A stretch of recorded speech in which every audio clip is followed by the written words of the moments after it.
What is going on, my Deuterinos? What's going up, my buddy boyos? Welcome to another SNI Saturday Night Incel Weekend Chat. Here we are again with the Cope Gang. Shout out to the Cope Gang for being in here, being involved, being active. Shout out to the Mystery Gang for solving those mysteries, always being in here. What is going on, my dudes? Another day, another dollar, another weekend chat. What is up, dudes? So we got some people already sitting in here. We got five people waiting in here to talk. We got some messages already ready to go over here. Let's take a look. Let us see. Rope hype. All right. I need to finish watching that wheat waffle discussion live stream. Yeah, actually watch that. I might actually talk about it later on today. Really, there wasn't much to like. I feel like these red pill, black pill discussions always go the exact same way. And it's almost like a fruitless effort, because what effectively ends up happening is that the red pill, a red pill will always concede that, yeah, looks plays a factor, and they'll never there's never like a sense of like who actually won the discussion or the debate. It's always just like both sides kind of walk away saying, okay, well, I kind of agree with you and you kind of agree with me, so we both kind of have some parts of the truth here, and they both kind of go our separate ways, and nothing really comes of it. And I guess that's kind of the point of a debate to begin with. I guess you're not really supposed to like persuade your opponent per se, but you're persuading the people in the middle. So it makes some sense that it would happen that way. But it definitely seemed very, very fruitless. Like there really is no like new ground being found there. It's like there really is no new ground being broken there. It's just like them accepting, like, okay, yeah, like, you know, like the problem with a lot of things is that in the extremes, people accept your general premise. Like if you tell somebody, hey, a 5'4" or let's say even worse, a 5'1", white dude with a 1 out of 10 face is not going to get any women, no matter what he does. And a red pillar will always agree and say, well, yeah, of course that's fucking true. Yeah, that's obvious. It's when you start talking about the people in the middle, like the people who are like normie, because the extremes are really easy to talk about. Everybody knows Chad. This is why that one the Wheat Waffles video that talks about the three stratas of looks is so important, because like the extremes don't really matter. Everybody knows that the poor guy fucked up. That the guys over here who are subhuman looking are fucked, and they're totally out of the game. And everybody kind of knows that the Chads are slaying it no matter fucking what. It's the people in the middle that we're really talking about. And at the end of the day, I think there is some, there's truth on both sides here, but I think it ultimately looks at that decides whether or not you even get to use the game that you acquire. At the end of the day. It just seems like there's never really any like new ground broken. So like I did watch the discussion. It's just like it just always feels like there's like nothing new that comes out of those discussions. So it's always like, okay, well, yeah, it's like, okay, I accept your premise, you accept my parts of my premise, and then we will kind of walk away that way. So yeah. Let's see. I've been listening to MD streams. I was right about TJ and getting your passport. You mofos are stubborn. You might not be able to get a GF. You can still have a sex life. Sick chick in my head. I don't really know what you're talking about, but all right. You get the fuck. Just, yeah, fuck a hooker. I don't give a fuck. Do what you want. Cope as you are. You were as I want you to cope. Grab a rope. Look, I'm not reading all that shit. Alex stream. I type actually all streams. If you don't know QB, then you won't have a club. What are you talking about? I don't have to cope when I'm with you. I love it. And I love it. And I love it. Okay. We got two cuck. Wheat waffle discussion was good. Red pillars are starting to have to accept the black pill people calling them on their bullshit.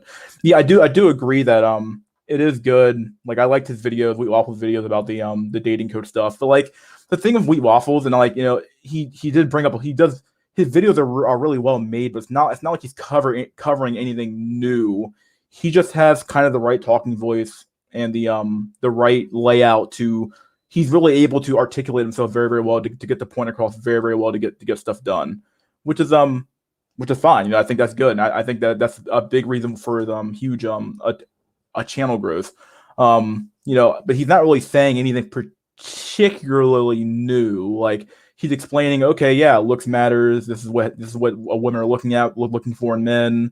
This is why the dating market's fucked. This is why the black pill's right and the white pill's wrong, and yada yada yada. Like so, like there really is like there's nothing really groundbreaking particularly about it, but it's just like there's a really well made videos, and I think that's what's kind of what's getting him so much a recognition of the fact of the matter that his videos are really well put together, and he has these videos that are really well put together. He's really articulate, and he's able to put his videos in a form factor that actually works and makes people be able to accept the black pill points better, if that makes any sense. They're going to have to accept it a little by little, but can't change their mind. Yeah, and the thing is that, like, once again, the point of debates, people already know this shit, but like, you're never really trying to change the person you're debating's mind. You're always trying to change the people who are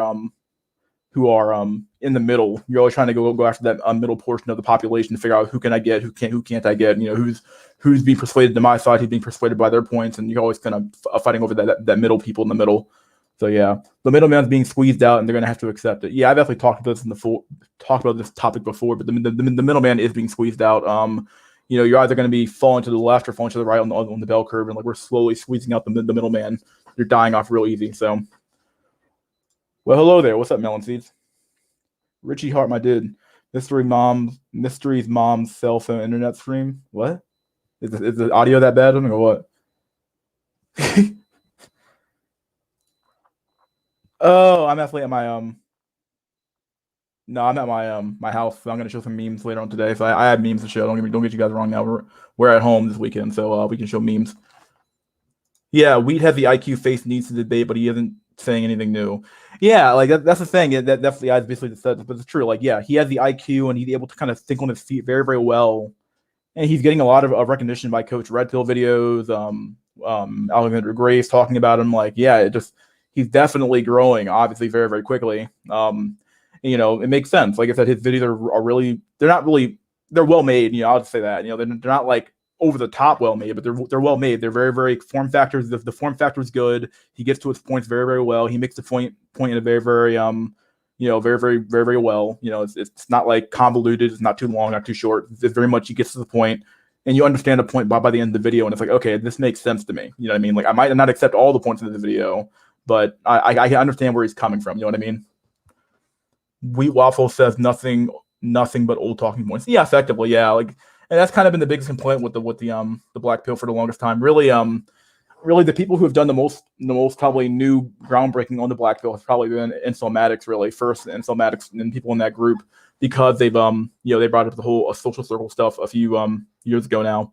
But I think they've probably contributed the most to it. A lot of the black pill right now is just kind of like storytelling, a lot of streams, a lot of live streams. I would say even based at Escort Cell even has pretty good videos for incel saying, hey, if you can't get a woman, get a hooker. Like, like, I know that's like, it's not really an incel talking point per se, but it's like, it is a way out of at least not being a virgin. You know what I mean? Like, yeah, sure, you won't have a relationship, but at least it's something. Like, he gave men some tips about what to do, what not to do, et cetera, et cetera. So like, there is some stuff happening here, but like, I just don't think Waffles isn't saying anything particularly new. It's just like, he's kind of taking like, one of the best things I think he's done, I think, has been that video where he talks about the bell curve, where he breaks it down into three different strata and said, okay, these are really the only things that matter here. Like, okay, that's pretty okay. That's definitely a pretty good concept to definitely think about. But yeah, hold on. Mystery, what are your thoughts on Coach Red Pill videos on Wee Waffles? I watched the first one, didn't really care for it too much. Coach Red Pill, he's like, my main problem with boomer YouTubers and Gen X YouTubers is that they have no clue. Like, first things first, he lives in a foreign country with a lot of money. I'm assuming he's probably pretty well off. He lives in a foreign country, so his perception of the world is far different than what our perception is. And his perception of of American society is like, I think I talked about this when we were talking about the race stuff a few streams ago, but it's like a lot of boomers and a lot of Gen Xers, and really us too, millennials and Gen Z, our minds, your minds are stuck in kind of the era you grew up in. So like, the problem is that like all of your thought processes, all your the way you view the world is kind of going to be couched in that weird, like, in that time period. So like, therein lies the problem. Like, you can't you can somewhat understand what someone's going through this era just because like some things never change. But for the most part, though, your perception and what you're going to tell somebody and your advice you give them is so it's going to be so fucking off the wall, especially if things change dramatically, that you can't really give that person good advice. You can give them general advice, but you can't give them really good advice that's going to actually help them out of the situation, because you have no clue what it's like to date in the era of social media, Instagram, not Twitch too, but Twitch, simps are all around you. I mean, like, you have no clue what it's like. It's just different now. Like, yeah, he's facing LMS light. What, you talking about Wee Waffles? Yeah, I'd probably say that. I mean, he's basically face to face could fucking debate. You know what I mean? Like, I've actually tried to get some people on here to debate me for certain topics about about the black pill versus red pill, but they never come on. But really, like, I don't know. Like, my points are pretty. Like, I don't know. That's the problem. Like, I'd agree with him to some extent about the fucking the game shit working on the edges. But it doesn't work for the average person. It doesn't work for subhumans. It only works for even Chad, and Chad doesn't even need the game. So, like, is game only meant for like a 7 or a 6 out of 10? Those guys on the edge, like a Chad, I mean a Chad Light, but like a high tier normie or some shit, or is game just meant for nobody? You know what I mean? Like, what's the point of game when we all know that the only thing that matters is your a resume and your basically your face, which is your resume, or stuff like that. So, yeah. Huh. Hello, everyone. Black Stork, what's up, dude? Yeah, what's up, Black Earth? Let's see. Wiggy Stardust run circles around these voids on Todd's stream. We need older guys in the black pill at the forefront, because people can just ignore evidence and claim these guys will grow out of, or he'll eventually get a grow. You old fart in the BP.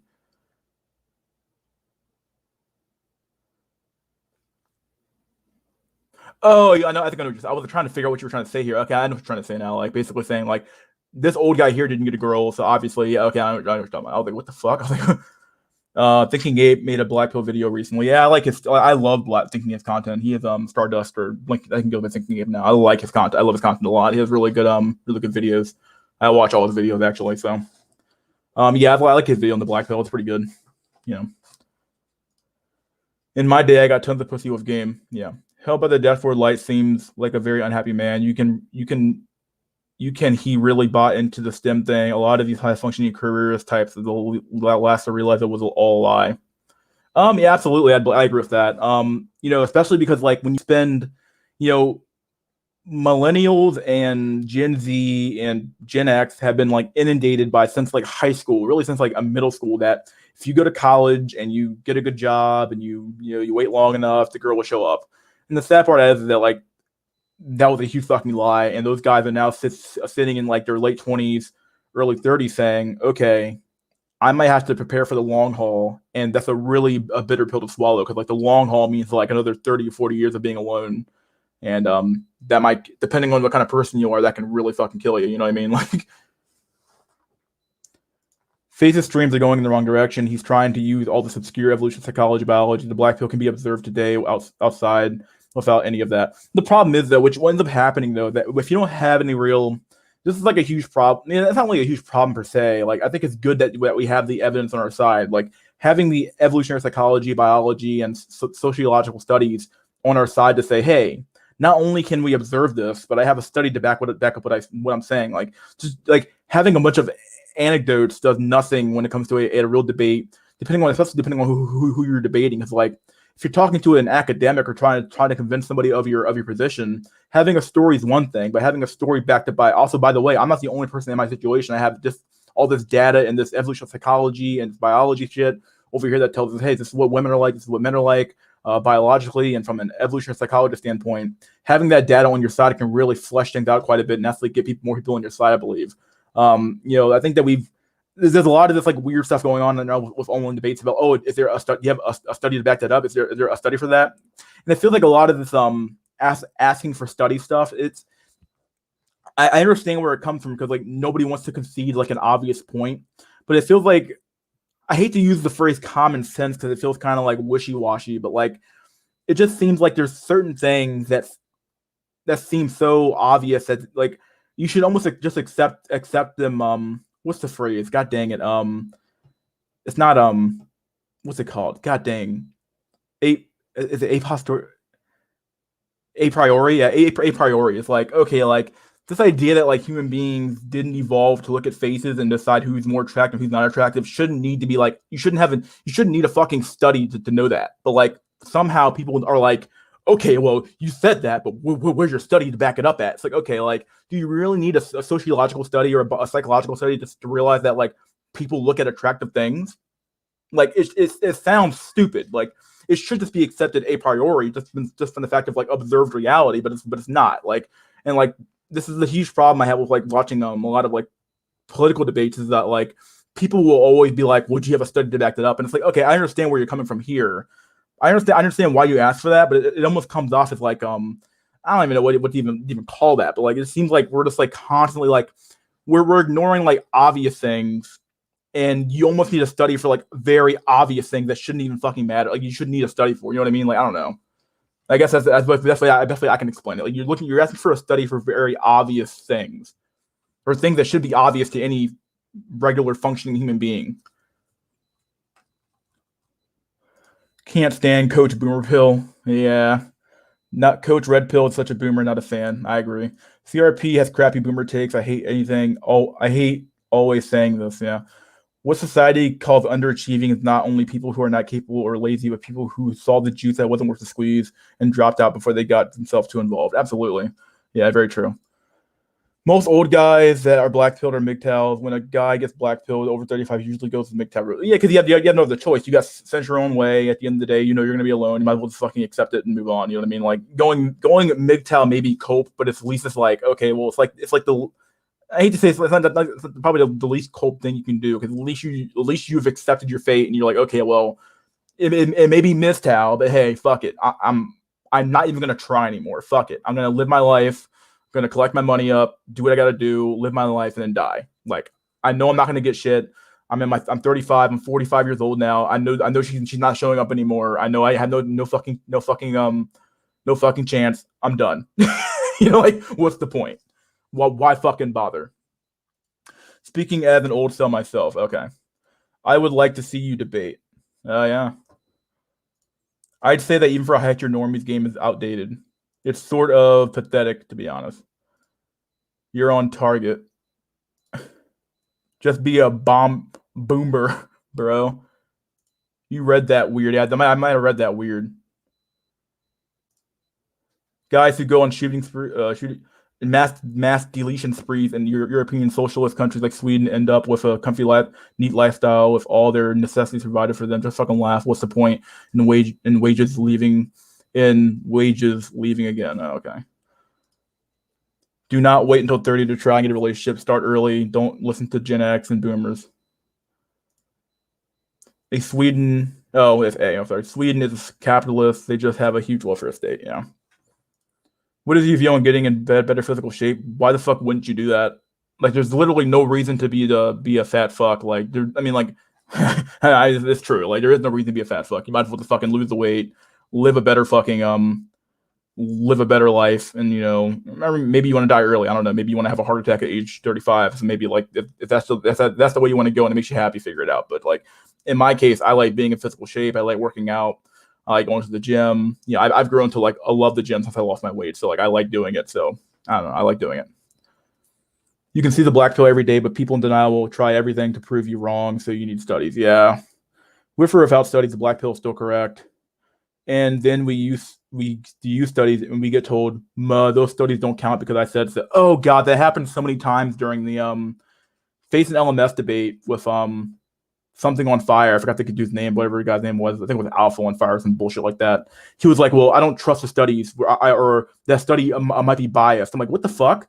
It's like, who are you to say that? You have no like evidence that it's biased. Why would it be biased? Like, and beyond that, I doubt you even have the education to even figure out if it was biased, dude. So like, just accept the study or not. I don't know. It's really dumb. But he kept saying that, oh, the study might be biased or it might be a problem with that study or something like that. It's like, dude, why are you saying that? like, why are you saying that with like out any like real? You have nothing to back that up. Why are you saying that? Short men can't get women at the same rate as average and tall men. Boomer, but they all eventually get women. No, they don't. Look at the stats. Yeah. The problem with evolutionary psychology and biology aren't meant to be applied so liberally to real world problems. Sociological studies are much stronger for Blackville. Okay. That'll stop them from going AR-15, set them up for the rest of their lives in an apartment with all the excess games and soda pop they could want. Lol. Yeah. They'll stop good. Oh, I think you already read that. Never mind. Mystery. That's like when people needed to study to find out men are physically strong. Yeah, stuff like that. Like I think there's a guy named Douglas Murray. He wrote the book what's that book called? It's called the Madness of Crowds. It's really, I haven't read the book yet, but apparently it's really good. And basically he said on it might have been on a Fox News interview or something like that, but he basically said that like society's pretending not to know stuff that it knew 50 years ago. Like, you shouldn't need a study to know that a man is stronger than a woman, but like people are like, do you have a study to back that up? Like, well, what are you talking about? Like, do you need a study for me? Like, I don't know. Like it's almost like, do you need a study to know that like if I punch a dude in the face, he'll get mad at me? Like, I'm on. Like, you know how dumb this fucking sounds? Like, it's the stupid stuff. You know what I mean? Like, it's almost like you need a study for everything now. You need a study to prove every single small little point you make. Because everybody's trying to find like a way in to like say like, well, no, you're just wrong then because you can't prove that point. It's like, okay, like it really is like it's so like I don't even know what the phrase even use. Like, I don't know. It's just so fucking stupid though. Hoax, red pilled, blue pilled.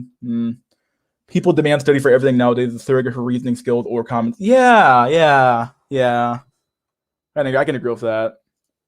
You don't need a fucking study to see printing money causes inflation. Yeah, like stuff like that. I need a study for that. What do you mean? Like you? What do you mean? You know what I mean? Like you can't tell.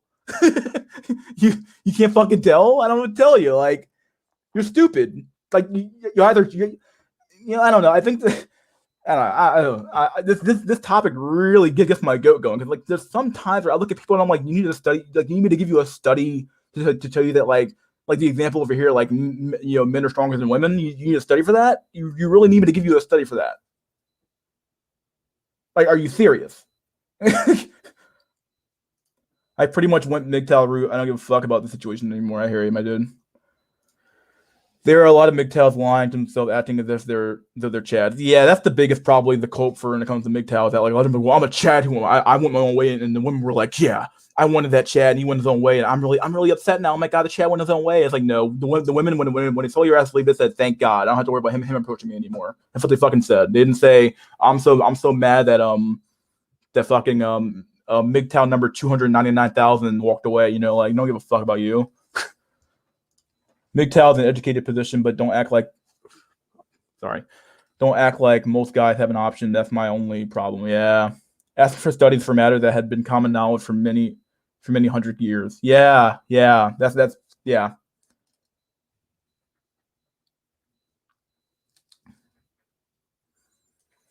I'm pretty much MGTOW, but at least I'm honest about getting my own way. Yeah, that's true. Men have no excuse for being overweight. Doesn't mean work out every day. Really, most of it's just diet. Check out Doomer Being 45 channel. He's one of my favorites. Okay. Playing with Fire. Oh, that was his name. Okay, Playing with Fire is pretty black for POA. Okay. That shitty annoying. That shit is annoying. I don't like the data. My dumbass family member did that shit, but had no studies of their own. Yeah, like what the fuck, dude? Vegans are the worst for wanting studies. Yeah. A lot of these humanities professors are just basic foids role-playing a scholar. In the UK, they speak slowly with their Queen's English accent, saying basic things as if they are great revelations. Yeah, like, there's so many parts of, like, sociology, and I don't know if it's psychology, but sociology is one of those weird things where it's like, do you need a study to know that? Like, I guess it's nice to know, like, it's officially been determined by a scientist to say, oh, well, men like women who are slim and who aren't fat. Wow, all of a sudden this like makes sense to me. But it's like, do you need a study for that? Like, did you really have to like do a study to figure that out? They can. It's just that they get disrespected a lot. Also, those short guys that are in certain locations that have Chad face and nice body. Only if Chad PUA. But more like the white pill. That's what he talks about. Those are people who worship the Moldbuggian Cathedral. What's up, Frogman? He's mainly successful because his looks and height. And Mustang GT is faster than the Prius. Normie, I need to study for that. Yeah, it's basic shit. You know what I mean? Like, I don't know. Geomath guy, nothing more to say. All right. So Chad can have facial flaws. Some. Among the notable things about fire is that it also requires oxygen to burn, exactly like its enemy life. Thereby, our life in flames so often compared. The worst is when they say our studies don't count because they're trying use because they don't count, but try using their own, like, nah, bruh. If mine don't count, then yours don't count. We're keeping the same energy. Yeah, yeah. I'm going to South America. All right. Well, even if you provide a study, they'll say it's not representative of society as a whole. Yeah, that's the thing too. Like, and I understand sometimes that can be sometimes true, depending on the methodology of the study and where you get your data from. If it's not a random and representative, if the study's like 5 people in a study, okay, that's obviously not it's not a big enough sample size to get a good view of society. But like the studies I think are provided are pretty from pretty well known journals. They're from they're pretty well known, and obviously that I think I've never read the methodology for every single study ever fucking made, or at least all the Incel studies that get brought up. But like some of them are like I think from Pew Research, and some of them are from I think it's the one of them was like from like the it's a huge journal. I can't remember the fucking name, but yeah, like one of those journals. And it's like, okay, well then I'm assuming they wouldn't put this in their publication if they weren't like decently done studies. You know what I mean? It is a debate tactic. Oh, for sure. Yeah, I think that the whole debate me, bro, fucking culture is really fucking cancerous to some extent. That's what a lot of this shit kind of comes off as. Like, it really is it's fucking weird. Like when we also was debating that PUA guy, studies aren't real life, bro. It's like, yeah, it's like, see, look, the thing is that with studies is that what studies do, what data does, is that it takes a sample size of the human race, and it says, okay, we're gonna take a look at this sample size here, and we're gonna try to take that data and extrapolate it across humanity or across a certain population group. And what ends up happening is that within that data set is a bunch of stories, and those stories all have different things inside of them that make each story individually very, very different. But if you look within those stories, though, there's there's commonalities that you can look at and say, okay, this happened, then this happened, then this happened. So the rest of it's just noise. If that makes any sense. The rest of it's just bullshit noise that you don't have to look at. What you're looking for is commonality here. You're looking for the commonalities between like person A says, hey, my height affected my dating life. But he gives a long ass story, but then he says my height was a factor. Person B also says the same thing. Person C, person D. You see where I'm going here. All of a sudden, you get a distribution and a that shows you some data, and says all of a sudden you're like, okay, well, in our study here, height was a determinant factor of what was going on here, and you can just ignore all the noise. Like when we look at the study, it's taking all the noise out of the taking some of the noise out of the out of the stories that you get in order to get a data set. If that makes any sense.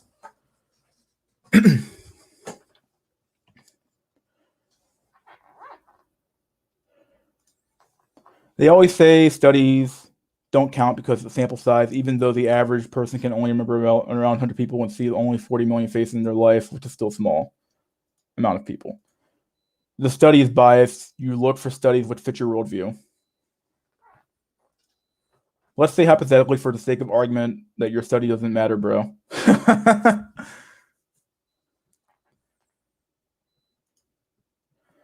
Debate me, bro, is the Manosphere equivalent of I challenge you to a Yu-Gi-Oh duel. It's not even the Manosphere fucking equivalent. It's like a huge thing in the politics sphere. I hate the whole the Vouch shit, and I like Destiny in like spurts, but even he like kind of annoying when it comes like, oh, come on here and talk to me, dude, and debate me. But like, okay, it's like he always says his discussions are about I just wanted to discuss the topic, but no, you're there to debate. Like, stop saying that. Like, you're there to debate.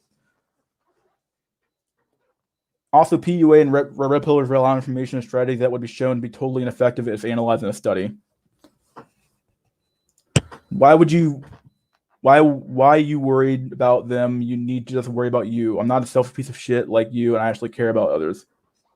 Yeah, that's a very common saying now. I've always hated, or rather, I've come to hate the phrase, this mindset of like, well, if it doesn't affect you, you shouldn't care. And it's like, okay, but like everything people everything that people do affects other people at the end of the day, whether you like it or not. So like we're all kind of here on this big, huge fucking ball flying through space, affecting one another no matter what we do. People are going to be offended by what you do. People are going to like what you do. If you so much as breathe in a room, you're affecting other people in the fucking room. So like this idea that like as long as you don't harm anybody else, you're doing fine. It's like okay, but like if enough people do harm to themselves, I would say they also harm society as well. Like the problem with that argument has always been like, what if something that's like toxic becomes gains mass appeal, and all of a sudden your society degenerates down to fucking nothing. You know what I mean? Like, or I hope I made sense there, but like, you know, if enough people start doing a toxic behavior, and everyone's like, "Well, hey man, you do you, bro. It's not affecting anybody else." But it's like, wait, what are you talking about? Like, everybody's doing this dumb action now, and it started off small, but it became a contagion and grew larger, and all of a sudden it's like it's become a huge issue now. It's like, okay, well, all of a sudden that dumb little mantra of like, well, if it doesn't affect anybody else, you should be able to do it. It doesn't work anymore. Face's videos are top tier. His streams are garbage. Your stream beats Face's hands down. All right, well, glad to hear that.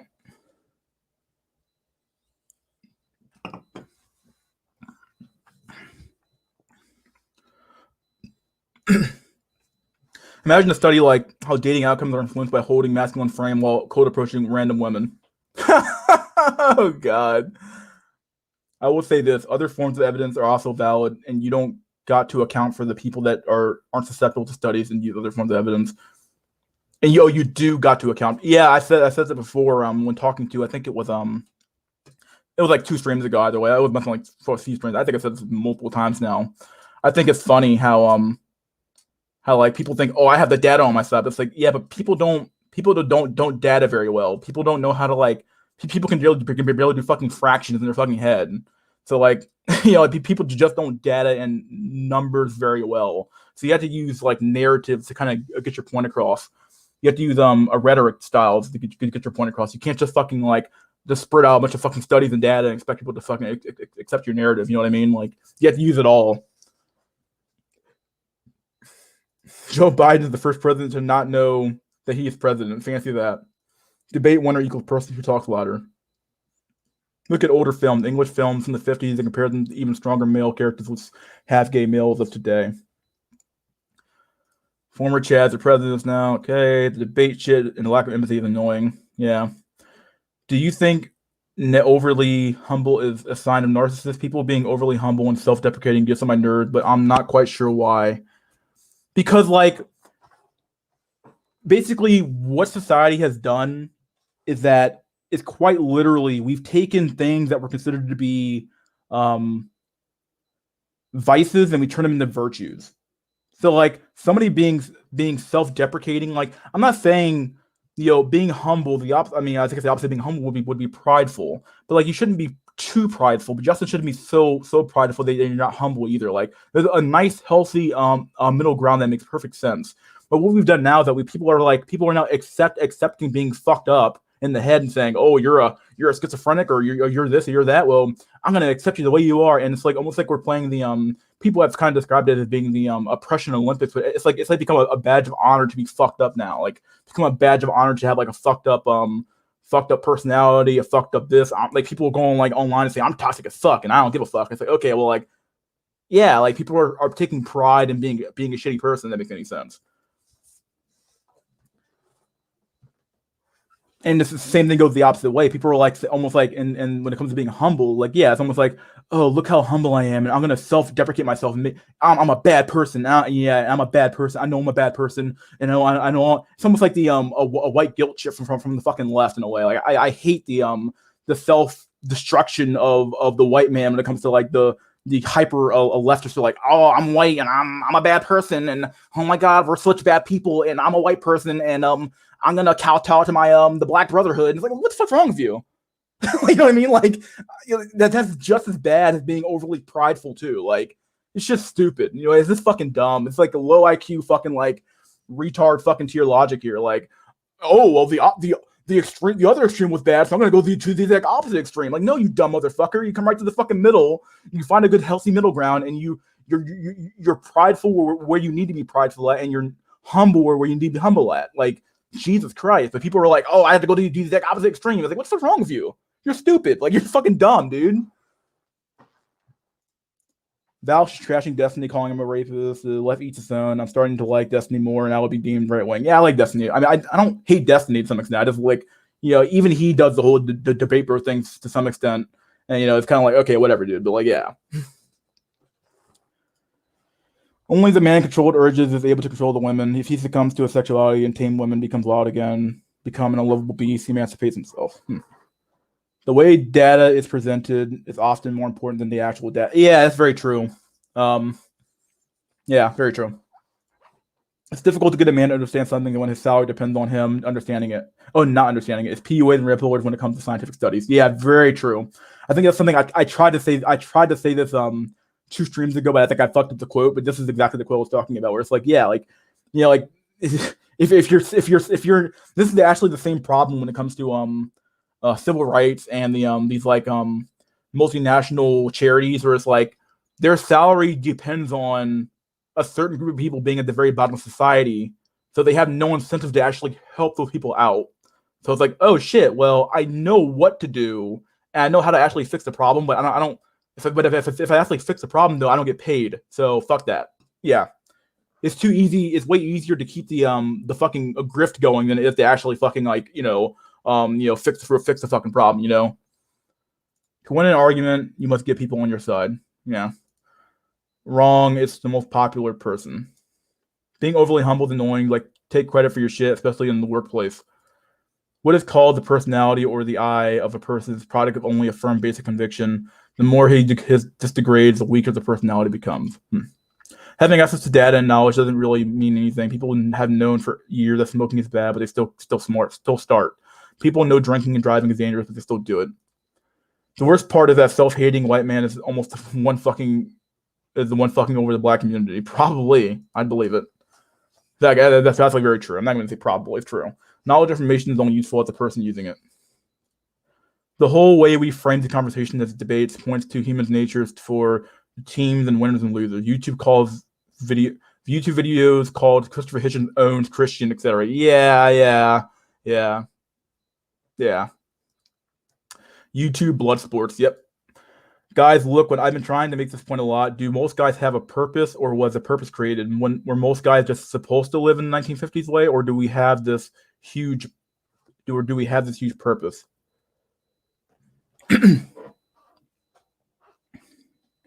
The purpose is somewhat created. Like, the overall grand narrative of society is that, or at least what it used to be, was like, hey, work a job, have a life, support the community, support the family, and be a family man, and have grandkids, and pass on your wealth to your grandkids, and when you die, hopefully your kids live a better life than you do. And that was the narrative, and that was kind of like what gave life purpose.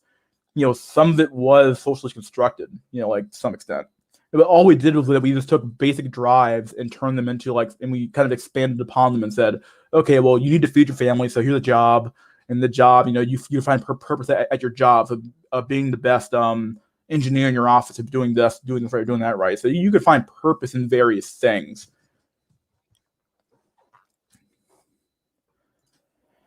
Online debates equals Coliseum battle without anything to appreciate about it. Nowhere is there so much talk about morality, courage, fighting spirit, faith, or morality as in America. The fear symptom that all this is flowing away. There is streams of nothingness. Welfare doesn't help. Yeah. Watch Keith Woods' Spangler fertility vid. Hatred arises when two people or parties with opposing fundamental beliefs clash. Contempt is the feeling of a person with basic convictions for the one who lacks such. Most guys were supposed to live in 2000 BC way more likely. Oh God. And Rankel's intellectual considers his lack of ability to hate as esteem, and also proves that with it that he is worthy of such.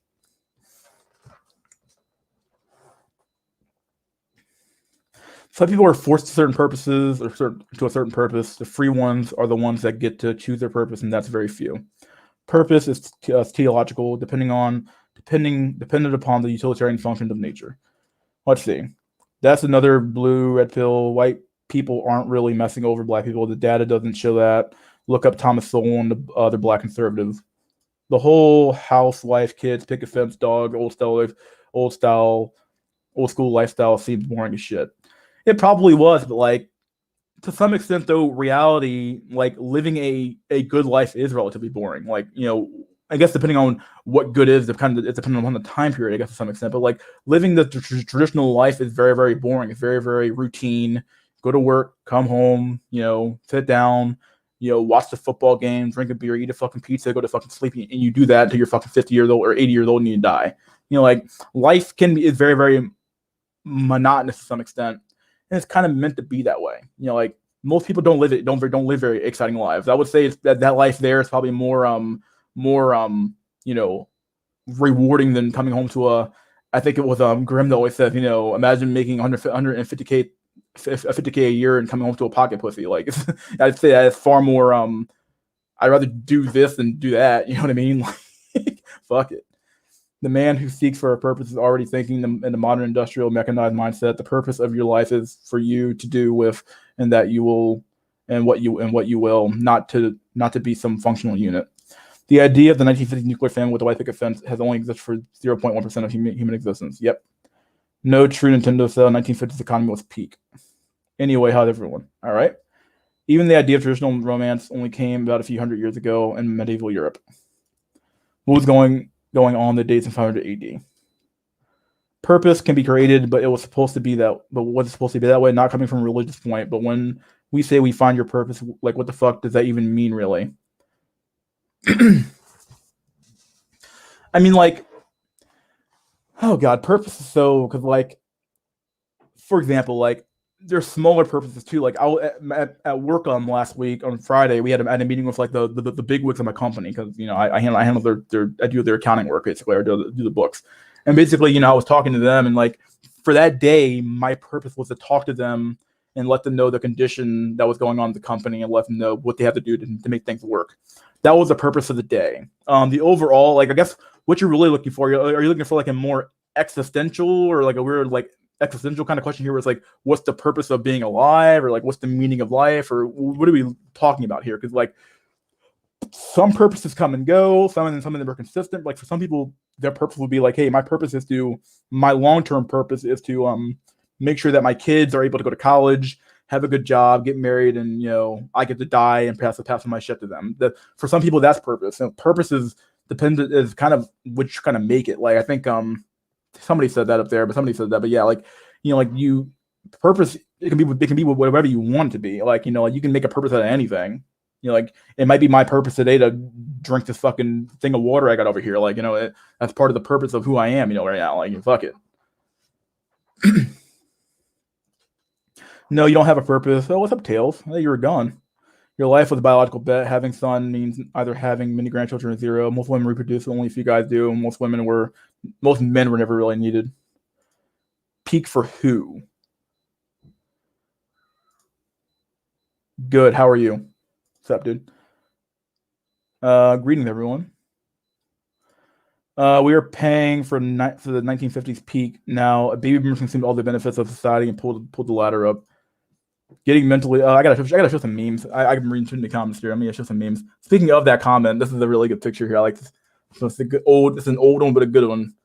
It might be kind of pixelated on the screen, but it is relevant to what we were discussing here. So here's what happened, boyos. Here's what happened. So we have boomers. I remember the fucking skits. That's why I'm laughing so fucking much. We're like, you got boomers fucking eating all the fucking food up here. You got Gen X is like, oh, I wish I had some food. Gen Y is like, oh my god. Gen Z is like, oh my god. It's true. Boomers ate Gen X's lunch. It ate a Gen Y fucking steak, and Gen Z doesn't even have any fucking water, dude. It's over. Fucking over, dude.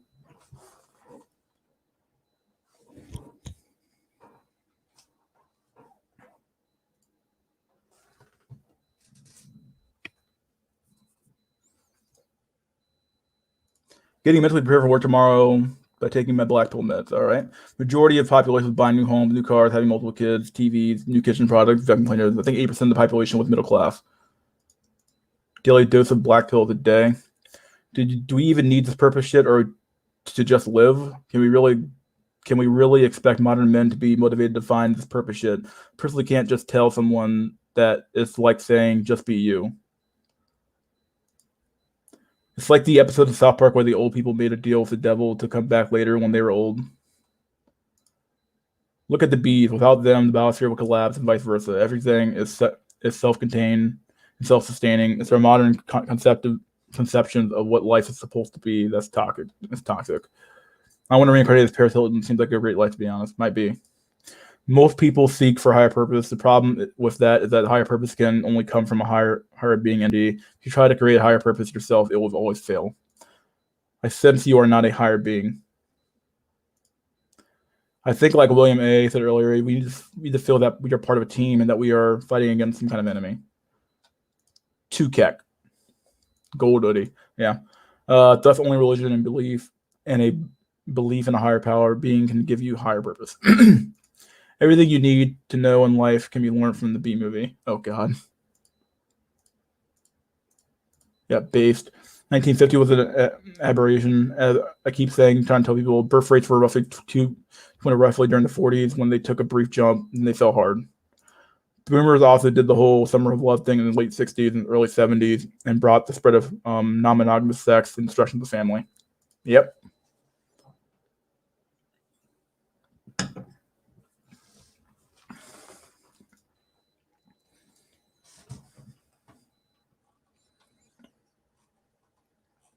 Let me sort these by date. Get the new memes first. Let's see.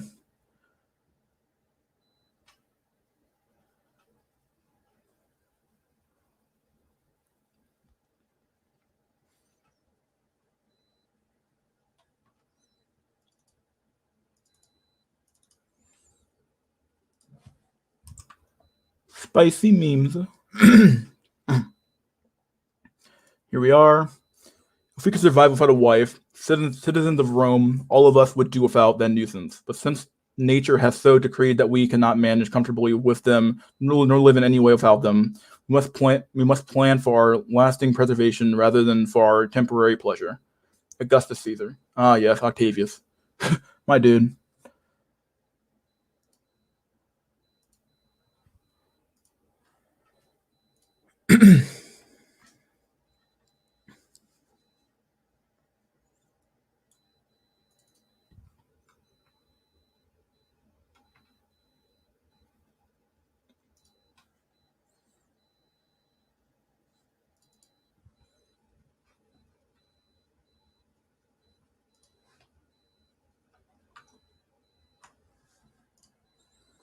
Here's one. You're only a teenager once, so fuck that one person. Go be a hoe. Go to that party. Smoke. Get drunk. Dress like a slut. Get with whoever you want. YOLO. Like, one thing I'm so sick and tired of is like this short term fucking dumb fucking thinking we have going in this country right now, where it's like everything's so fucking short term. YOLO, you only live once. It's like, okay, well, yeah, but like, if you only live once, why would you fuck up your life? I don't know. Do whatever you want, as long as it doesn't affect anybody else, guys.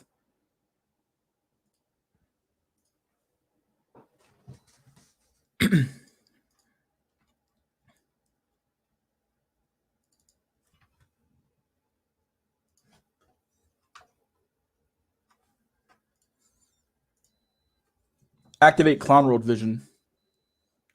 Everything looks exactly the same. Yeah, I wonder why. Hmm.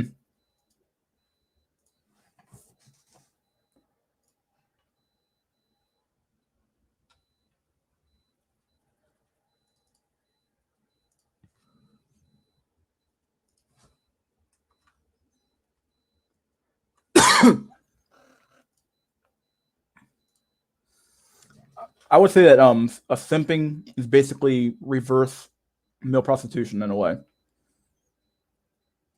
The male prostitute. Oh yeah, baby, I'll listen to you. I'll listen to your nagging all night long. Do you also want some blame shifting? Women love to blame shift. Cost extra though. No, telling you what a strong independent woman you are who don't need no man is included in the price. Very, very good. Good memes.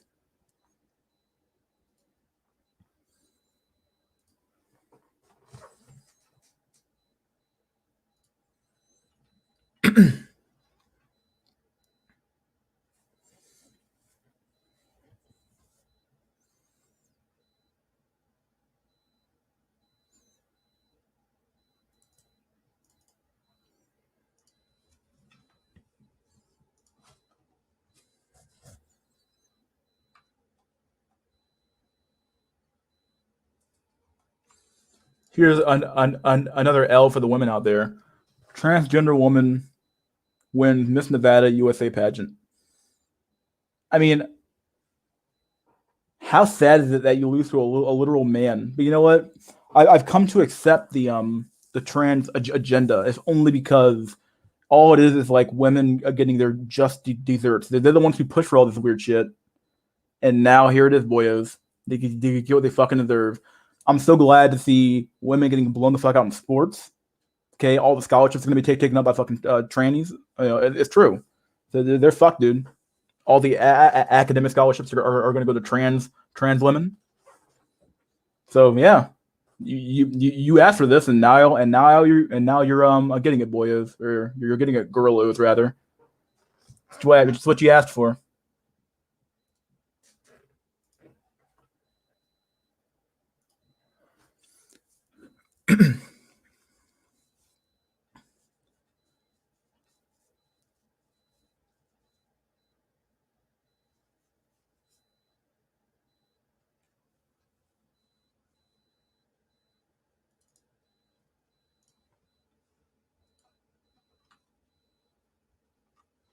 Here we have another failed gym cell. Oh my god.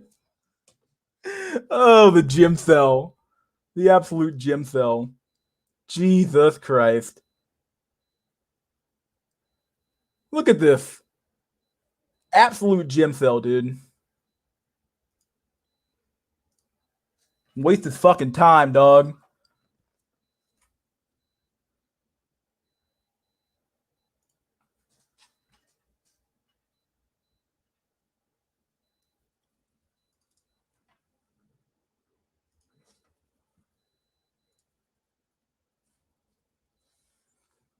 Read some comments real quick. Let's go back up the top here.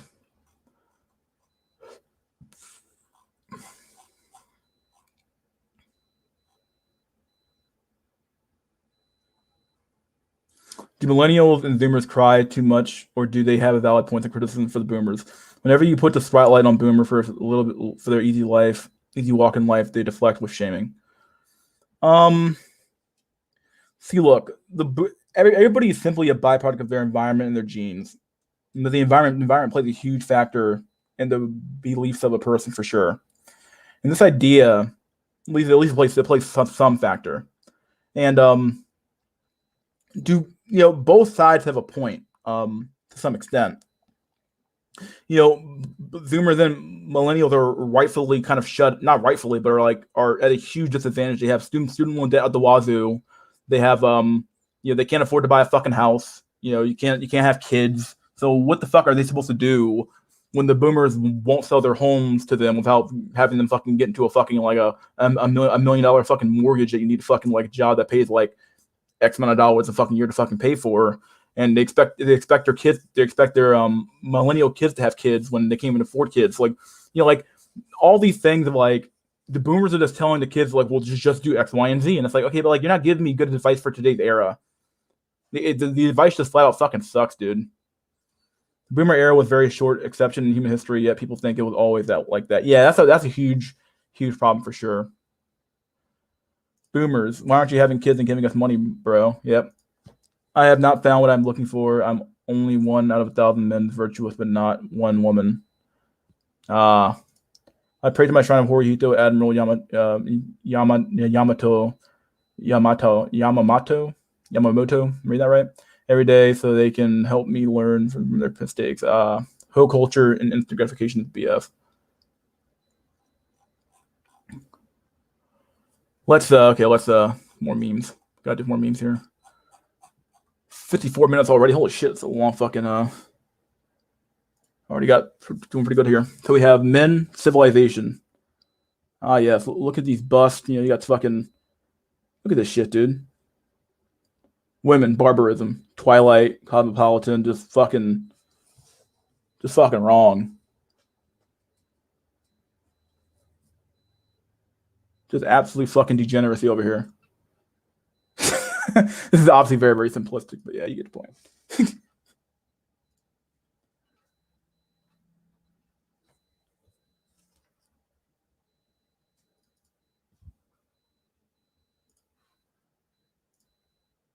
Here's something here. We have trust the health experts. Trust the health experts. Health Minister Quebec. My God, the chin. Health Minister Alberta. My God. Health Minister Denmark. Jesus Christ. Jesus fucking Christ. Health Director Los Angeles. This is like a fucking Tale from the fucking crypt. The fucking crypt keeper. Or fucking Beetlejuice, one of the two. My God. This is fucking wrong.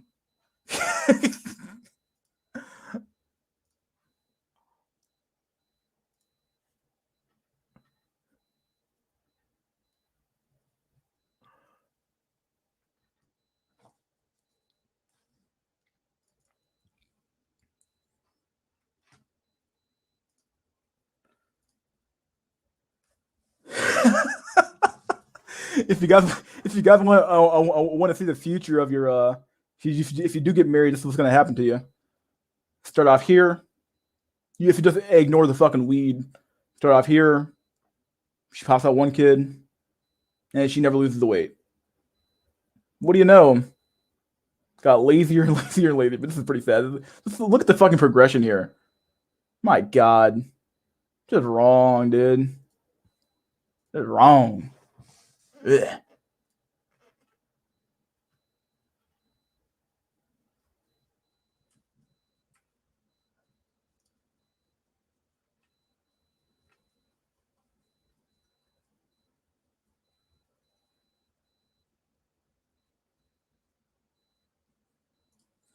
It's not so long ago that the sound hit the nation every Saturday night. You're my favorite radio and the party jumping. Yay. Oh, whatever. That sounds good, man. God forgot to patch out women. Boomers are basically the PUA society. When you explain the situation to them, they say, stop being a loser, bro. Just get over it. I know a guy who bought a house when he was 25. Oh, my God. Ministerium of calories. Oh, God. Thanks, fuck him in Ontario. Los Angeles was the crypt keep. Los Angeles like a fucking like a zombie. What the fuck? I think we found Rolo's long lost relative. Rolo Tomasi is a health director of LA. I buy Coca-Cola stock now. Oh my God.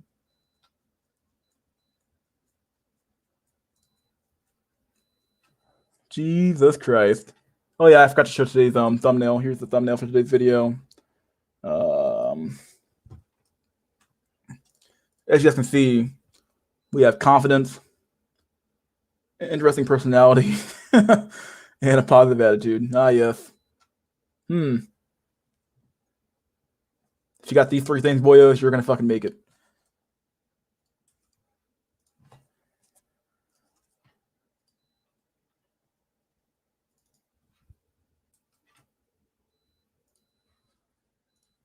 All stand for the national anthem. The fucking flag waving in the air. Oh my God. Only in America, dude. Only in America. It's got double. Oh my God. Oh my sweet Jesus. Jesus, keep me by the cross. My God. That chair. Dun dun dun dun dun dun dun dun dun dun dun. All right.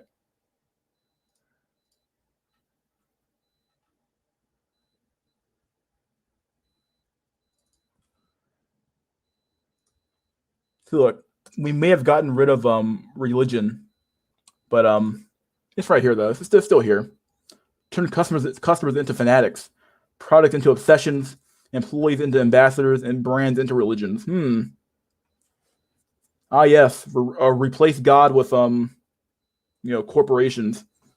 I mean, like you see this shit now, dude. People fucking go fucking crazy for like, oh, I'm an Apple fanboy or I'm a Microsoft fanboy or I'm an Android fanboy or Google fan. Like, what the fuck's wrong with you?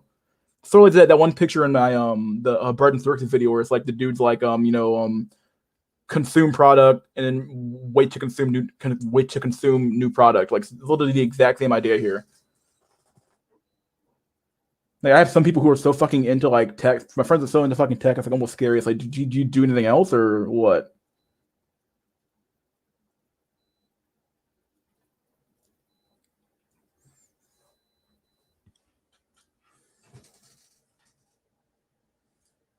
Like I love like I for one love my corporate overlords. Like, okay, dude, like you're gonna be the first one. You know what I mean? Like fuck, dude. Like you're like, come on, man. Like you can't be the fucking stupid. But like people will, like are like openly looking to like corporations to solve the world's problems now. It's like, please, corporate America, solve the problem for us. Like okay, solve racism for us. Like all right then. Yes, I don't have this article here, but it's a pretty funny one. I just took a clip from it. Basically, it's basically this shows before and after. So this is when they're dating. This is what they look like when they get married and have a kid. This is what awaits you, boys. This is what awaits you. So just what you look when you're dating her. Pops out one kid and it's like it's over, dude. Look at this shit. Fucking Big Mama's house, dude. The white fucking Big Mama. She went from, how do you go from this to this though? What the fuck happened? Like the amount of calories you have to consume every day to get to this weight is absurd.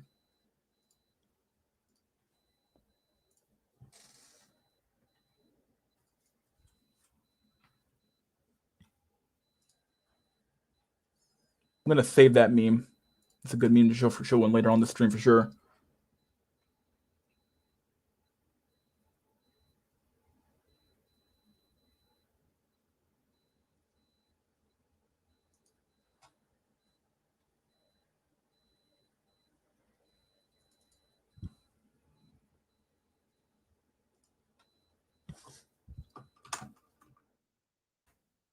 We have our doomer.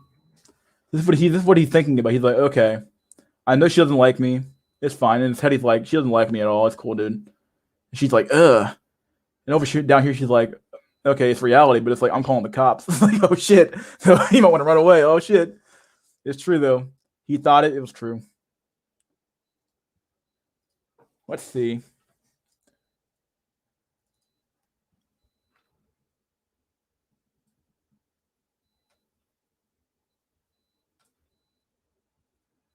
Not reading that one. That's fucking stupid. What meme is this? Oh, this one's pretty good. I'll read this one here. Then we'll start doing the open discussion pretty soon. Seems like everything we men do has an ulterior motive. I'll go first. Coffee dates, walk dates. I used to think a man asking me for a coffee during the day was a good thing. I mean, surely they wouldn't be expecting sex on some random Tuesday at 1 p.m. And it's wrong. It's not like they're trying to get me drunk, right? Wrong. They're hoping that you'll still give them sex after you've only had to spend like $4 on coffee. And if not, they're trying to assess if it's worth to take you on a second date to a bar where they can get you drunk and hopefully have sex. Low effort, low cost, and trying to take advantage of a woman as usual. Okay, first things first, this date here. The reason men do this is because you waste their fucking time. We pick a low tier fucking date to assess if this girl's even worth talking to later on and down the line to begin with. We already know you're fucking used up and fucking ran through anyway because we know damn well that Chad doesn't have to do coffee dates at all. Chad, he hits up Tinder and you show up at his fucking front door. Okay, so like this dude here even giving you a $4 coffee, he's already like overpaid you because like someone else got the cow for free or got the milk for free and he has to pay for the fucking cow to begin with. So step one, he's already fucked. Trying to go on a lot of dates in a short period of time. Oh, that's nice. He must really want to spend time with you. No, of course. No, he thinks you have a specific number of dates you need to hit before you sleep with him. And he's trying to get to that magic number as soon as possible. Why is this not okay? Like, what do you expect? Do you want this guy to like literally keep dating you over and over and over again, and spend money on you? Like, ultimately, women need to understand that men do want sex. We expect it after a certain period of time. Now, just because like you gave it away to Chad on the first date doesn't mean doesn't mean that fucking the next dude should have to pay for your dumb ass. You know what I mean? Like fuck. And this dude, once again, he's already overpaying to begin with. So like he already knows you're a roasty. He knows you ran through. He knows you gave away for free to like worse men than he is. But fuck it. At least he's trying to take you on dates. At least he's trying to court you. Nerdy, geeky, quiet, short boys. Okay, the short one's pretty good here. Seems like a year of victim blaming. It seems like years of victim blaming women for abuse by saying we only go for assholes have worked, and a lot of women are stating nerdy nice guys. I feel like it goes without saying that these borderline incels have even worse attitudes to women than hot or wealthy men. Okay, well,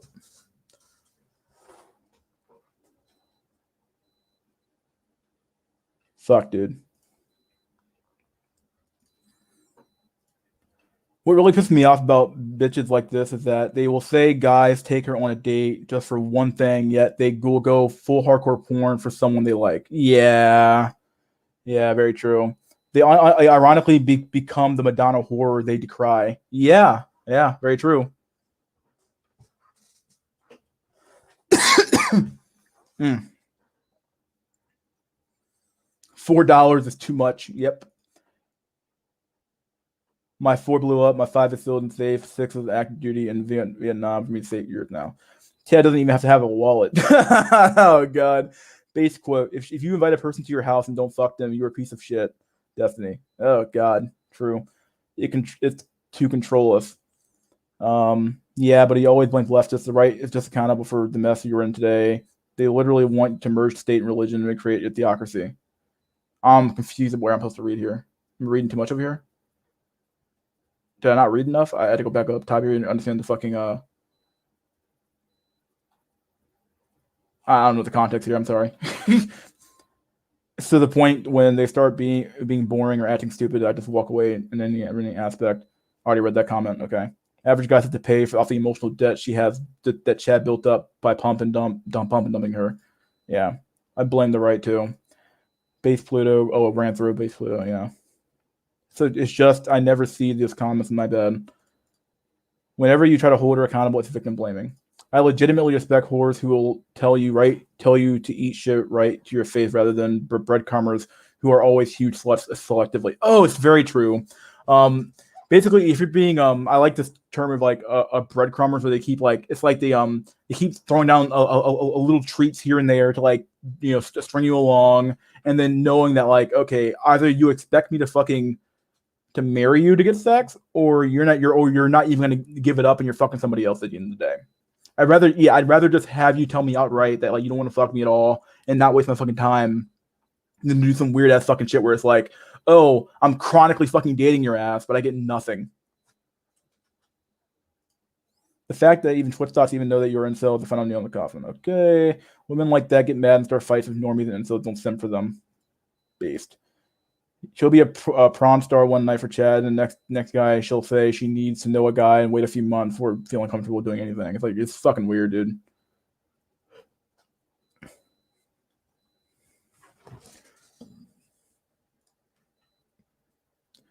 Any more memes I got here? I'm gonna take a look at this memes here. Got any memes I want to show before I get ahead to the me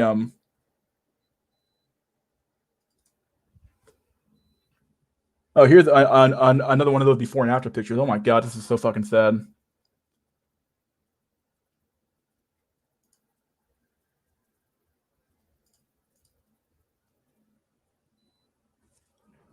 Me when my boyfriend and I first started dating. Me when my boyfriend and I first started dating. Okay, the same picture here. Look at this. Okay, all of a sudden it's like, what the fuck is this shit? What? Oh my god, dude. Jesus Christ.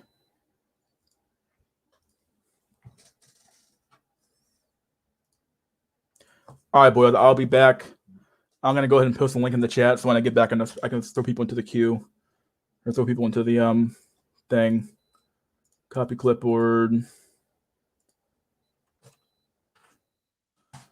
There's a link. In message. I'll be back, guys.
Okay, I'm back. Let me read some comments real quick before I let people in here.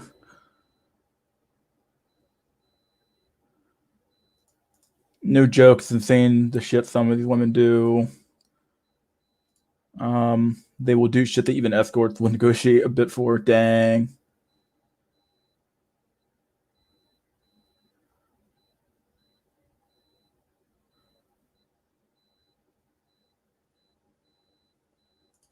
If your woman gains weight during your relationship, she ain't your girl, bro. She'd lack respect for you. Absolutely.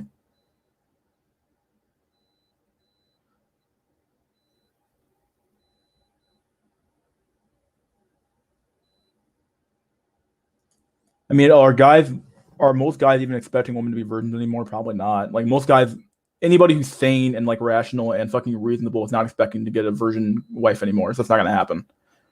That's just a goalpost moving side a step. A lot of a side step. A lot of these women are depraved, yet expect someone to clean it up. That's why I try to say to forget about LTR for a long time. Yeah.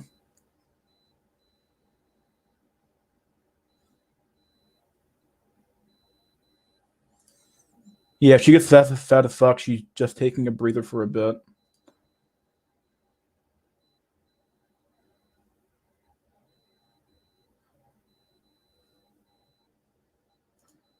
Okay, we have Jack Nickelback. What's up, my dude? Oh, what's up? Good in the hood, buddy boyo. Shit. I bought a book from Amazon a while ago. Finally read it. What to expect when no one's expecting. America's coming demographic disaster and shit. But I forgot how old this book was. What are the highlights in that book? Shit. Hold on. Let me turn the lights on. Sure. What's the overall theme? Obviously, the theme is obviously demographics, but like, what's the There we go. All right. Now this is going to be some sick fucking irony. I forgot.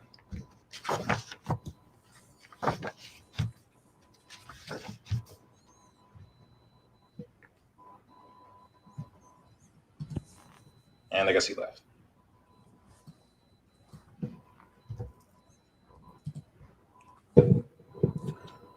We have Last in here. What's up, Last? Hey, Last. What's up, buddy boyos? What's up, Jack?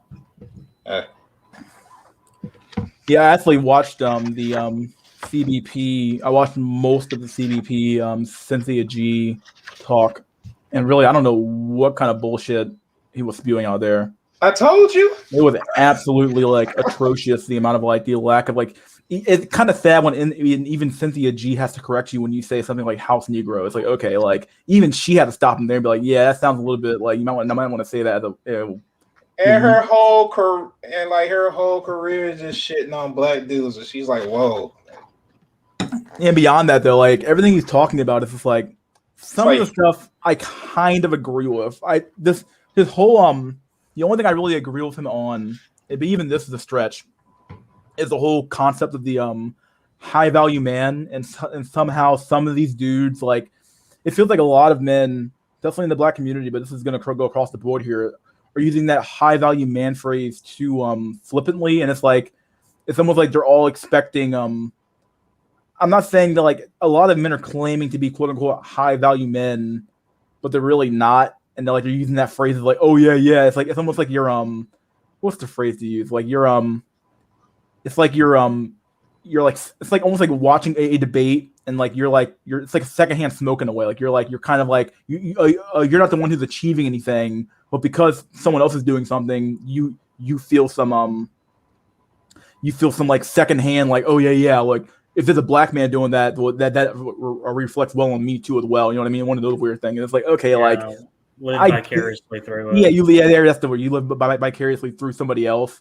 And it's like, okay, like there's a whole lot of that. There is some of that going on here, because like not every single, just by the fact of like sheer numbers, there aren't that many high value men to begin with. So like a lot of these dudes talking in the comment section saying, yo, I'm a high value man, dude. I'm a high. Like, no, you're not. Like, be real here. Most of you people are like, you're probably schlubs. You work decent jobs, but you're not what we would call high value man. You know what I mean? Like, it's so weird. At the most, they're average. Yeah, but that's not to say that like the women are fucking anywhere better at that point though, because the women are the one who do demand with high value men when they themselves aren't high value at all either. So like that's where the mismatch comes from. But like just the fact of like him saying that like a lot of these men are somewhat trash, you know what I mean? Like they aren't what they aren't up to par, and but they're calling themselves high value. I do sort of forgo with that, but for the most part though, his entire like that entire discussion came off as like a little bit like simpy, a little bit. A little. A lot All simpy, right. put it like that. I didn't catch any of this, so I don't know. Like, All right, you gotta go to Cynthia G's channel, and I think it's the latest video, but you'll be able to tell. Ooh, it was a doozy. Yeah, y'all got to look at that. God damn.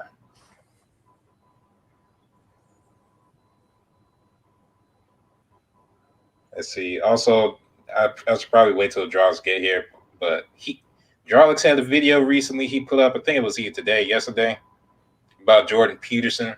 Oh yeah. Yeah, it turns out he was talking about 85-15 as a rule, and I forgot how old that fucking video was. So, Lord knows what it is now. Back before Peterson jumped off the deep end. Oh, Peterson made that comment about 85-15 or what? Yeah, I think he was. Okay. Wasn't he specifically talking about Tinder, about the ratios? He doesn't say the website, but because he said he forgot what it was, but more likely than not, it was Tinder. Mm. And that video looked like it was from like 2015. Yeah, it was old as shit. Dang. All this time people were debating whether fucking Pareto is real or not. Turns out it was worse before we even had the discussion. Yeah. Yeah. Which is the thing. Just imagine how bad you think it is, and then realize that it's actually worse than that. Yeah, that's pretty much how I ended up here. Did anyone think CBP is racist, or he's legitimately doing it by accident? I won't go and say racist exactly yet. Maybe like just too comfortable with shit. I don't know. Yeah, we'll say that. He's done that, and he said that phrase in MD stream as well. A few times when Solo TV came on. Yeah, he's like that white friend that says the N word, but like he's like, oh, I said it with an A, so it's cool, man. It's not racist. You can get your ass beat with your accent. Like, I don't care. Just saying. Damn.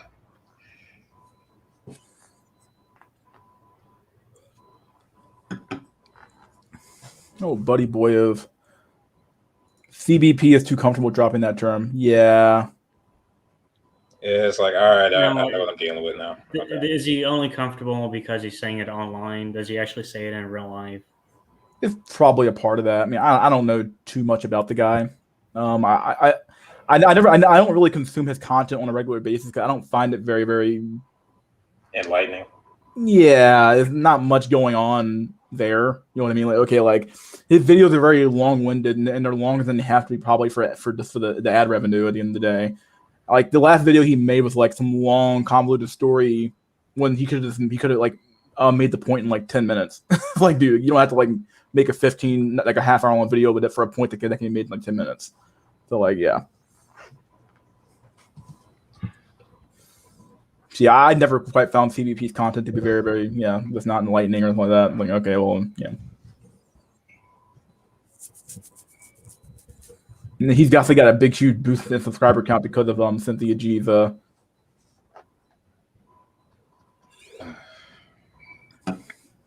little stream there. So,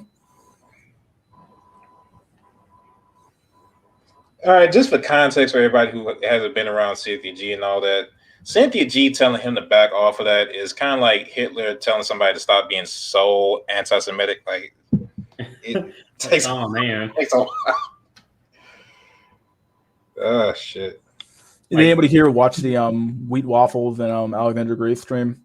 I watched it, though. I watched the first 10 minutes of it, but then I just, I don't know. I like some Alexander Grace's content, but some of it's just like, man, it's like, come on, guy. are you trying to convince yourself that that looksism isn't real? I don't know. That's what it oftentimes sounds like sometimes. Like I think I said this earlier on the stream, but it seems like when you bring up black pill or you bring up this ideology to red pillars, they have this weird aversion to like hearing, oh, well, yeah, of course, or rather, what ends up happening in the debates, and I said it, like I said this early in the stream, is that like both sides end up kind of halfway agreeing on like the very, very like the obvious things, like okay, like of course a 4, 3, or 2 out of 10 guy or 1 out of 10 guy is gonna have a hard time fucking finding a woman, and kind of everybody kind of agrees that like, oh, of course a 8, 9, or 10 Chad basically is going to have his free reign of the women. Of course that's going to be true, but the problem is like what happens in the middle, and we're always kind of arguing over like who in the middle is irredeemably trash and can't be saved, and who in the middle can be saved. And therein lies the problem. I think that red pillars truly believe. Some of them believe, and they think they can make money off this as well. So like obviously they have a very, very lucrative incentive to believe that by using tactics, game, various forms of manipulation, you can get a woman to like you enough to date you, give you sex, and everything else that falls off of that. And black pillars are saying, well, no, the game doesn't really matter, and that it's the looks that matters, and that first thing you have to get past is the looks threshold, and then everything else kind of follows from that. And I feel like arguing over an edge case, like the obvious cases are really easy to talk about because like everybody knows Chad and everybody knows that subhumans aren't going to get women and Chads are going to get women, but it's the people in the middle that we kind of have to talk about. And once again, how many of those guys in the middle are trash tier and can't get anything? And I think it might have been Ice Cactus who said this, but I believe this is happening all over the economy. This is happening all over the world, where the middleman is like being squeezed out slowly. So what we're kind of walking into is like a kind of like a what's it called, a two-pronged system, or a dichotomy where it's like you either have a Chad or you're Incel in a way. Yeah, that's kind of everybody in the world having the same exact complaints. Like it'd be one thing if everybody had the same problem, but like different aspects to it. But fucking a Chinese man and an African man talking about, yeah, these bitches crazy. Like yeah, like the a middle is slowly being hollowed out. So like you're either in the top 1% of looks or you're not. And it's like, okay, well, this like that system just doesn't seem like it can function for too long. If that makes any sense. Like, like it's like he's right here. Middle class is going to be a privilege. It's true. I think that's going to be very true to some extent. I think it's happening in the economy. Yeah, I think it's happening in dating as well. It's happening overall in the system where it's like you're getting rid of the middleman. You're cutting the middleman out, and we're going to have a system of serfs and masters. Yeah, that's basically why I've argued for E or R for I guess the last 6 months, because that's all this is going to devolve into eventually, like inevitably. Like you can't, the way things are going now, like not only is the incel crisis going to continue to get worse, it's going to get to a point where like all incels are just going to be slaves and serfs. So what do we do? Knowing that? Do we like leave society and kind of form our own kind of vestal communities, or do we rise up and kind of overthrow everything? Because it's going to get to that point. Most people are just going to sit at home and like live a subsistence living. Yeah, they're going to lay flat like the Chinese for slightly different reasons, but still. Alexander Grace is a person who doesn't like to say something is over because there's a 5% chance something might happen, and he doesn't want to look bad if there's a 5% chance something comes through. Yeah, like that's the problem too. Like a lot of people have he's looking at like he's kind of looking at probability, but like it's like the women who think that like the Chad is gonna settle down with a Becky or a bottom tier Miranda or some shit. Like it's just not gonna happen. So like there's a possibility it could happen, but Chad has no incentive to ever settle for like anybody less than 8 or a 9. He just had no anything. Yeah, he doesn't have to settle for anything really. But like if there's a Chad who does want to get married, his likelihood is going to be marrying. I'm going to marry an 8 or a 9. Like why the hell would I settle for a 6 or a 5? Like I have no incentive to. Yeah, I want top tier, and I can get top tier. You hear bitches talk about Russell Wilson and Sierra, and I'm like, she's still a fucking celebrity at the end of the day. Like, even if she is a fuck, like you're nowhere near. Like, what the fuck? And like the problem with like looking at probability of like 5% or like like possibility and probability are two different things. Anything is possible. There is a possibility that like the 1 out of 10 fucking 5'1" manlet gets the girl. He gets the somehow gets the girl some way. But like, so what's the probability of that actually happening? It's very fucking low. And it's like if you're gonna like, this is why I always tell people to make a measured and and you make an honest assessment of where you are and make decisions based off of where you are and not what could happen or what could possibly happen. Like, okay, like what's the probability of something happening for you? And if the probability is high enough, take a chance and go for it. If it's not, then don't go for it. You know what I mean? Like, there's no point of doing this weird game where it's like, oh, anything's possible. Because I think that's actually what was kind of contributed to the destruction of this generation. Of like, our parents told us that anything's possible, that everything's gonna work out in the end. If you just work hard enough, it'll all work out. And you can do anything. My kid can be an astronaut. He can be the president. He can do this. He can do that. And it's like, what the kids. The reason why the kids are kind of rebelling against the system right now is because they've been lied to their whole lives, and they know they've been lied to. And now, like, like if you told them the truth up front and said, "Hey, kid, you're not that bright. You might want to become a fucking car mechanic or a fucking I don't know, work some like blue collar job," and you have to admit there's nothing wrong with that. But the problem is though they've all been told, hey, go to college, go to school, get your fucking money. If you don't go to college, you're a fucking loser. You're be a fucking moron. Go to college and get into a boatload of fucking debt, and the women will flock to you. And if you get a good job, well, all of a sudden the kids wake up at age 29, 25, 26. Wondering, where's my car at? Where's my house at? Why am I still living in my mom's basement working a dead-end job? What's going on? Well, yeah, they've been fucking lied to. They've been lied to their whole fucking lives, and now the chickens are coming home to roost.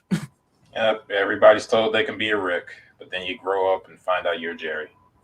Yeah. Well, it's not only that, but it's like it. I don't know, man. It's like the whole like system survives off of that, though. Because it denigrates like the working class. It denigrates these blue collar jobs. And no, you don't want to be that. You want to be these white collar. You want to have these white collar jobs. You want to have these desk and office jobs.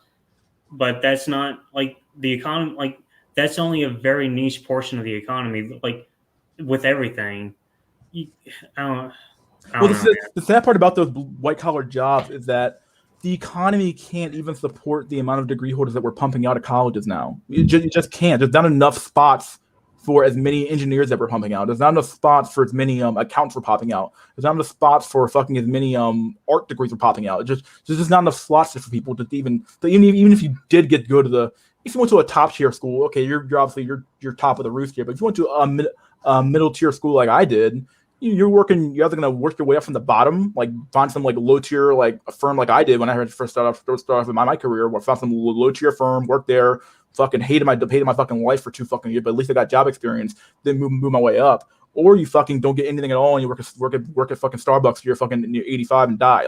Like that. Those are kind of your options now. Like, and we've and I do agree with last year where it's like we've taken the trades and we've totally fucking destroyed the concept of the blue collar job, but those are the job that keep society running. The trash man, the electrician, the plumber, the who runs the maintenance facilities, who runs basically there's no the water social and by extension sexual value in the blue collar. Who runs the water, the sewage, all that stuff. Like, what's going on? Like, there's but we've taken those jobs and said those jobs are low tier, and women immediately look at those professions and think, this guy's a low tier guy. I don't want him. I want a guy with a college degree because he can make more money or something like that. So. Like, even if you make like 6 fucking figures as a blue collar motherfucker, she'll still look at you like, okay, but you're not the right class though. It's crazy. Yeah. Even if you're making more than her, that's the fucked up part.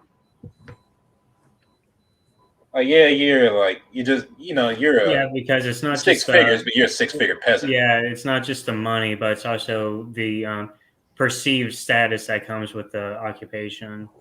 Like, oh, you make 6 figures, but you're a garbage. Yeah, good luck with that. But you're a plumber.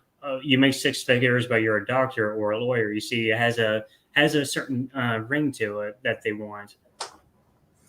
And so Magic has a stream on Revolution or so where most people will just sit on their asses. It's very true. But you never need most people to do anything. You just need a sizable number of people to actually rise up and do something. So yeah, that's what makes the incel truly dangerous. The Revolutionary War didn't have all Americans take over the fucking country. Like shit, what was it, like? I don't know the percentage, but I think it was like I don't know. I don't want to say numbers. Yeah. It was a very, like, from what I remember reading, it was a very small percent of people who actually fought in the Revolutionary War. Yeah. It was like, I think it was like maybe even 10 to 15,000, if I remember correctly.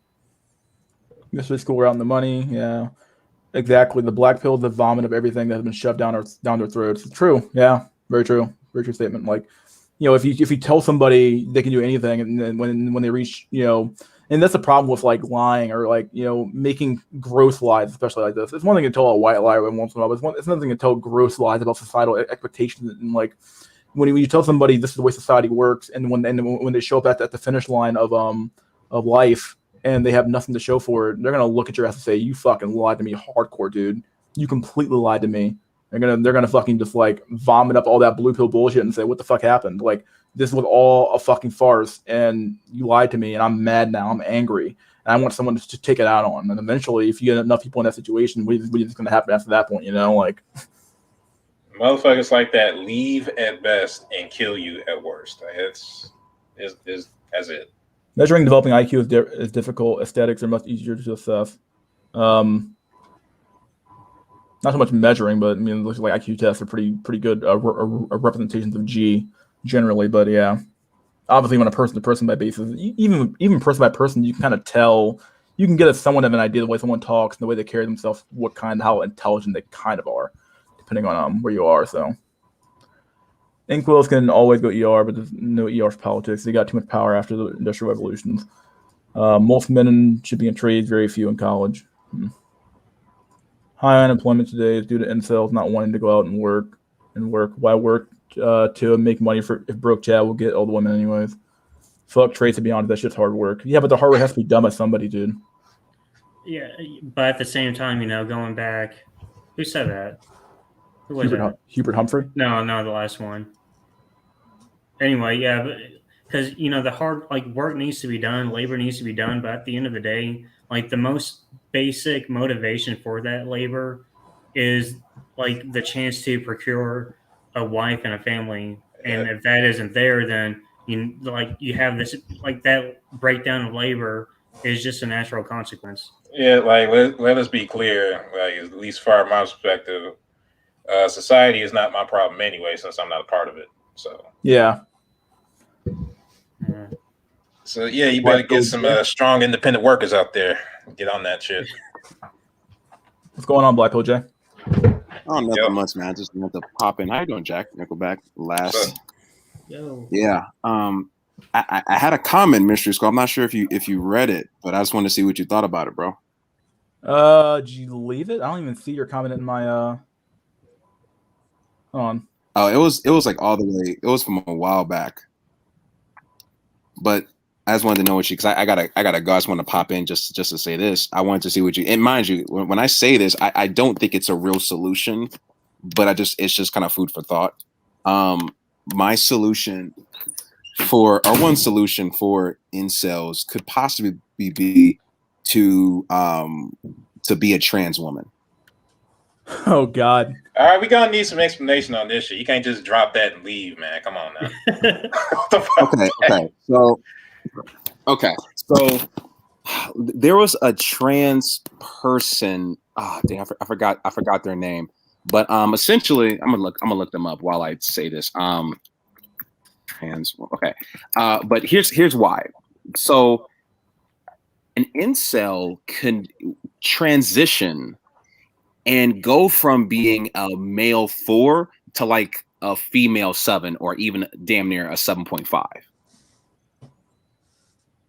Then, and I know it sounds crazy, but just hear me out. Okay. Because women have lower standards for other women, that dude can go from literally being a 4 out of 10 dude to a, mind you, he doesn't even have to necessarily quote unquote transition. He could just dress up as a woman and go from being a 4 out of 10 dude to a 6 out of 10 woman or a 6.5 woman and be able to literally hook up with a woman at her quote unquote level, because women, again, hypergamy only is for men. A woman are gonna fuck, like, think about it like this, like in the hood, right? Like a black woman won't fuck a dude under 6 feet, but she'll fuck a stud who's 5'5" and look uglier somehow.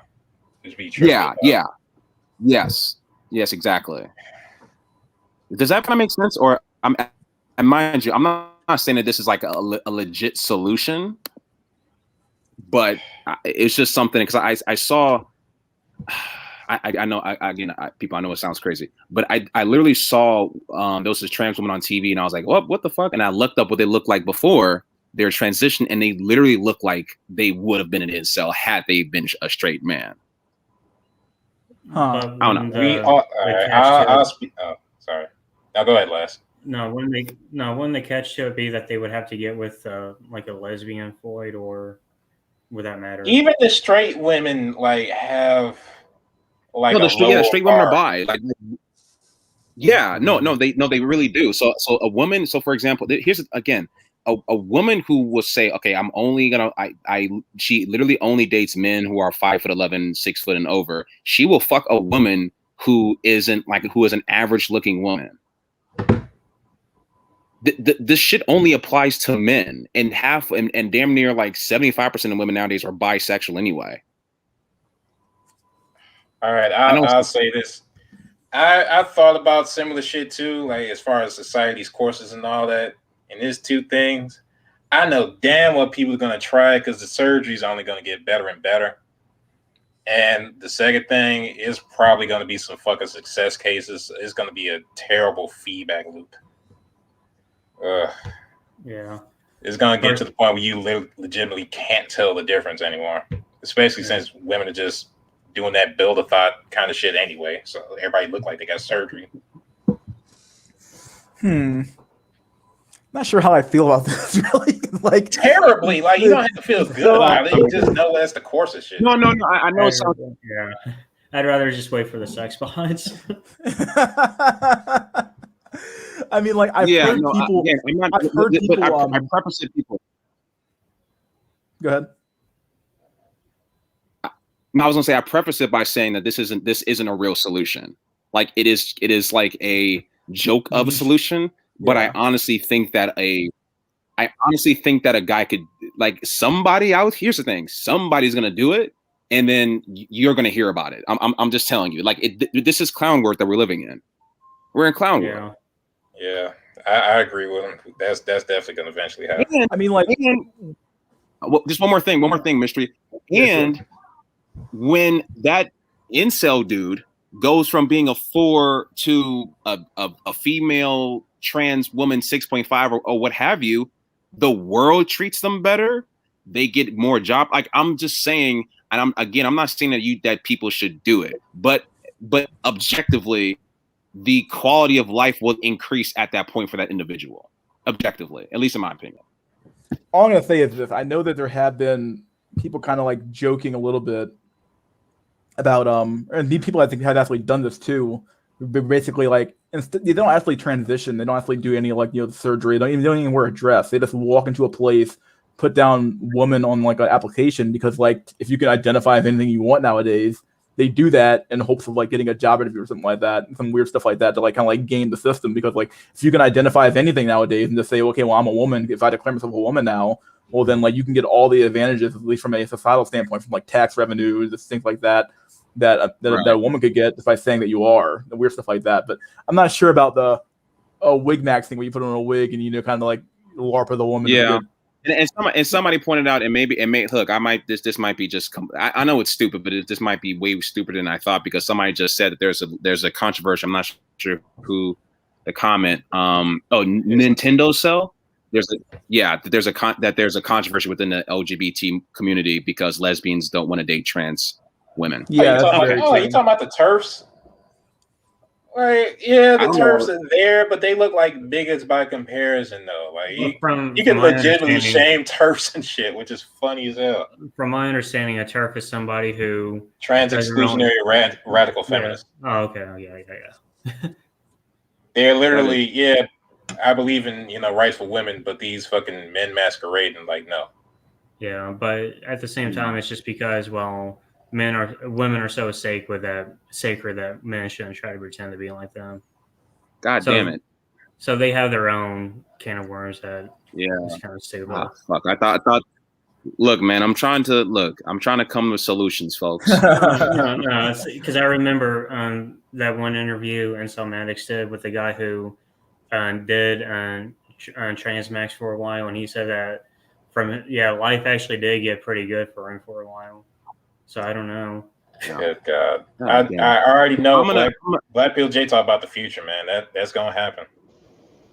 No, I'm saying no. I think you're going to see.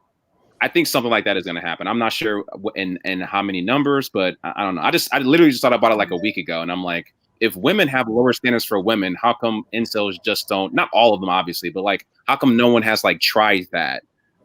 You know, kind of like that movie. What's that movie that with fucking Dennis Rodman. Dustin Hoffman? No, the movie with fucking Dustin Hoffman. Tootsie. Like, yeah, kind of like Tootsie, but instead of him trying to get a role, he's trying to get some lesbian play, you know? He actually did try that in the movie. Anyway. Yeah. So, because in the movie with Dustin Hoffman, he dressed up as a woman because no one will hire him as a man. So it's like, okay, if no one will fuck you as a man, try as a woman. You know, does that make sense? I think that, I don't know. In its own weird way, I can actually kind of see it. Yeah, it's stupid, but yeah, it's a crazy not because we all know on paper this shit that makes mathematical sense. Like somebody's gonna see this theory and be like, "All right, let me go for it. I ain't got nothing else to live for." Right. But anyways, y'all, I'm concerned is that anyway. Oh, how about y'all? I literally want to just come in and say some stupid shit and then leave. All right, Black I appreciate it. You did try to drive that shit by before I said something, but all right. Yeah.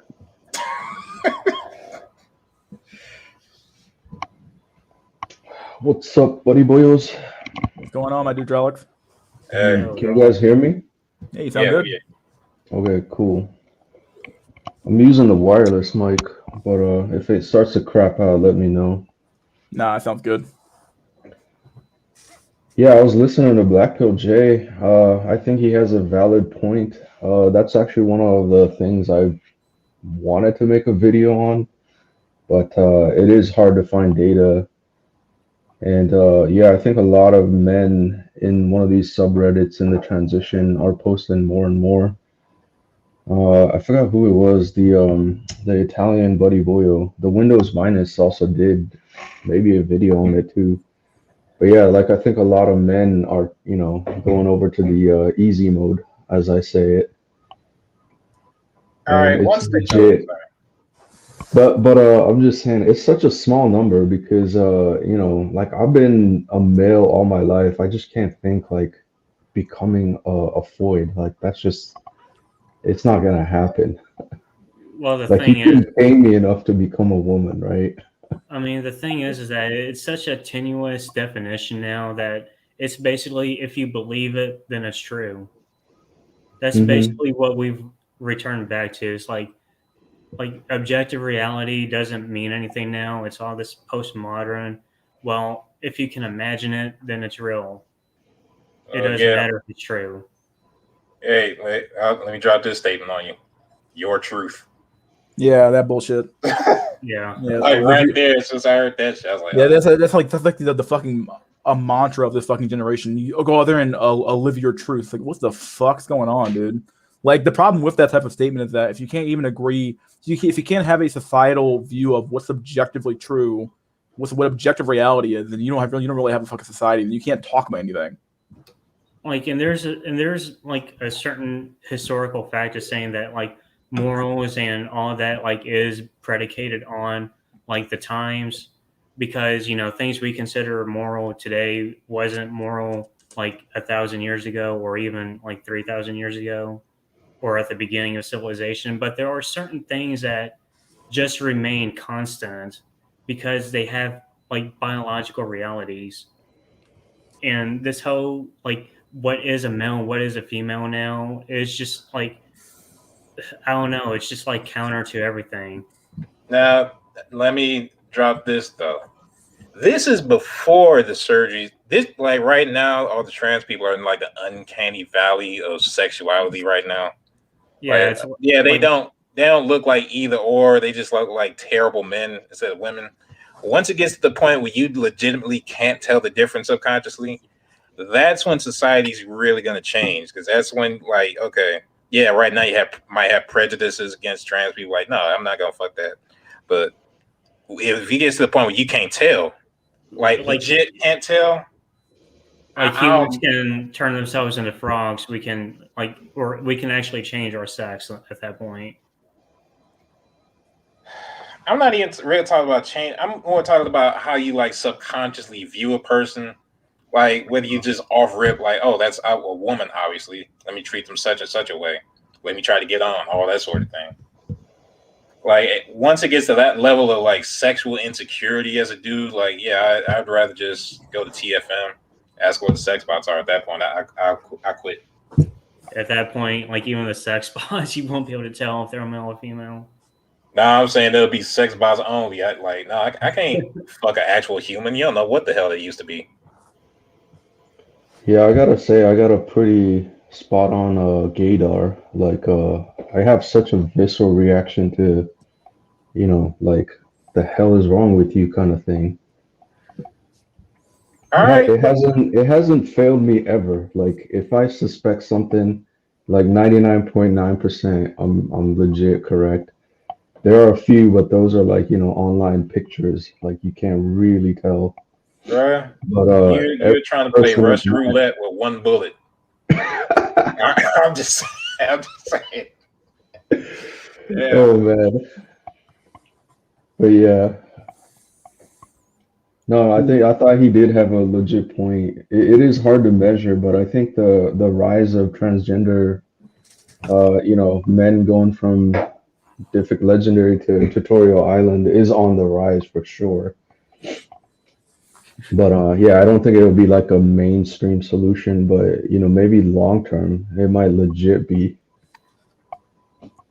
It I do depends on wonder where the how technology goes, but I do wonder how much of this is how much of this weird stuff is like, I hate to jump into like social constructivism then here, but it's like it does seem like stuff kind of came out of nowhere, and obviously you've seen this huge rise in like the LGBT community for Gen Z especially. There's like 15% of them, which is insane I to me. know, right? Like, And how much of this was like, how many people were actually on the edge of like thinking about this stuff, or was this stuff just inputted into the consciousness and has been reinforced over and over and over again via the schooling system, and now you have people coming out of that system kind of fucked up in the head now? Like how much of that?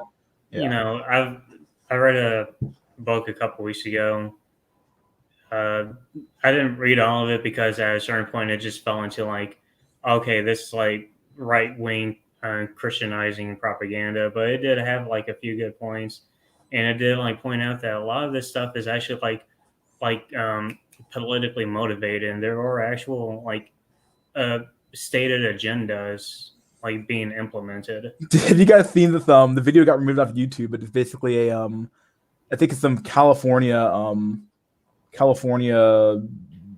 basically a bunch of gay men saying that like we're coming for your kids in a way, like basically the moral of the story or the moral of the song was like, oh, we're going to turn your kids into better people, basically to like make them more accepting of this and this, and it's like, okay, but like just mindset of like, oh, we're coming for your kids and we're going to indoctrinate your kids to be more to like these LGBT weird sexuality things because we want the world to be better and better and better. Like, okay, well, I don't know what that means. Like, it's just coming across like really weird. that ain't shit. Gay, man, look, gay is like 2008, 2012 sort of shit. Nowadays, you gotta watch out for the trannies and the pedophiles now. Like, it's like you hope a motherfucker's gay now. Like, oh, thank God, he's only gay. Speaking about that, like, Mr. Obvious did a video on that as well too. I watched several of those. Like, of that, whole like indoctrinating your kids. And I think one of the subreddits was like they went through all the pictures of the men in there, and it turns out like at least legit maybe 20% of them have criminal records of being a child want to Child, be yeah. snuggler. Oh my god. Yeah, can we say those words on this stream? I wouldn't say it. Yeah. Don't just use like talk around the words. Cheese pizza enthusiast. Yeah, there you go. Cheese pizza enthusiast. Yeah. In fact, did you guys know? I think it was it Kyle Rittenhouse. When he did went on his when he went to the Kenosha, the people he actually ended up mass deleting with like if you look up their criminal records, they were like all like pretty bad people. Like I think one of them was like a child predator or something like that. I was like, what? Like, what the hell's going on, dude? Like a lot of them had like these weird records of like, okay, you're not. I mean, like, I'm not saying what he did was right or wrong. Obviously, the courts will decide that, but I think it was self-defense to some extent. But like, yeah, like it was kind of funny. I was like, dang, all these dudes are like bad people. Dude, what the fuck's going on? Wait, hold on. Let's straighten. He said he has a. Yeah, he has a brutal question for Drawlix. About NAMBLA members.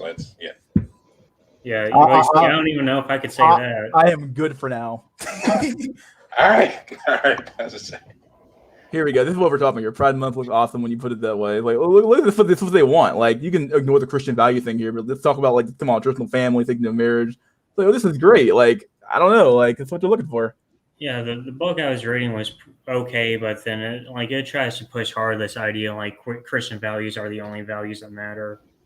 After that, I was just like, okay, I'm done with this book. Yeah, what I really think is happening is I think like Jack Mystery, even you last, including myself, and even Richard Cooper, we're like the last transitioning generation. If you talk about it, the boomers are on their fucking way out. Like in 20 years, they're not gonna be around. Yeah, didn't Cooper say like that's in 2029? Yeah, and by the time I'm like 50 or 60, like just think about. I don't know why everyone is just keep saying the army is woke. I'm offended. Oh my god! Oh my god! You're good.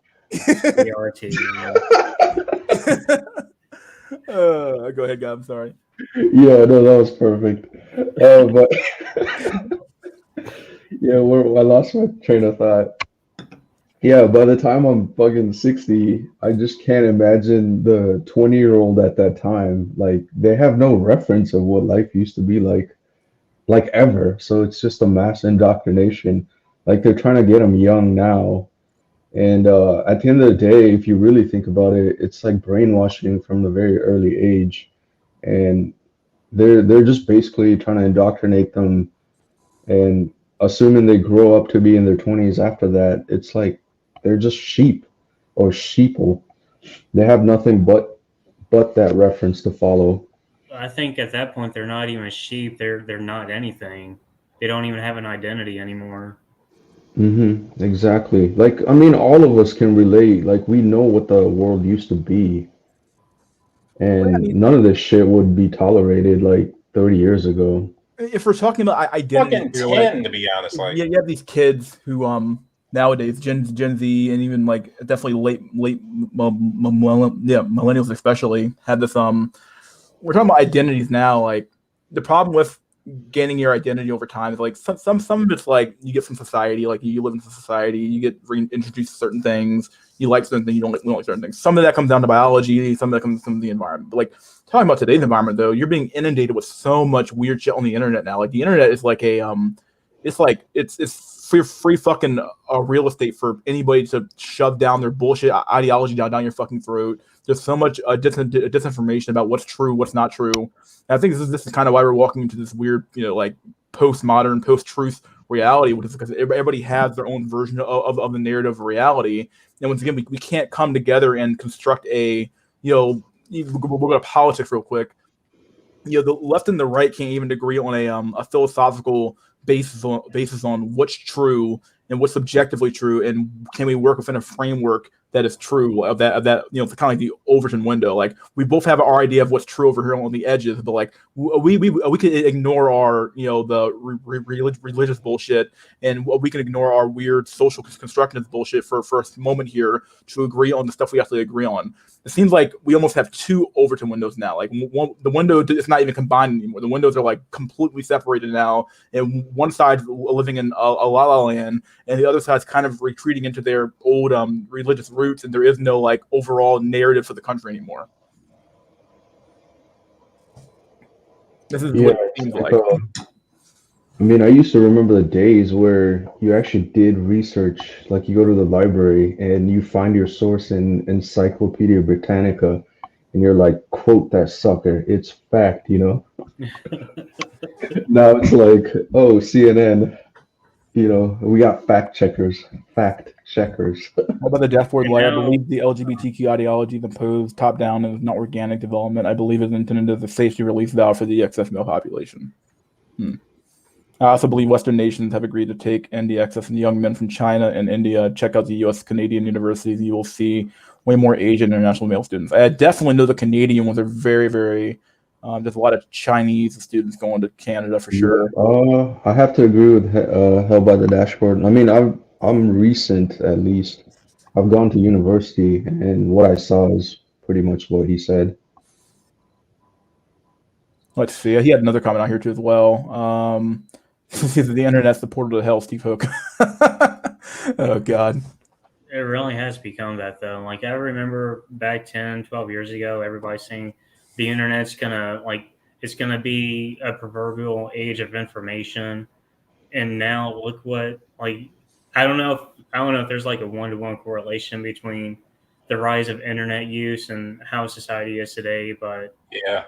You can't deny it because like they kind of came in tandem. You had a one generation that adopted it, and the millennials for all their bullshit aren't nearly as like effed up as Gen Z. Gen Z literally have just been they had the internet since day one. They had iPads, babies. They had iPhones since like fucking elementary school, and they've been on the internet their whole fucking lives, and all they know is the internet. I think this has got to be a huge part of the fucking the problem here for sure. Like, say what you will about my generation, the millennials. At least we interact with real, like actual humans on a day-to-day basis. Like now, everything's through a barrier, like a screen or some shit, or a phone. Like it's not. It's like everything's basically soulless to a degree that's never been seen before. Doesn't know it's the parents. To some extent, I agree with you. I think the parents dropped the ball as well. Dude, your kids are gonna interact with this shit just by going to school. They're gonna be around their friends that have phones and shit. Yeah, they go to their friend's house after school. Like you can't stop it. There's gonna be the teachers are gonna talk to them. Yeah, you can't stop all the propaganda from inundating your kids. Like, and like it's almost like I think I read that one study a while ago about the how political ideology might be a little bit genetically influenced for sure. But like when you actually read the study, they're like there's a weird thing of like, okay, but like the problem with the youth is that they're so easily persuaded that like, yeah, sure, the kid might be more likely to be conservative, but if he gets inundated by the culture and he gets shamed into being a far lefty and accepting all these weird sort of social constructionist or social views of the world, well, all of a sudden you lost your kid at that point. Like it doesn't matter how many times you tell him that stuff's wrong. I remember being a kid or being a young person rather, and being like, oh yeah, gay marriage is fine, gay marriage is fine, gay marriage is fine. And all of a sudden, it's like I'm looking back at myself now and thinking, dang, what the fuck was I thinking? To some extent, like I still think, I was the same way. I remember like having arguments with my mom. Yeah, telling her like, mom, I'm like a liberal and all this stuff about when I was 18, 19, and now I just think, man, what was I thinking? It's almost like you can't see the I know a slippery slope is oftentimes the fallacy, but it's not always a fallacy. Like it's one of those weird fallacies where it's like there's a reason why it's a thing. No, like, I mean remember the original like thing that was selling as far as gay marriage specifically. It was like, yeah, gays, like what's so wrong? They're just like us except they're gay. And like you can make a decent libertarian argument for that. Like, yeah, is two people minding their own business, even closed doors or whatever, and they act like normal fucking people when they come out. So why go against them? What would I lose? The problem as I see it is that it wasn't that, well, these people are who they are and you should just let them be, but it was like normalized and saying that, yeah, that's how we should all be. I think that's like a different argument that came about, even if it was always planned to be. They kind of got conflated, kind of like the Iraq War. Like, yeah, we're going over there for Bin Laden. Like, yeah, I mean, Saddam it's really Hussein's right next door to me. Picture right here, really. Relax, you narrow-minded religious bigots. It's not like we are going to come into the classroom and talk to your children about being gay, and all of a sudden it's like 119, we're gonna have a fucking you have you have a literal fucking demon lord in your kid's kindergarten classroom, looking at them like, okay, like fucking dude, fucking frame mocks half the fucking people here and shit. And the thing thing is, is, like, fucking doom. And I remember being a part. The kids are to be homeschooled by at least base parents. Like the public school system is absolute garbage, in my opinion, these days. People have I would say everything is garbage. GD says conservatives aren't exactly the mecca of truth. Yeah, I'm not saying that, but the problem is that, like, you know, I accept, like, this old little mantra that I used to accept from, like, you know, hearing all the time, and I accept them as being true. Like the one I talked about earlier was like this idea of like, oh, people should be allowed to do whatever they want as long as it's not affecting anybody else. When you get older, though, you come to realize that that's really bullshit, because everything you do affects somebody else. Everything you do, okay, from buying a product to breathing fucking air, you're affecting somebody else in the environment, whether you like it or not. And the main problem is that what ends up happening is that a toxic behavior, you know, any toxic behavior, if it grows to at an exponential rate to a certain point to where a certain portion of society is doing it, it can have massive effects on society. So something that starts off small can grow to be a cancer on society to some extent. So like all of a sudden, those people who said, "Oh, just let me be," well, they start influencing other people to do it, and it grows and grows and grows and grows and grows, and it gets bigger and bigger and bigger. Now, should those people still be allowed to do whatever they want? Like, I'm not quite sure, because like in like the argument still holds some weight. Like, people should be allowed to kind of live their life in the way they see fit. But like, society kind of runs off this like weird kind of like unwritten social contract of like, hey, I look after you, you look after me. Like, we're all one big community of people, especially in a nation or in something like a community. And it's like the reason why we have stuff like social shaming for certain behaviors was to keep people in line so that people wouldn't do stupid shit that would affect other people as well. Yeah, but then technology changed what exactly the social space even is anymore. Yeah, I think you have a mystery. Like, I think the human brain is only designed to, you know, kind of remember up to 50 faces.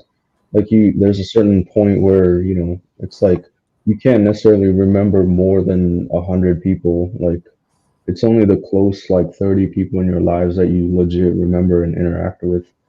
And that used to be the norm until, you know, technology came around. So, like the camaraderie, the sense of community was innately built into the human psyche, and to some extent, you know, globally now, but with countries and war and that kind of stuff, with national identity. But now it's just like, you know, complete just mishmash of garbage ideas. Nah, conservatives believe in religion, which equals an adult Santa Claus. Well, I think you want to say God there. The thing is, like, with religion, is like, this is exactly what the left is attempting to construct right now. They're constructing a religion. It has a boogeyman, it has a devil, it has a god inside of it. It's all the same shit. It's just being repackaged as being very, very secular and accepting. It's the exact same thing happening over and over and over again. You're not going to beat religion out of people. There's the reason why religious beliefs exist to offend the human psyche is because that's probably something that's like biologically or naturally like a natural selection pressure that forces us to not force us to be religious, but definitely reinforces religious customs onto us. I would say our ideas of like being conservative kind of differs with the political ideology of what a conservative is anyway. As far as what we're talking about, is the more accurate term might be traditionalist, maybe, instead of like what they call conservative now and have been, because really that's more like a on one hand, they're just slow liberals. Like, okay, this is what a Democrat was like 10 years ago. On Yeah. the other hand, you're talking about believers in the free market and shit like that religion. So, it's the same problem with the Big Tent. Is like too much involved with a single term or side. Yeah, when I say conservative, I mean something else than And like the biggest hardcore problem, I Republicans. mean, religions have bullshit with them too. I'm not going to sit here and like simp for like Christianity or try to like be here like just like crusader for like, oh, the Christian thing was right. Okay, no, but what it did was that it gave people I think people have a hard time because like people can only look at things from their own perspective here. Like people like they take their own intelligence and they take their own their own abilities and try to project them onto other people. Just because you're able to construct your own a moral system and live within it and be a good person without religion or God doesn't necessarily mean that other people can do that. There are people that are less smart than you that might actually need the threat of hell and damnation and the reward of heaven to actually act right. Like you might say they're dumber than you or lower IQs than you, and that's fine. They probably are. But there are some people in the world I do believe who actually probably need a very, very simple reason to do something. Okay, if like it doesn't matter, like it doesn't matter that like like I think one of the big things I think in Islam is pork. The reason why you couldn't eat pork was because the animal was considered to be unclean. But instead of telling people that, it was like, okay, it's too complicated to tell the entire society not to eat pork because it's too unhealthy for you or shit like that. Instead of that, let's just do this. Tell them God said so, and it's much easier to reinforce that than it is for us to tell them all this science shit about it. Instead of that, we just tell them one thing, and all of a sudden it works. And the majority of society will follow that one custom, and it'll keep people safe in general. So like this idea that like people constructing their own moral system and being good people, sometimes people need the threat of like the good thing about religion is that it's almost like self-reinforcing because it's basically the person self-regulating using something that's not even real, which is like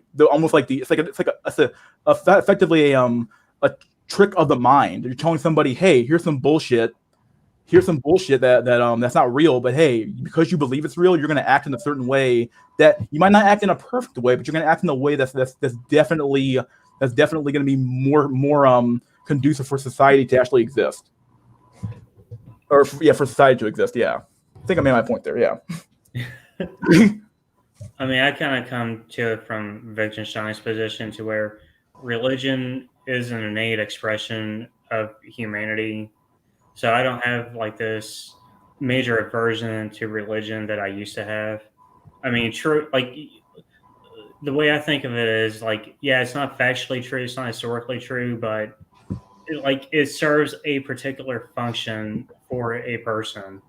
Yeah, right here. God was the original big brother, so to speak. Yeah, he was literally like, all you had to do was say God said so, and all of a sudden people were like, okay, I won't do F action. Now, it doesn't mean everybody followed that, but people don't follow the law now. But we don't care about the edges. Like we always argue on the edges, saying, oh, not everybody does the law. Well, of course not. That's like retarded to even expect. Whoa, dog boy.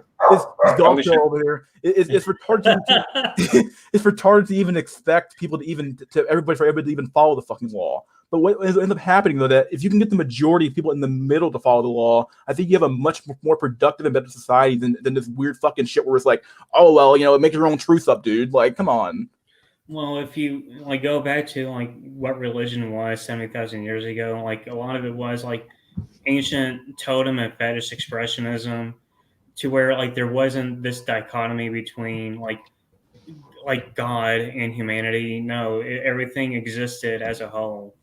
It's only like more recent and like relatively recent where like they try to intellectualize it, like with pre-Socratic and like even Platonism, to where okay, like there's this divine mind and it creates everything consciously, and that's where everything comes from, and that's a large part where like Christianity originated from.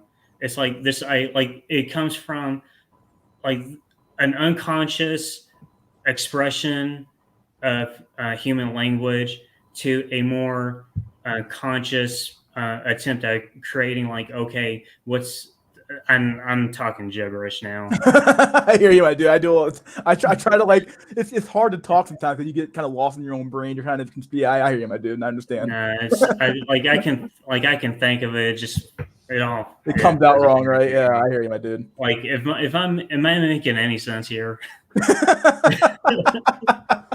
Oh God. Basically, what religion was like back in primitive times and what it is now is it's like two completely different Swear to things. God. That's what I'm It's saying. it's like it's a form of like a social glue. Is what I Yeah. do it as. Like it's a social glue. It says it's a social glue. It's a trick of the mind that tells somebody, hey, you might go to hell if you do a dumb action. So don't do that dumb action. It stops enough people from doing stupid actions to the point where society can function in a way that like and then the good part about religion is that everybody generally has an idea of the same kind of sense of morality too, in the middle anyway. The average person knows that, okay, well, adultery's wrong, therefore, if Bob does it, I'm not going to do it too, and blah blah blah blah. It doesn't now. Right now, we live in this weird society now, but I'm not saying people weren't perfect under religious systems, but it did give people a sense of like community morality. Everybody kind of had the same belief system, and people were able to operate within a framework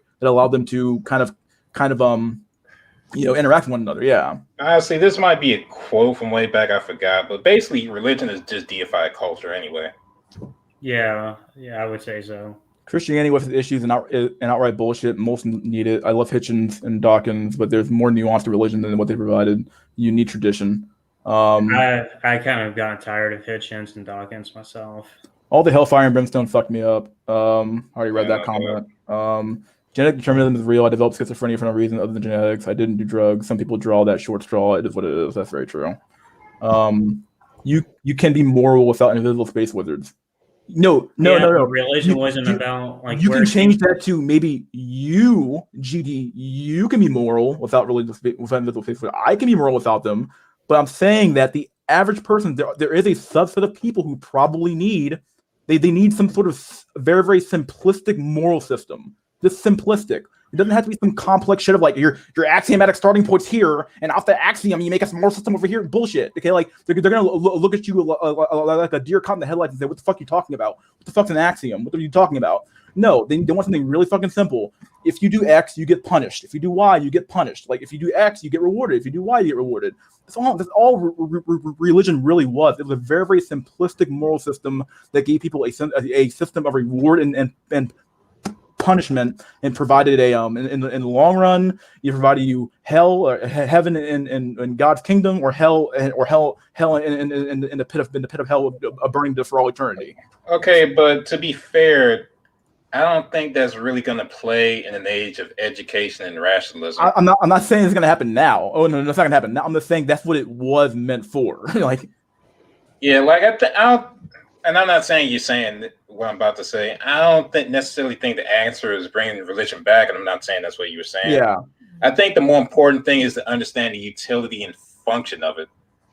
Because just leaving it as a vacuum, like just taking it out without understanding why it worked and what a place society was, clearly isn't the bee's knees, goddamn it. Well, like going back to like the history of everything, like religion itself didn't start as like this way of moralizing everything. That was kind of a later development when like you started getting like governments and laws and everything. Well, where these laws come from? Oh, they were defined like Nebo in Babylon. He came down with the laws, or Zoroaster, he got Moses. Laugh, you're breaking up a little bit. Yeah, you're breaking up quite a bit actually. Okay. No, storm here. Anyway, let me hold on. I'm gonna take you out of the stream real quick and put you back in. Give me a second. On. Let me remove, add the stream. See if that works. Yo. You sound okay, I think. Okay. I'm gonna talk for a little bit more, then I'll shut up. So basically, what I'm saying is like religion as law is kind of a later development. But I'm not saying like, yeah, I can understand Mystery's point. Like some people didn't need it, some people want it. Yeah. Yeah, I was gonna add, probably not popular opinion, but Sure. If you think about it in today's term, like you got, I'll just say by, Islam was right about Foids. I heard that before. And sometimes you read the news and you hear this, the family had to kill the daughter to preserve their, honor, like these honor killings. And yeah, in today's terms, it's like super extreme. And I'm just like, man, like, why would you off your, flesh and blood over something as trivial as getting some Chad D? But then, that is the last remnants of the religion in action. Like, there's legit consequences for promiscuity and, snuggles out of marriage still going on in the remote corners of the world. And, Part of that, and then oh, go ahead. Sorry. to add credence, like, I was actually pretty surprised. Like, Alexander came up with or made a recent video, and he had a study where it was actually legitimately showing that women are promiscuous by nature, even if they do end up in bad situations through their promiscuity. It's like Oh they shit, don't that learn. Alexander Grace video. Yeah, sorry. But yeah, I Yeah, saw that. that's the one I'm talking about. It's like they don't learn. It's like, they're just designed to continue on and self-destruct. And That's so why, yeah. ultimately, at the end of the day, like, Islam was right. They kept their foids in check because it literally is they're just destined to ruin themselves. And so then, with the internet, it's just left unchecked now. There's like no real consequence for, Foid stepping out of line. Yeah, there's some people in society, people don't want to hear this sometimes because we want to believe that everybody's exactly rational beings and people do the right thing all the time. That's bullshit. There's some people in society that need to have that fucking boot or that fucking butt, that fucking foot on their fucking neck the whole fucking time. If you ever let up on their ass, they'll fucking go crazy. And I'm not gonna say who the fuck needs that, but like, yeah, there's certain people who definitely need that fucking boot in their neck. Like, if you ever let them go, they go crazy. Like, you just can't stop it. Okay, to Yeah, which I but would ask. Oh, go ahead. the whole very nature I was gonna say is like, like being a human and educated, it's like you go through bad situations, bad times, you learn from it and you course correct, right? But it's literally void brain, like they'll just self-destruct. It's like they don't have the rational logical thinking of like, oh yeah, this is bad. If I continue doing this, it's like it's not gonna work. It's never gonna change. So yeah, I say that's why you see a lot of fat, obese women too. It's like they know they got to do something, but it's like society tells them they're beautiful. So then why should they ever change? Shit, I remember that.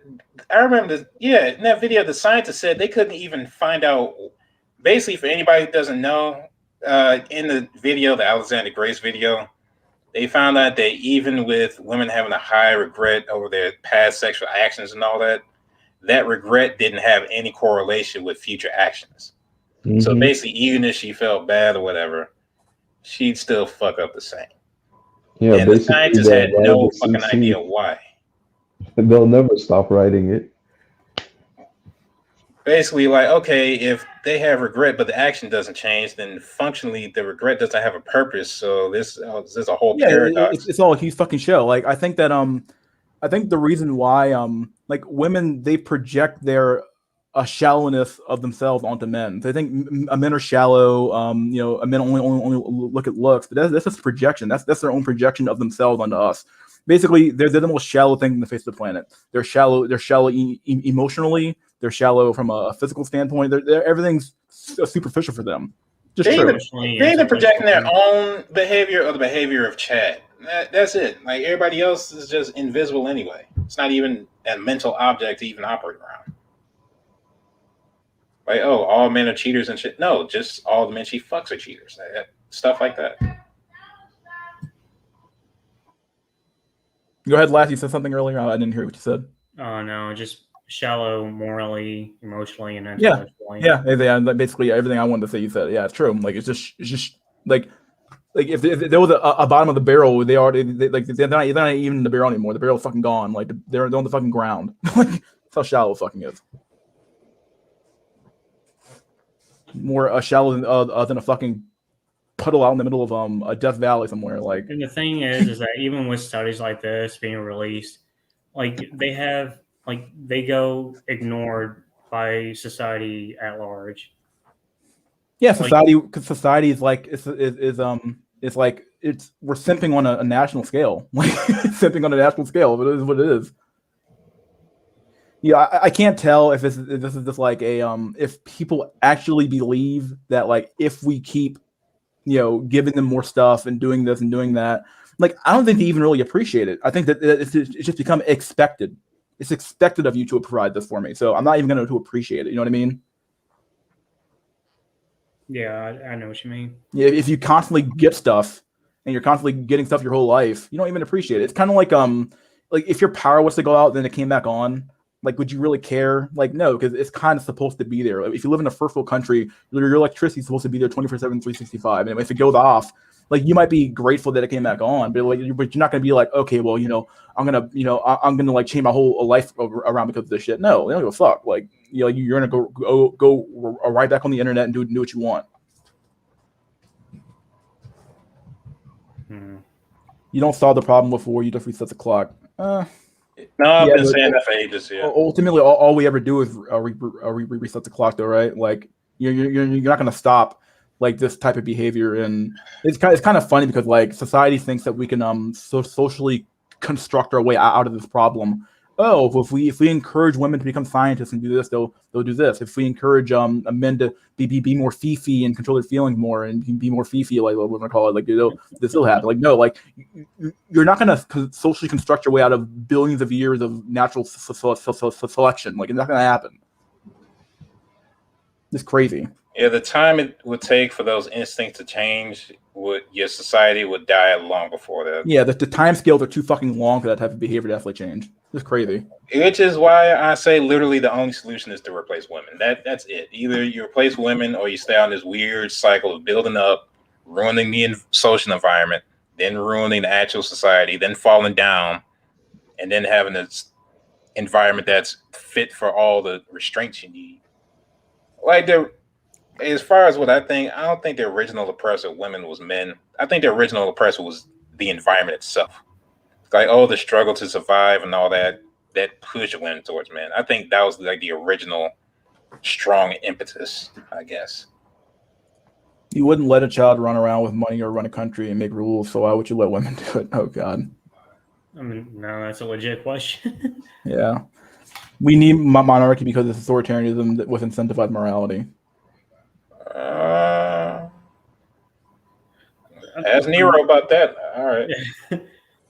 Honestly, it depends on the ruler, really. Like, if you have a ruler who's just a fucking hedonist fucking degenerate, it doesn't fucking matter, right? Like, he doesn't give a fuck with the people. He's fucking yell the freedom and die, and then society's fucked over more because of that. You can even go to China. Like, it's not exactly a monarchy. It's just a really strong party. But think about all the power they had in the one-child policy. Yep. Now the nation's crippled. Yep. Like, they had a lot of power, but they can do either good or bad, and bad tends to win out over time, I guess. A society that's patriarchal will have men and women thrive. A egalitarian society will have men succeed and women fail. A gynocracy will have men fail due to artificial situations. Yeah, very true. Yeah, pretty base there. Speaking of China, I think they're fucked too. If they're on their way out, I don't think the CCP would last another 20 more years at best. Lay flat, brother. Lay flat, guy. That's such a good one. That's the most base meme of the fucking century, man. I hope that shit spreads. Time to Tamping Max. Swear. Now that they're free, they do what they've always wanted to do with human females. Yeah. In an inflationary environment, which we have been going through for 100 years, women require more resources to raise a family, and they do what they can in sexual liberation to try to ensure that. But they're doing it in such a stupid and inefficient way. It's like not even funny. Like it's the dumbest way to go about it. Like, I mean, on one hand, you waste your fucking youth, and then you fuck around, and then what man worth his salt's gonna be like? Oh yeah, that girl with 85 million bodies on her, and who looks like fucking roast beef, and she's 800 pounds. Oh, I want her. Oh yeah, that's gonna happen. Yeah, go ahead, Jack. I'm sorry. Children too. As far as the cost of raising children, like I think that's just a natural consequence of having a competitive economy. And not like, we're competing against the world. No, I mean like the society competing against itself to such a degree that I mean, basically everybody has to have a better child than everybody else so they can get ahead in the economy and actually survive. But then it gets out of hand, and now you end up with shit like, oh, to raise a kid costs like fucking $1.5 million over its lifetime. And yes, keeping up with the Joneses or keeping up with the cons, as I think it's in the Asian community or something like that. Yeah, not even that. Like you're not even doing that to like, oh, so I could be rich. You're doing that, oh, so I could put food on the table and live. Now I need a college education. Now that college education costs like $200,000. Yeah, like all that sort of crazy shit. Yeah, that's the whole thing. Like China changed the policy to whatchamacallit, 3-child policy. That's like too late, man. Even if you made it 5-child. And I think I brought this up before, but I remember reading that they were trying to like mandate a woman can marry 2 men if she wanted to, and like the women like rioted over it, and China retracted the law. That's is beyond over when they are suggesting fucking polyandry as a cure. Yeah. No, they're gonna be desperate for people, like actual human beings, just to get the country going, and to survive as a nation. What's scary about China is like they might actually be able to enforce it, but what extent, who knows?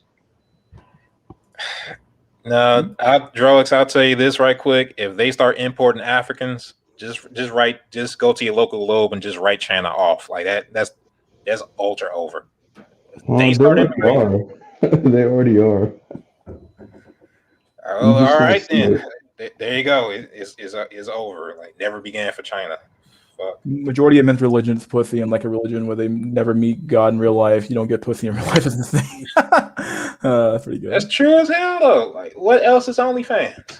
That's tithing every day. Like shit. There are negative consequences when trying to socially contract shit. Men being socialized to be foys will cause unproductive call. I'm thinking that's what it meant. Called unproductive men. Socialized foys to be bamboozled into being fertile. Yeah. Yeah, I'll find this clip. I have it saved, but it was literally Elon Musk talking about like the human race is not gonna survive. It's like you have an obligation as a human to, if you're able to, reproduce, you should. Like literally, otherwise the human race is currently like literally dying out. And he did point out like immigration, like what immigration, like even if you have people immigrate, it's like it's always excess men. They're gonna come to your country, they're gonna work, they're gonna be your slave labor for a while, but like they're not gonna be reproducing either. So at what point will it ever, get any better?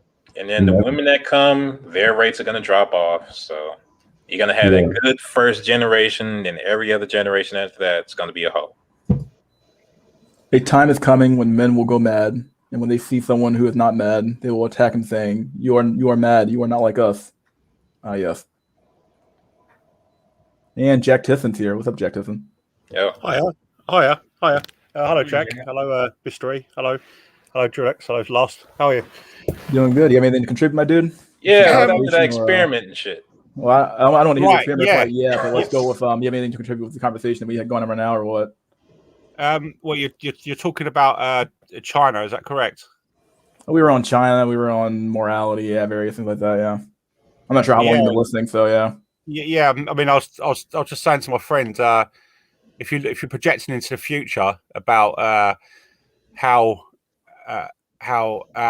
this sort of globalist nightmare is going to develop in the coming years, you're probably going to find that civilization itself is going to break down. I think we're going to probably be moving into some type of global feudalism, but particularly in the West, where you might have some sort of civilization in the major cities like London and New York and Washington, but outside of them places, you're just going to collapse into some sort of tribal world, and I think a lot of the problems that we've got in the West today, the breakdown in patriarchy will through necessity be implemented again, because I can't see this continuing for very long.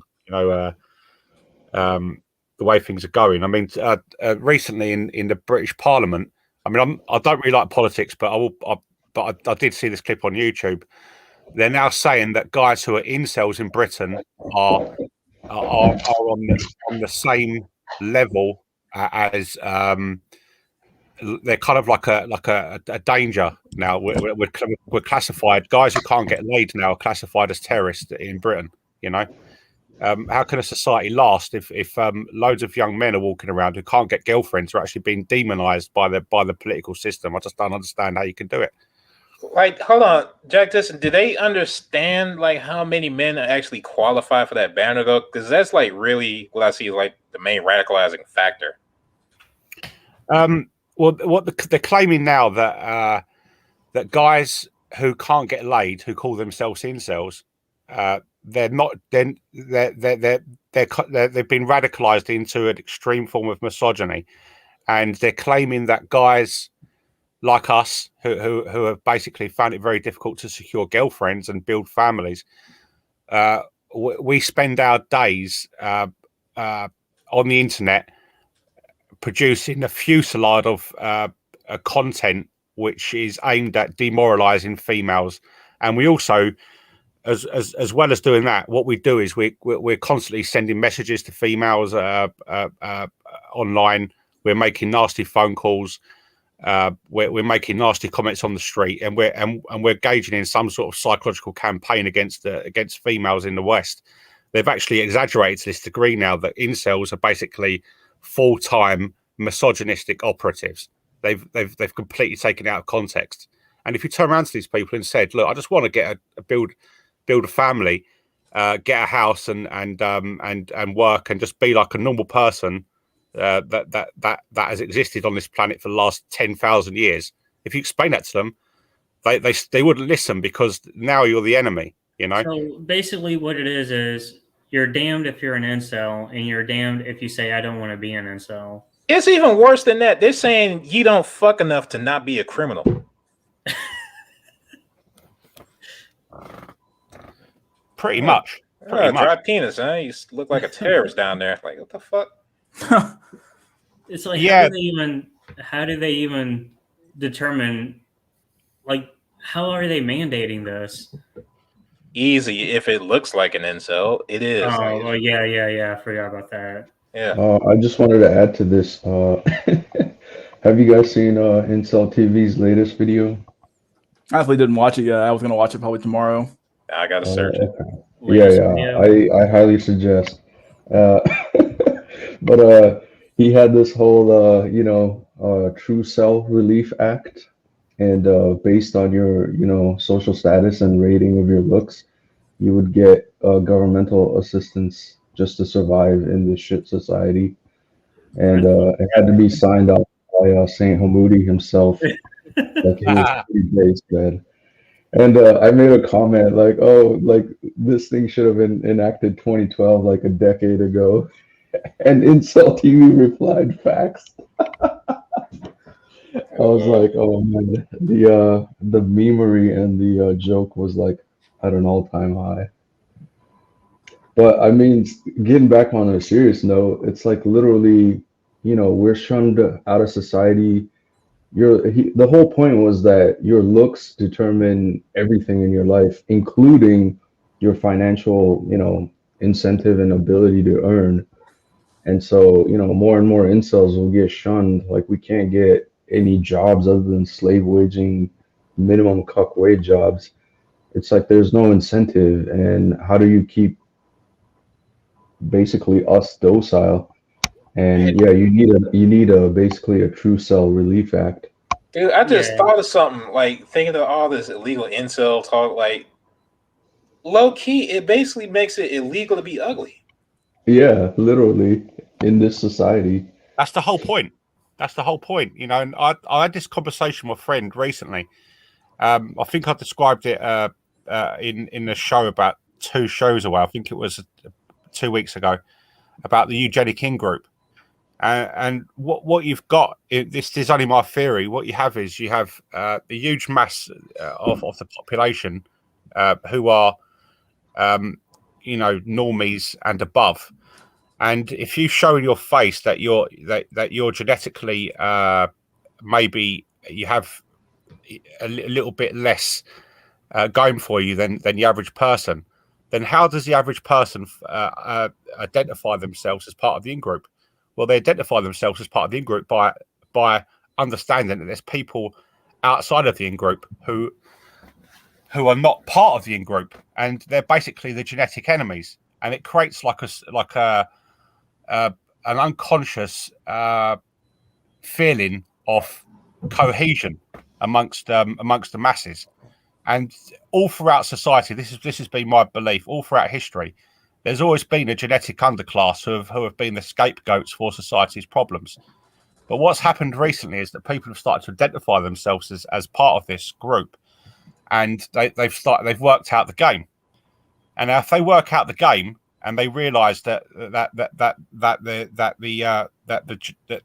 normies and above have got this genetic instinct to actually victimize them, then what they will start to do is that they will start to change the goalposts, and they will start to demonize these people and find other ways to actually get at them.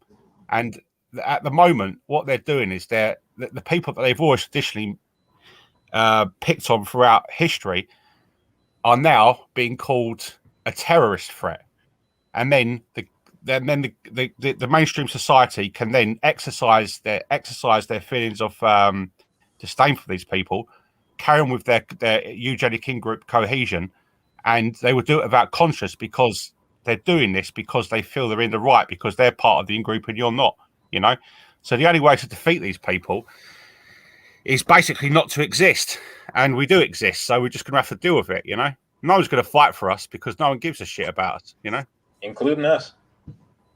Yeah. No one gives a fuck about men, including other men. Exactly. It might be a point that might come where, governments have to address this. Make no mistake, they do know. It's just it's not a priority. That's all it is. No, because they're trying to do all this shit and men, stay it doesn't feminist, but matter. they can't. Yeah. You cannot feminists don't reproduce. That's their main problem. That's it. That's the whole issue. Yeah, intelligent people don't tend not to reproduce a lot either. You have this weird thing of And when they do reproduce, they raise children and they raise them to not reproduce. Yeah. So yeah, you basically have this I feel like the solution to the problem is always going to be, we'll just keep throwing out this weird feminist mantra over and over again, and let it be what it is. And it's okay, well, you keep doing the same thing over and over again. Why do you keep reinforcing the same bullshit we already heard the last 20 years? It's not going to work. Men aren't going to all of a sudden just going to accept what's being offered on the market, Yeah, and this lady who did this speech in the UK Parliament, she said that there's going to be vigorous crackdowns on men who are classified as this growing misogynistic minority, but there wasn't one mention in these minutes, in these debates, about actually solving the problem. The actual at the state level in Britain, they're perfectly fine with all these guys walking around who have got no chance of or very little chance of forming a romantic liaison, and it shows you how callous and how nasty these people really are. With all their pretenses of being SJWs and being this kind of empathetic class of people, when you've got guys who are unable to secure females, which is an essential building block of life, all they do is give these guys ritual disdain and character assassination. So it kind of gives you a window into what human nature really is like. It's you see that the facade, beyond the facade of the establishment, when they claim to be these good guys, when really they're not. Yeah, people are only as moral or as good, or really even as bad as their environment allows them to be. I think there's very, very few virtuous people out there who actually quote unquote good people because they're genuinely good people. Most people are good people because of circumstance, and if you're in a position of power, you have zero incentive to ever actually like fix the system, to change anything, because you benefit off that system. So why the hell would you bother? You know, like there's no reason to. And these people here, like these virtue signalers, basically what they're doing is virtue signaling, saying, look how much of a good person I am. It's very similar to what a you know, we were talking about religion earlier of Christianity and stuff like that. Very similar to what Christians do. They cherry pick the Bible. Well, these people here, they cherry pick their own ideology to say, okay, well, I'm a good person here, here, and here. But then when it comes to actually do or die your actual beliefs, you end up doing nothing. You know. Yeah, I remember seeing a meme or a picture saying, like, it was a cartoon of a preacher saying, you know, give away all your possessions and follow me, and not everyone on the Yeah, you pews were first. like, no, yeah, basically. Yeah, I was gonna say, like, strategically thinking, like, if the governments were to try, like, what would the actual solution be? And, you know, mind you, I don't think any of these, you know, idiots are thinking long term. Like, it's all about the quarterly report and, you know, how can they siphon money while they're in office before they get booted out eventually. Yeah, you And would go ahead. yeah, I was gonna say, like, this whole issue, it's not like something that happens overnight, you know, like some incident or whatever. It's like the repercussions are 10, 20 years from now, Yeah, I because would say, ultimately the kids that need to be born now aren't being born, and then, you know, the absence of human beings in the future is only gonna felt, you know, let's just say 20 years from now. Because let's face it, like, even the millennials are fucking useless right now. You know, in 20 years, it's like if they're not even there, like they literally don't exist, it's going to be far worse. And yeah, so I think there are going to be steps in between, which is probably the legalization of, you know, legit snuggle workers.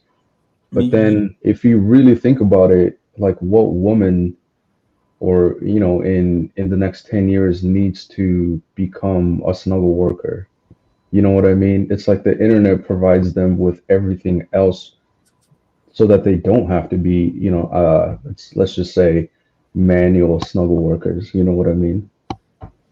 So they won't be even able to secure like actual voids that could probably offer that relief.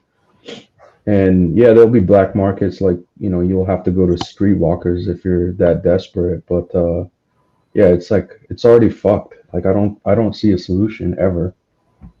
well, just to kind of extend it, like, not even 2050, like, this whole thing, like, it's determining, like, the rest of, like, history and beyond that, because, you know, things don't just happen like, well, in 20 years everything goes back to no. This is like the rest of human history, future tense.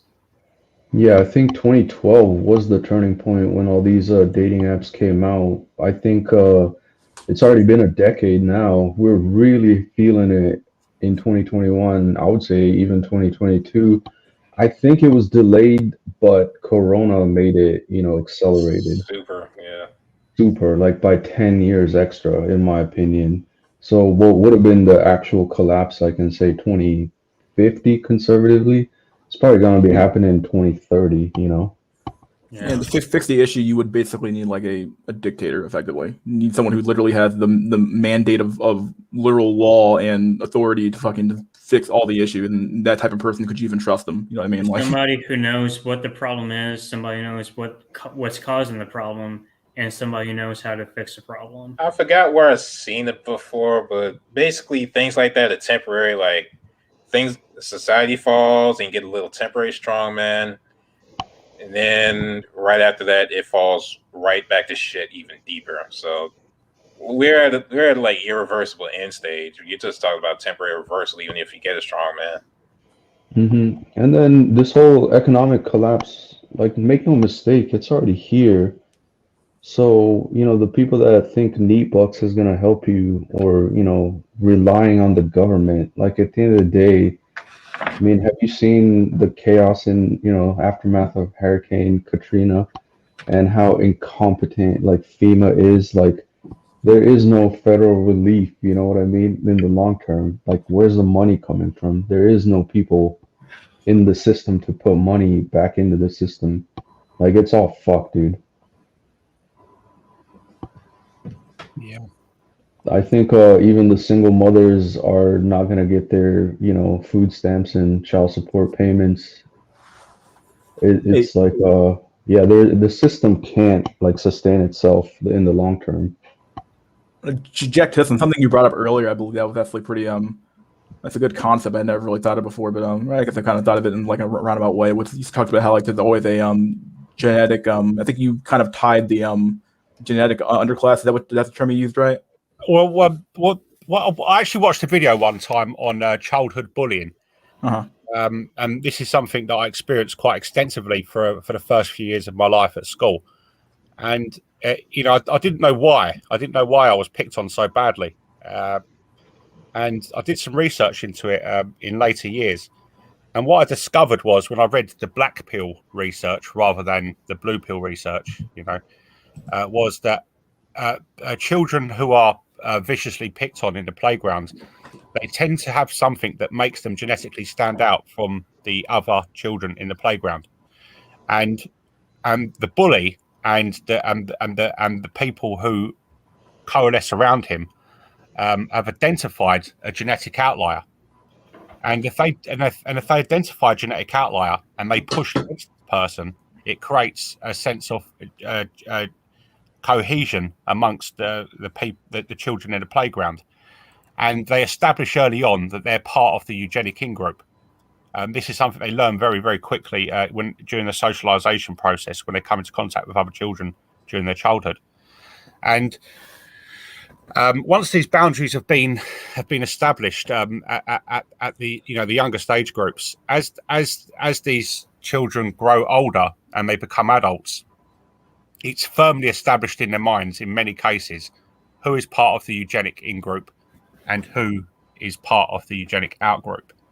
And now the eugenic out-group, in my belief, this is my theory, the eugenic out-group, the genetic outliers have always been that section of the population who it's legitimate, it's moral, it's perfectly fine to victimize them and use them as a scapegoat for society's problems. And I think with the incels, what's happened is that a lot of incels are, a bit on the spectrum. Let's be honest. A lot of them are on the spectrum. Yeah. And yeah, I think it's correct to say this. And they might tend to have above average IQs. And I think what's happened is that there's been a sort of interconnection of these genetic outliers across the world, and they've established a theory and have established a hypothesis about their own situation. If they can then start to exercise their rights against the eugenic outgroup, then the eugenic in-group, then the eugenic in-group starts to lose their cohesion, and they won't be able to identify themselves as the eugenic in-group. Once that starts to happen, then these people will start to lose their cohesion, and they will start to question what they are as individuals and as a group. So they will do everything they possibly can at an unconscious level to push against these people, and that is why you've got legislation now that is legislated against incels, because they want to get back in your place, know where you are, so we can know ourselves, and Yeah. and I think the incels have just got to be as loud as possible and say, "Give me some fucking women." Yeah, because I think inherently it's the women who determine what the eugenic in-group is.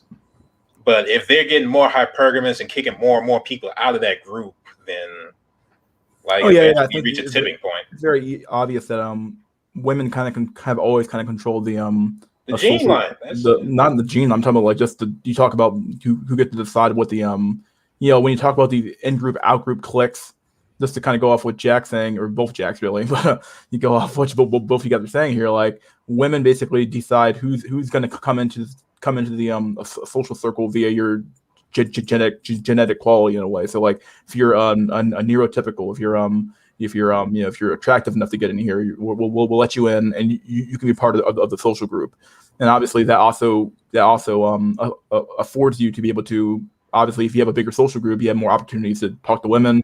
Therefore, you get to breed more, or you get to have more sex at the end of the day. And honestly, it would lead to some sort of marriage, which leads to breeding, which is more kids. So, like, yeah, as both Jack said, Jack Nickelback said, they literally are just perpetuating a genetic line. They decide whose genetic line goes on, who doesn't go on via this like a social sorting thing they always do.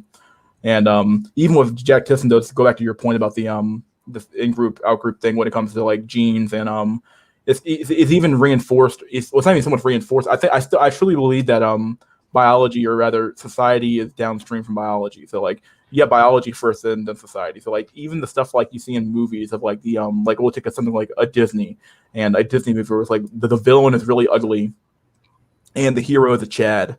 And it's like even that's just like, oh, like is that something that's like, oh, that's just something that's cultural? Oh, no, that's biological. We automatically assume that the ugly person is the villain of the story. He's a bad person.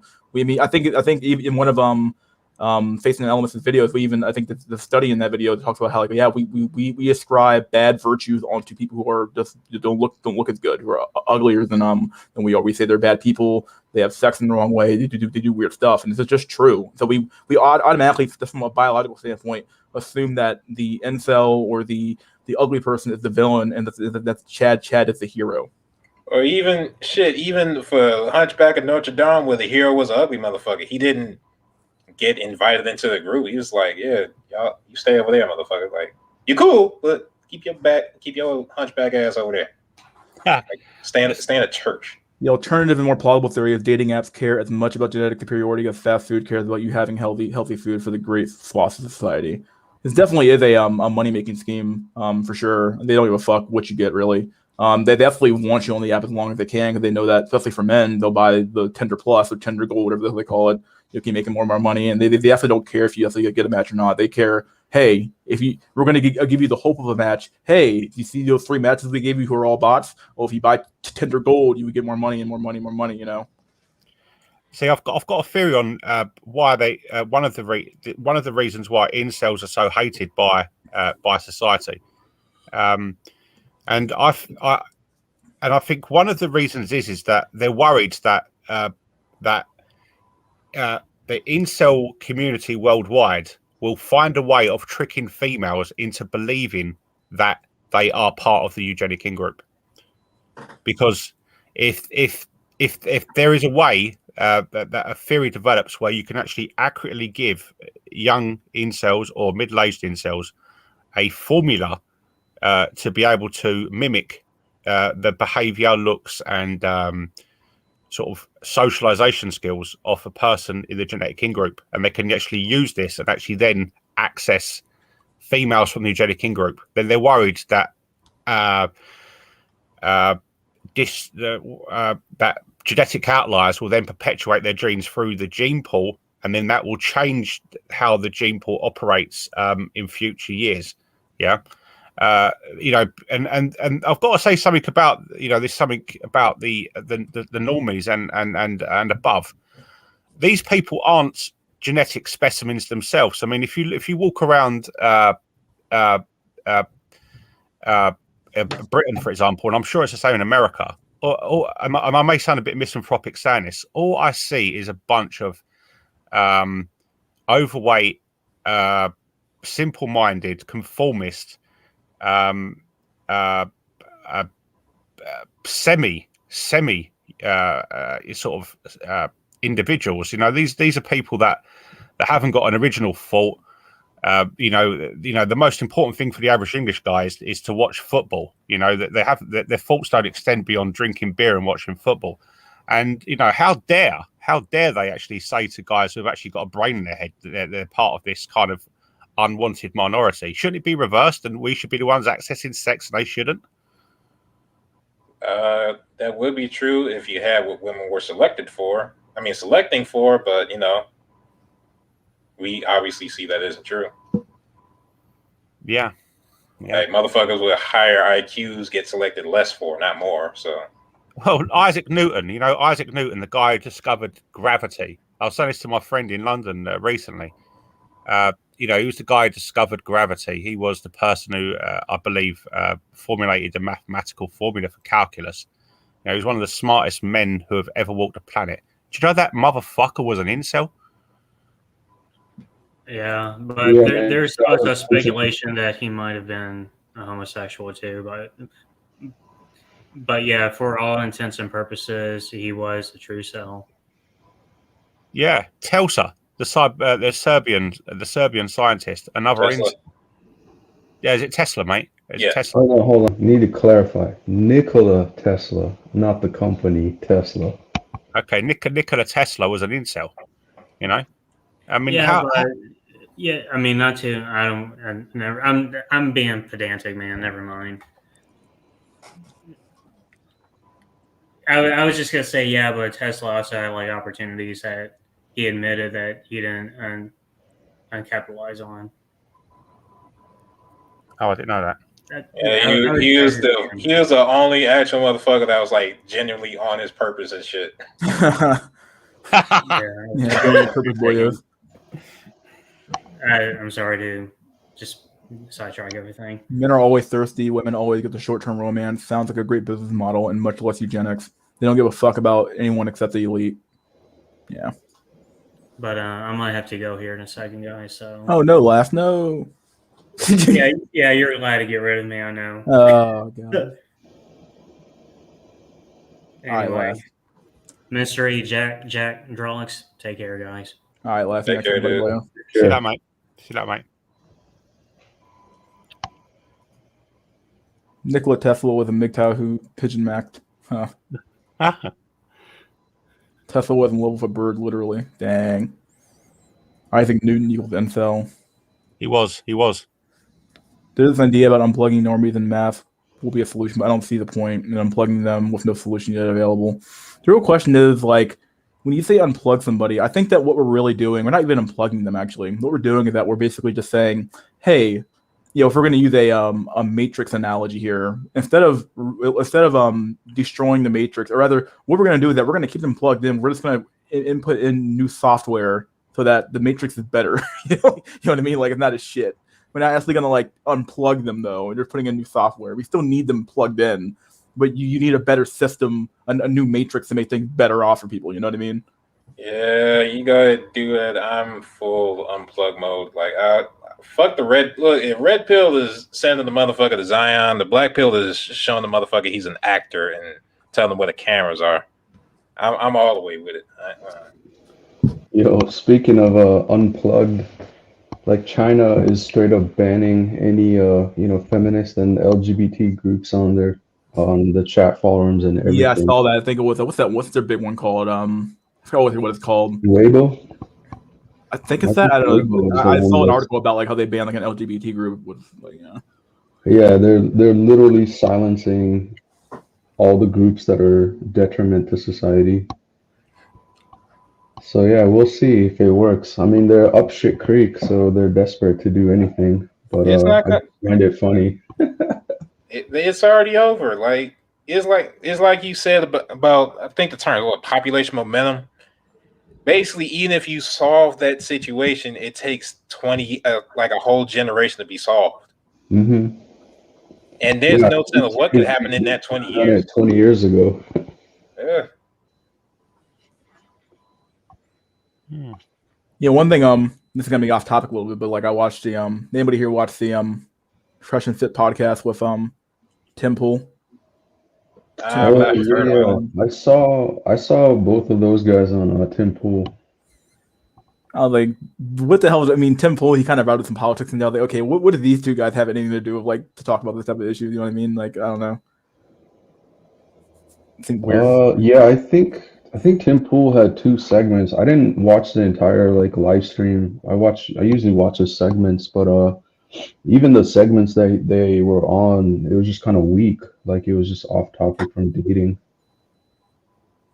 I think they were trying to get their dating part of it in, but yeah, maybe I have to watch the whole It came in towards the end, I believe. They kind of talked a little bit about, or towards I think the middle and towards the end, they talked a little bit about dating. But yeah. It was just funny to hear them kind of like talk about politics. Like, okay, this is kind of weird to hear because they never really kind of bring it up or it's brought up kind of like as like a way to like you know, I guess to kind of like they'll bring it up only as a way to like reinforce their dating thing, other than like just talking about the issues in general. So kind of funny. Yeah, speaking of those guys, the other base channel I watch is Space or no, what's his name? Spencer Cornelius, and he basically roasts all the fake gurus online, like crypto scams and real estate scams. But he did a recent video on the frog and how all his videos are complete fake when it comes to this PUA bullshit. Like he's legit roasting PUA. Are you talking about CEO, what that guy's name is? Yeah, The Frog CEO. Prince? Yeah. Oh my god, dude. And Like every time he he's tells like, a story, I don't believe a single thing he says. exactly. He's like, okay, you're like, he's like renting out a Lambo. Like, oh yeah, this Ford is literally just gonna turn her head around. You just say hi. She's just gonna magically get into your car. She like abandons her, friend. Like, no, it's like it's never gonna work like that. Oh god. Yeah, he highly recommend it. It was just like a scientific, not necessarily scientific, but just a funny breakdown of this PUA garbage. Tesla also spoke concerning the increasing aggressiveness of women and their eventual competition with men. Yeah, I remember I saw that before. I forgot where. Shit, why do I forget all these goddamn sources? So yeah, Jack Chesson, did you Yeah. have any results back from your walk of kind of doing your people watching? We kind of sent you All the right, mission yeah. I did. All right. I did two experiments. Like this week. First of all, went into London, and I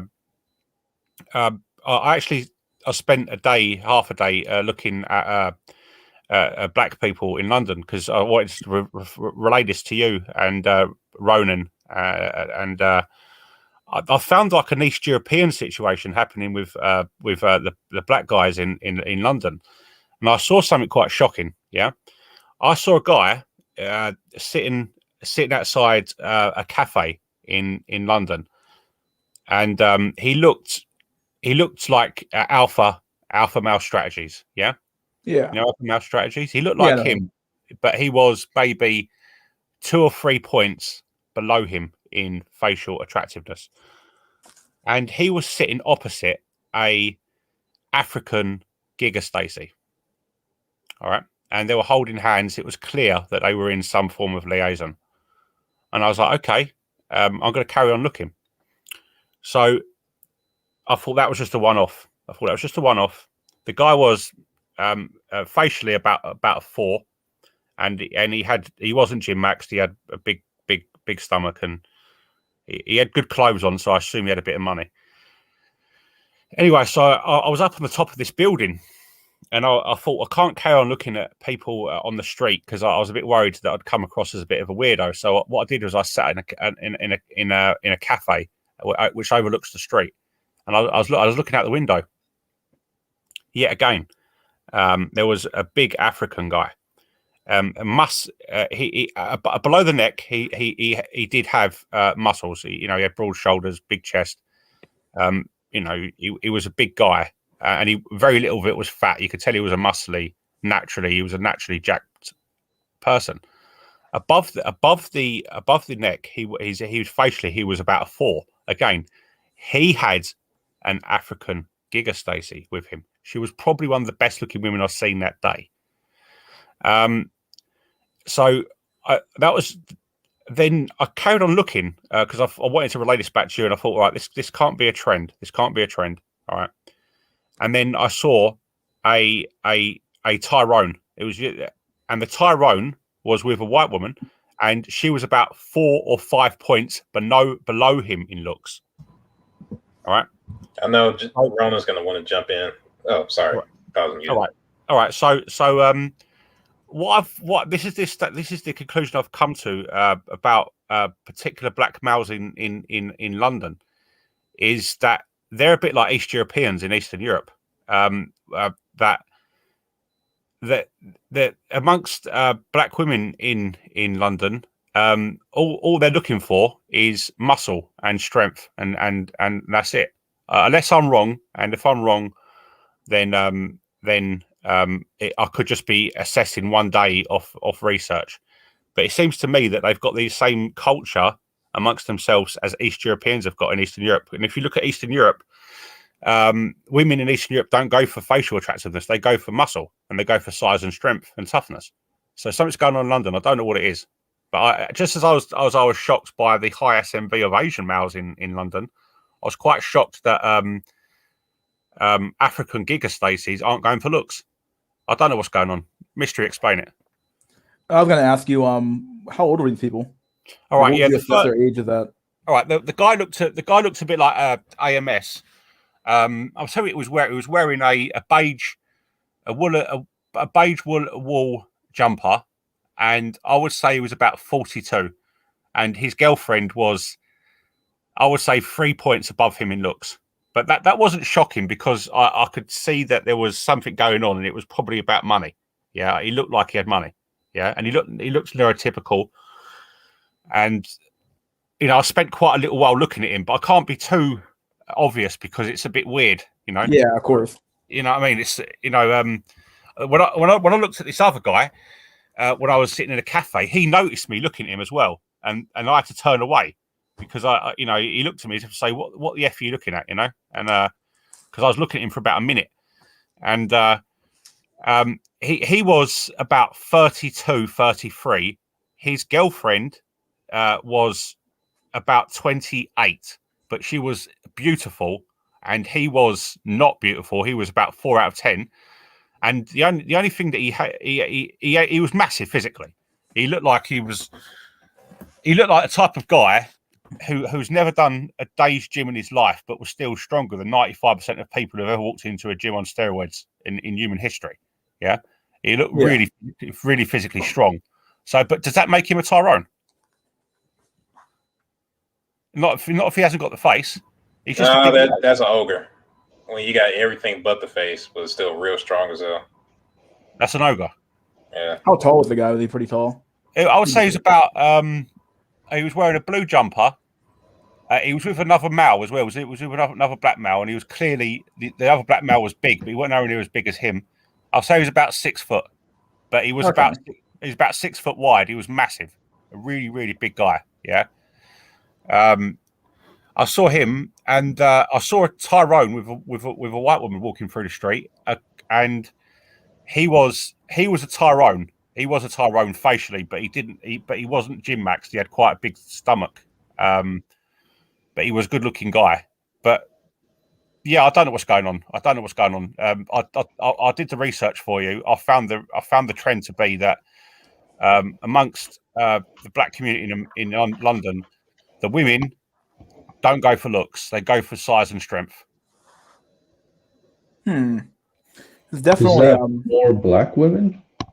Well, yeah, I mean, most of the time in London, that's what you see: black men with black women. The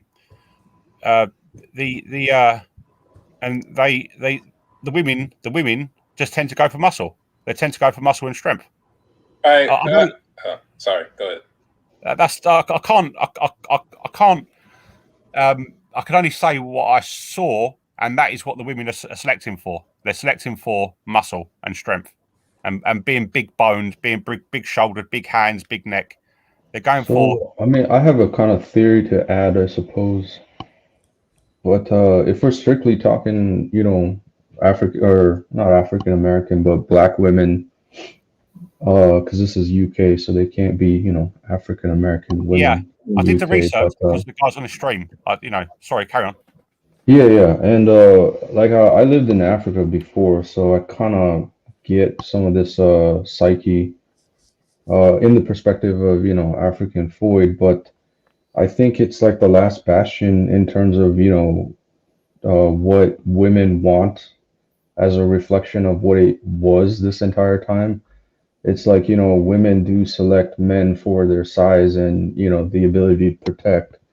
So it's like in the West, it's like you could be an effeminate frame cell skinny white boy, but as long as you got the face, it's like you'll always be Chad.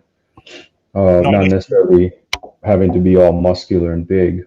Not in Eastern Europe, Drulux. I've travelled extensively. This is why I said what I saw in London. is similar to what I saw in. It's virtually the same as you see in Eastern Europe. Eastern European women do not go for looks. Eastern European women. Yeah.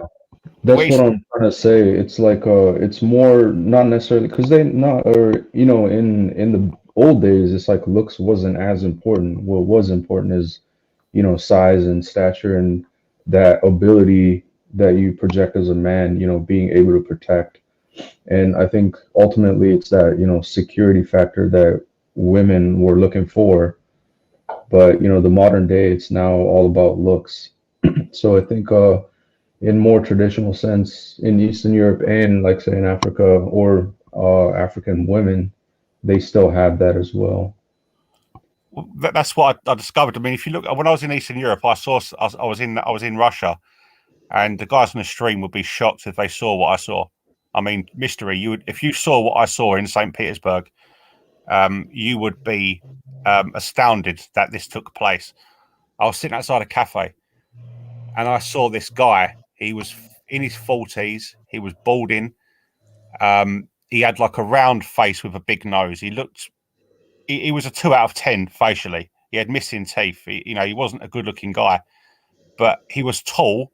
He was gym maxed, and he was on steroids. And the guy was huge, and he was walking into this under this canopy outside this restaurant with a blonde Stacy, and she was with him because he was a big tough guy.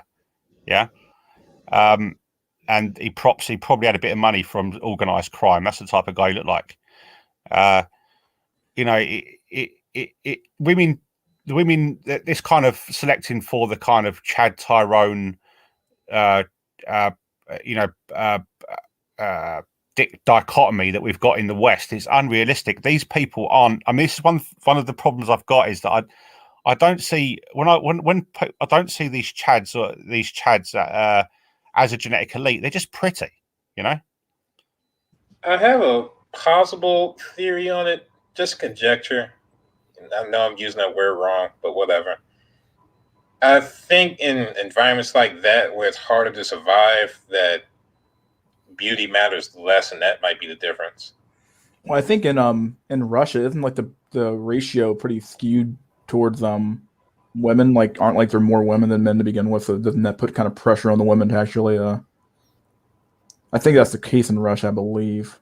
If you look at their pyramid, their demographic pyramid. But just to go back though, like this is something that that First had from Incel Maddox has also talked about as well, where he sometimes really oftentimes actually when he walks around his town or walks around where he's at, he does see people matched up all the time, and he sees people of either who are looks matched or a little bit off or a little bit on, when it comes to like who they're matched up with. And it's something that I kind of wrestle with too, and it's like I look around at society and say like, am I right or is something wrong here? What's going on? Some of it, at least in my area, is like older people who are like in like a generation up from me. So like they're together and they probably found each other somewhere in life and they made it off and they hit it off and they have a family now. So for older people, then that makes some sense to me. For people in my generation, though, I'm sorry, I'm reading the comment section. People in my generation, it definitely seems like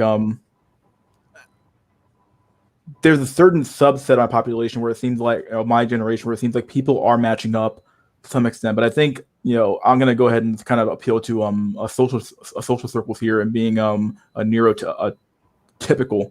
If you aren't one of those people who are aren't neurotypical, you don't have a social circle, and you just kind of fell off the wagon early on in life, you never really develop a social circle of friends, then it's much harder to like deal with people, and it's much harder to get a woman because like you're not in a social circle that has women in it. What happened with a lot of these nerdy kids, especially people like me who like anime or video games, back then those hobbies were extremely male dominated. So like if this all you were into back when you were a kid or back when you were growing up or back when you were in high school, your pool of women was almost zero or almost was nigh zero. Now the pool's kind of opened up a little bit, obviously, but yeah, sure, they still want the pretty boy Chad or the best looking men in the group for sure. But that's just my experience when I can talk to you from my generation. It seems like I think a lot of it kind of comes down to the relationships that I do see. I obviously without asking people, I can't really tell you what's going on, but it definitely seems like there is a weird sort of thing where it's like if you don't have the, not a weird sort of thing, this makes sense. It's a social circle thing where it's like, if you don't have the social circle and the people around you to help you facilitate meeting people, then you don't really ever meet anybody, if that makes any sense. For younger generations, though, because that type of in-person socialization is kind of gone, or it's kind of flown online now. Now it's definitely becoming there's more competition online, like having a more robust Instagram, Facebook presence, whatever you want to call it, Snapchat, whatever app they use, TikTok presence. That stuff have become far more important than it ever has been. So yeah, if you look at yeah, I don't. It's really hard because like when obviously like I've had the same experience that Jack Tisson and First has had, where it's like I look at when I walk around the world, I don't see, like, obviously sometimes it's kind of like what you don't see that kind of matters as well, because like like you might not notice the one individual dude walking around the store, and even then you don't even know if he's an incel or not. You don't know his story. Sometimes you can tell, like if he looks, like, depending on how ugly he is or how not ugly he is, you can kind of tell. But depending on where you are, like you can't really kind of tell who's doing what. You know what I mean? Yeah. I mean, when I do my sort of on the street research, I've seen things in London that kind of match up with looks. People matching up down to their looks level. When you get sub fives, and what happens from what I see is when guys are sub five, they just have sub five girlfriends. And if you drop your standards to the floor, there is a woman out there for you. Sure. I saw one guy walking through the street, and this guy would be a low tier incel. He was 6'2". He had the height, but he was obese with breasts, a neck beard. He was so overweight that he was sweating through the t-shirt, and he had a blue t-shirt. And he was one of these. You can imagine Mystery. He was Yeah. a rather repulsive looking man. Yeah. Yeah. And he had this blue shirt with dark patches underneath the armpits. He was and jogging bottoms that weren't very well fitting, and because he was so fat, they sort of hung over his belly. He wasn't a nice sight. And he had his girlfriend with him, with a pram and 3 kids running around. His girlfriend was just as repulsive looking as him. And I think this is what happens, is that if you are a sub 5, you've got to accept that you might have to get a sub 5 other half, and you'll have this kind of unattractive woman in your life. Are you prepared to accept that? Now, I've had situations in my life, when I was still drinking years back, and I've had women when I was in the bar, throw themselves at me, but they were like sub 2s. Yeah. And I remember one clear case of this young woman, and she was about in late 20s, but she was about 10 stone overweight. She was about 350 pounds, and she wanted to get together with me, and I refused her. I did it gently, but I couldn't get with her. She was just I just didn't find her attractive. But that is my looks level, if you understand Mystery. This is the type of woman I can get. And I think that is a message that incels probably could take on. That if you're prepared to sink your standards very low, you can get a girlfriend, but she's not going to be a Stacy because you're a sub 5. Well, again, that we already had the simps doing that though, and they kind of can't. I think I do want to I will push back a little bit. All right, is this same pattern holding up the same across all generations, or is it doing like I'm suspecting it is and getting worse the lower in age you go? Well, I've seen guys walking down the street. If you're a good-looking guy, yeah, if you're a good-looking man, and I don't really think height matters that much. It does have a certain degree, but if you've got an attractive, good-looking face, that you're the type of guy that could be an actor in a Hollywood movie. Yeah, you're a 7 or above. you will have a girlfriend who is equal looks to you. If you're a normie, 4.5 and above, you will have a normie girlfriend. If you're a sub-normie, a sub-5, unless you looks max, in my personal opinion, the type of women you'll get will be sub-5s. I think people sort of match up along their sort of genetics, where they are in a genetic strata. Obviously, if you've got like a certain amount of awareness about what life is about, and I think a lot of the times where people match this isn't politically correct, but I think it needs to be said, and I don't wish this to be the case. I think a lot of times when sub-5 males and sub-5 females match up, they've also got low IQs. I think that's the case. Do you have anything to? I'm not gonna ask for a study here, but like, what's your basis for that? Well, it's only just by looking at their. I think you can tell if you can tell what somebody's like by looking at them. Yeah. I don't think you can tell totally what somebody's like by looking at them, but you can. I think you can tell something about a person's character just by looking at them for about 3 or 4 seconds. Sure. Yeah, I think there's some truth to that too. I mean, obviously, like I've always said you can tell a lot about a person just by looking at the way they're dressed, where they're obviously when they start talking, it reveals even more, obviously, but you can at least tell how they're dressed, the way they look, the way they carry themselves, body language, stuff like that. I think you can tell if they're trustworthy. I think you can tell if I think you can tell a lot just by a very maybe a 3 or 4 seconds analysis of a person's face, and I don't think it's even it might just be how strong the bones are underneath the eyes. I can't work it out.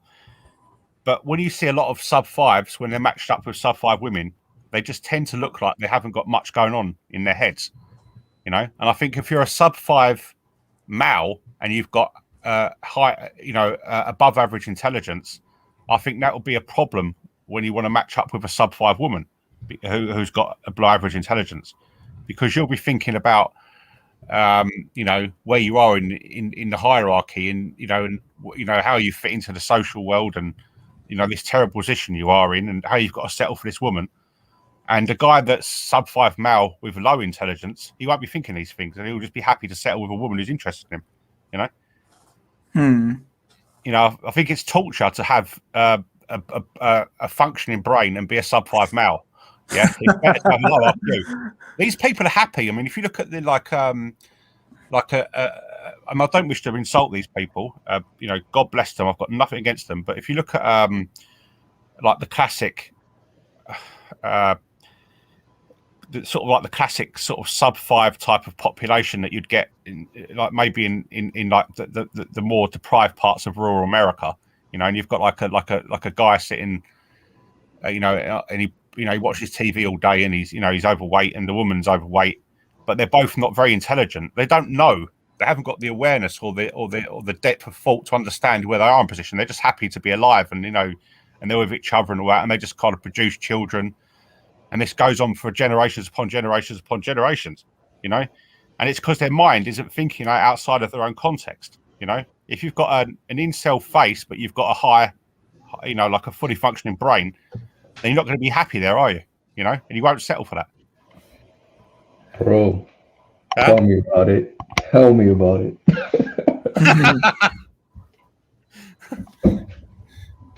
The curse of the high IQ.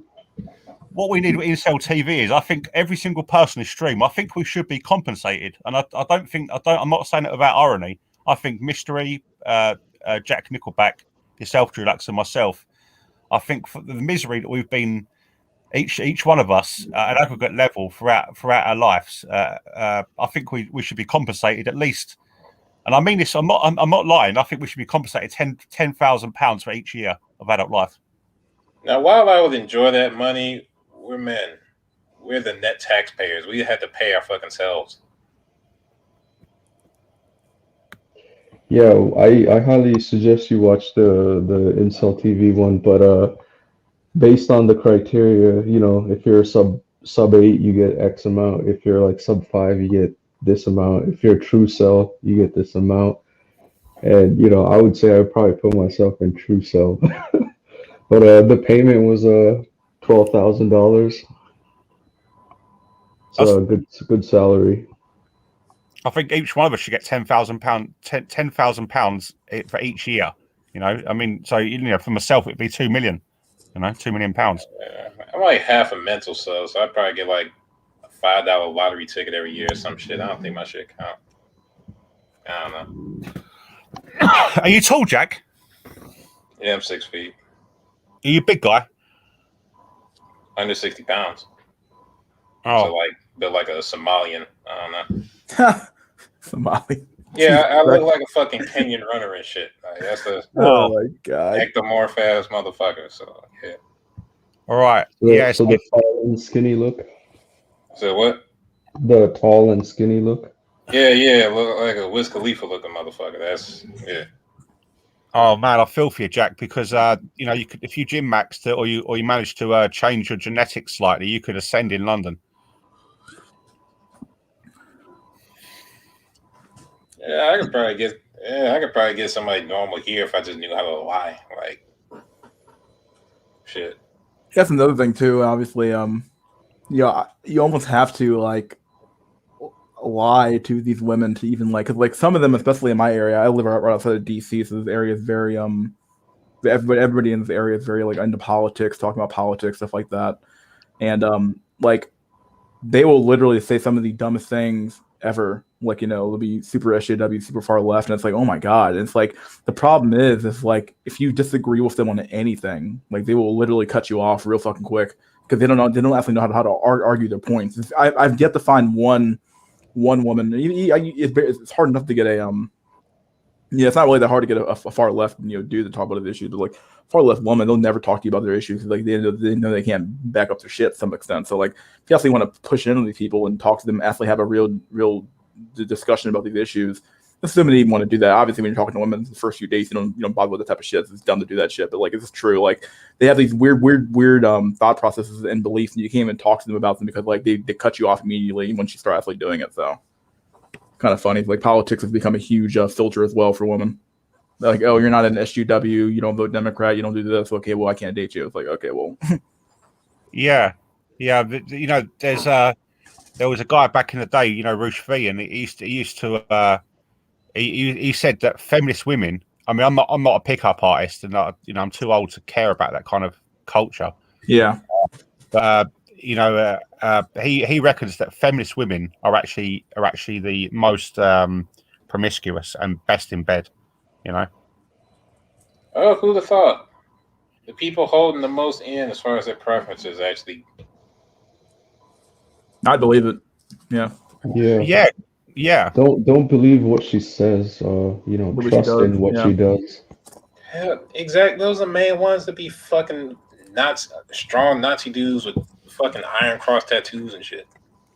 Personally, I actually think it's a you know, this is kind of something that came to my head actually. It might actually be a test. She might actually think, okay, like if he's attractive enough and he pushes back, like if you're attractive enough and you push back, you might actually get past the filter because she wants you to challenge that. But if you're not attractive enough, she's basically saying, hey, here's the conditions in which you have to accept to date me.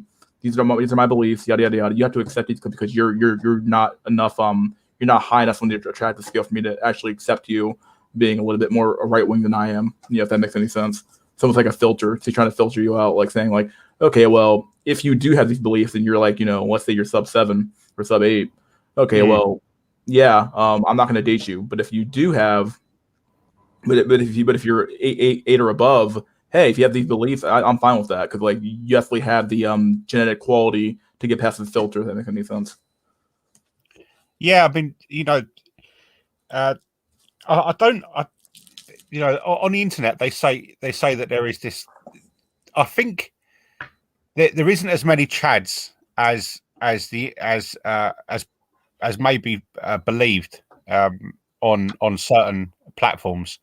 You know, I'll do a count, but you know, off the top of my head, I think only about it's less than 10% of guys are true chads. You know, most guys are normies, and Sure. Yeah. and you know, and women, you know, most of them would like a chad. Most of them would like a chad. You know, obviously, you know, as most guys would like a Stacy, you know, or you know, or a high tier Becky, but they're not. You're not. But you know, females aren't,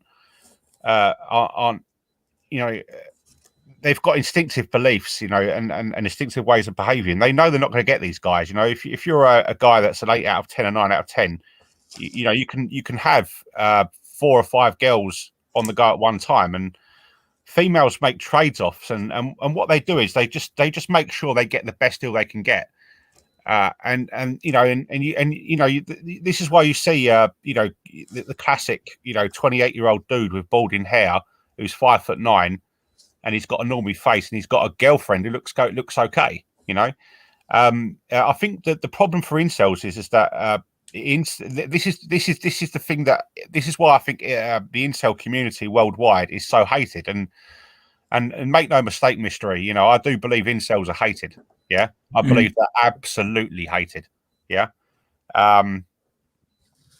is because they don't want us to find out how to trick the genetic hypergamy selection system. Because if we work out how to do it, then that means that our genes, our outlier genes, and they've been trying to keep us out of the gene pool for the last, you know, X amount of years. If we can work out how to trick the system, then it's game over. And that means that that the superorganism is going to have have loads of genetic outlier genes running through the gene pool, and I don't think that the human race wants it. Yeah. No, what you're talking about is subconsciously an existential crisis. Yeah, and they don't want it to happen. But if incels can work out how to mimic the normies and actually start to ascend in higher numbers, then the outlier genetics are going to start to enter into the mainstream genetic gene pool, and this is going to have sort of compound effects on how societies function in the future, because they've got all these kind of strange people who are actually perpetuating their genes, and this is going to have like Hold on. I just thought of something though. That's only from the male side. The female outliers have always been fucking now. Yeah, but you know, 2 and 2 equals 4. You know. Yeah, I guess. To some extent, I do agree, but like, I think it just isn't the case in general. Like, if you really think about it, the genetic game is pretty much rigged. I think Tails did a pretty good video on, you know, showing the average height of, you know, Nordic European men from 1940 to 2018, I believe. It's only been increasing, right? I think the average height was like 5'8", 40 in 1940. Now it's like 6'2" for the Nordic Chad countries. And so, like, literally in the last 80 years, it's been hypergamy on steroids. And this is the results. Like, it's a Chad breeding factory. And if you just don't make the cut, like, I don't think you'll ever have the chance to share any meaningful, you know, quote unquote, strange genes into the general pool. Well, I don't think, you know, this is I don't think a sub 5 can make himself into a Chad. You know, that you know that they are you know, way out of any kind of looks maxing or personality maxing or social status maxing. They're in a orbit of their own. I think we all agree with that. I think when you look at the normies, which is the everyday man, you know, that these people aren't great genetic specimens. You know, I mean, I look at the average English man, and he's, you know, and you know, most of them aren't tall. You know, most of them are, you know, are around 5'9". Most of them below the neck. When you look at their physiques, you know, they're either flabby or they're really, really scrawny. You know, they're not athletes. And above the neck, their faces, I mean, they're only slightly better looking than the average incel. You know, so I think it's just a case of just competing with them. If you can actually get yourself somewhere within their level, then of course you could, start to make moves with the females. Obviously, then I think it's a case of being neurotypical, which I'm not, to Drew Lux. I'm a complete nutter. I'm mad.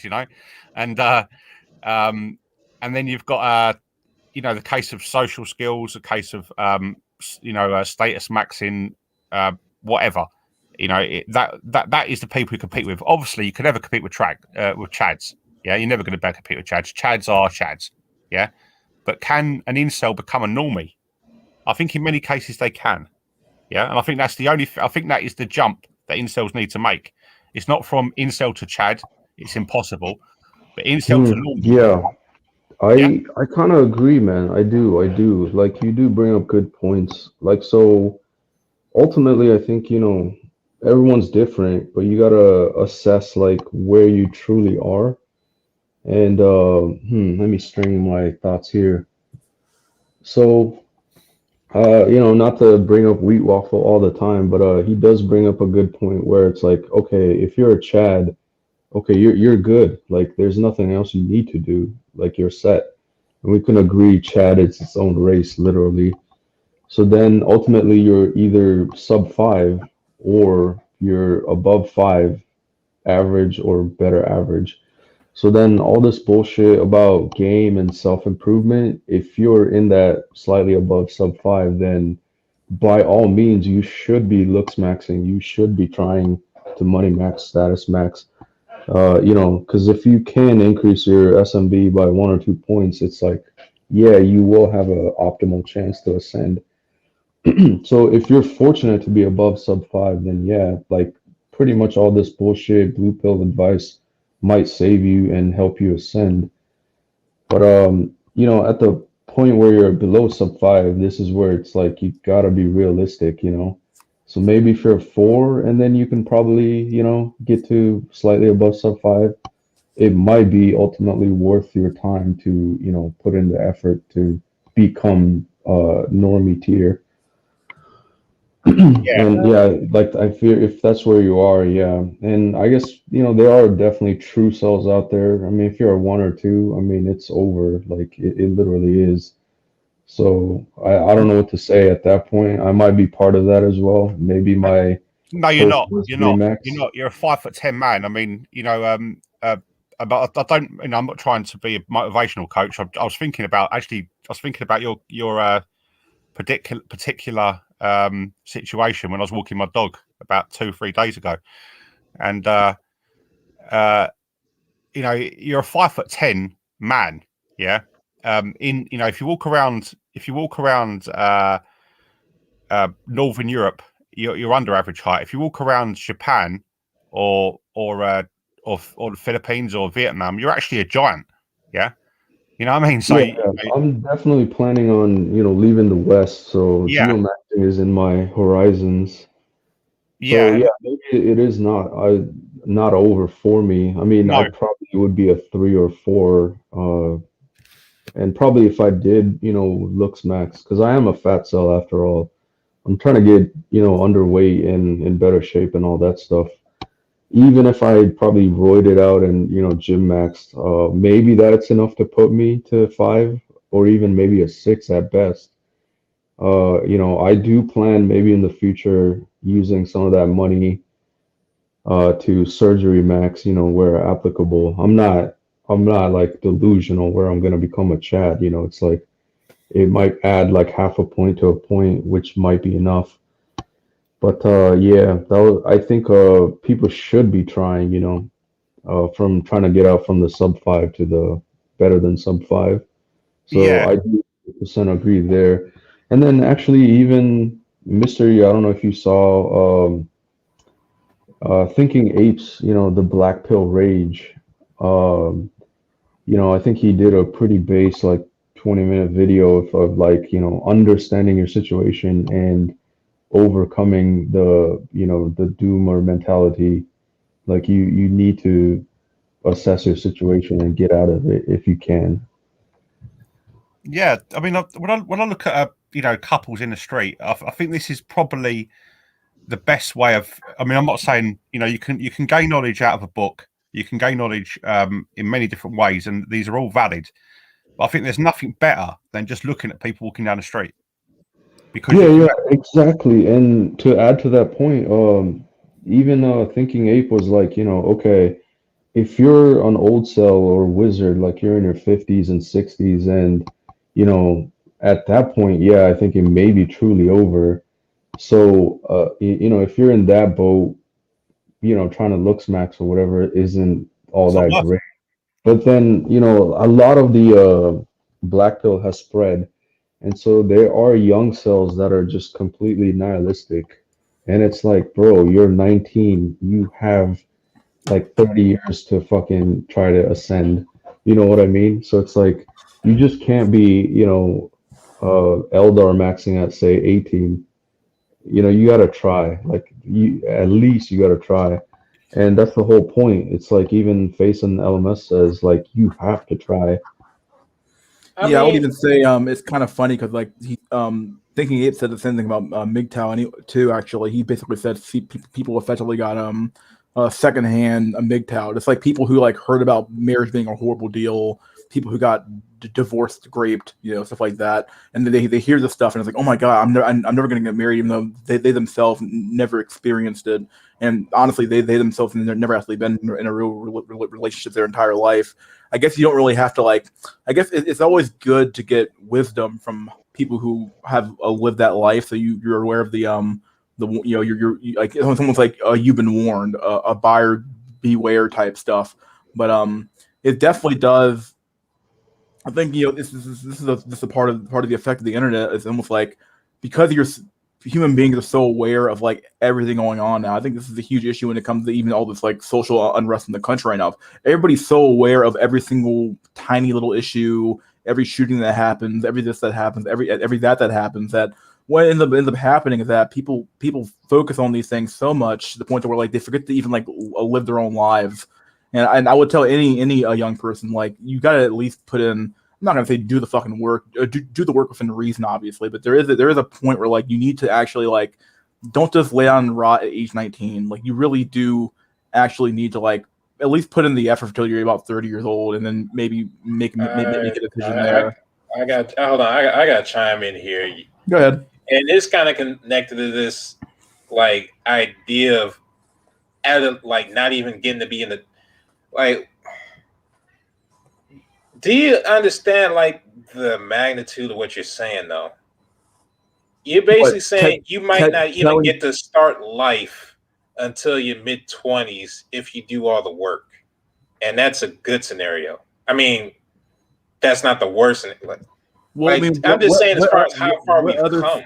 What other scenario do you have? Like, I guess the thing I'm telling people is that like your options are shit, so pick the least shit option you have. Like, I know the option's a shitty one. Okay, like nobody wants to be the guy who's like picking up and honestly, like the women you're going to be getting. We talked about this 2 streams ago. Like people expecting you like the waifu at the end of the fucking rainbow doesn't fucking exist. She's not there. What you're going to end up with is going to be a used up roasty. You're going to either have to accept that shit and move on. And if assuming you want kids to get marry the bitch, or don't marry the bitch. I would say don't marry her, obviously. But at the end of the day, do what you got to do. Like, if you think your life will get better, do something. If you don't think it'll get better, don't do it. Don't do anything. Like, honestly, I'm kind of sick of this comment here. Is this a black pill stream? I'm confused. Like, I don't know which people want to hear. Like, it seems like I think this is kind of what fucking first talked about, where everybody just kind of wants to hear it's over.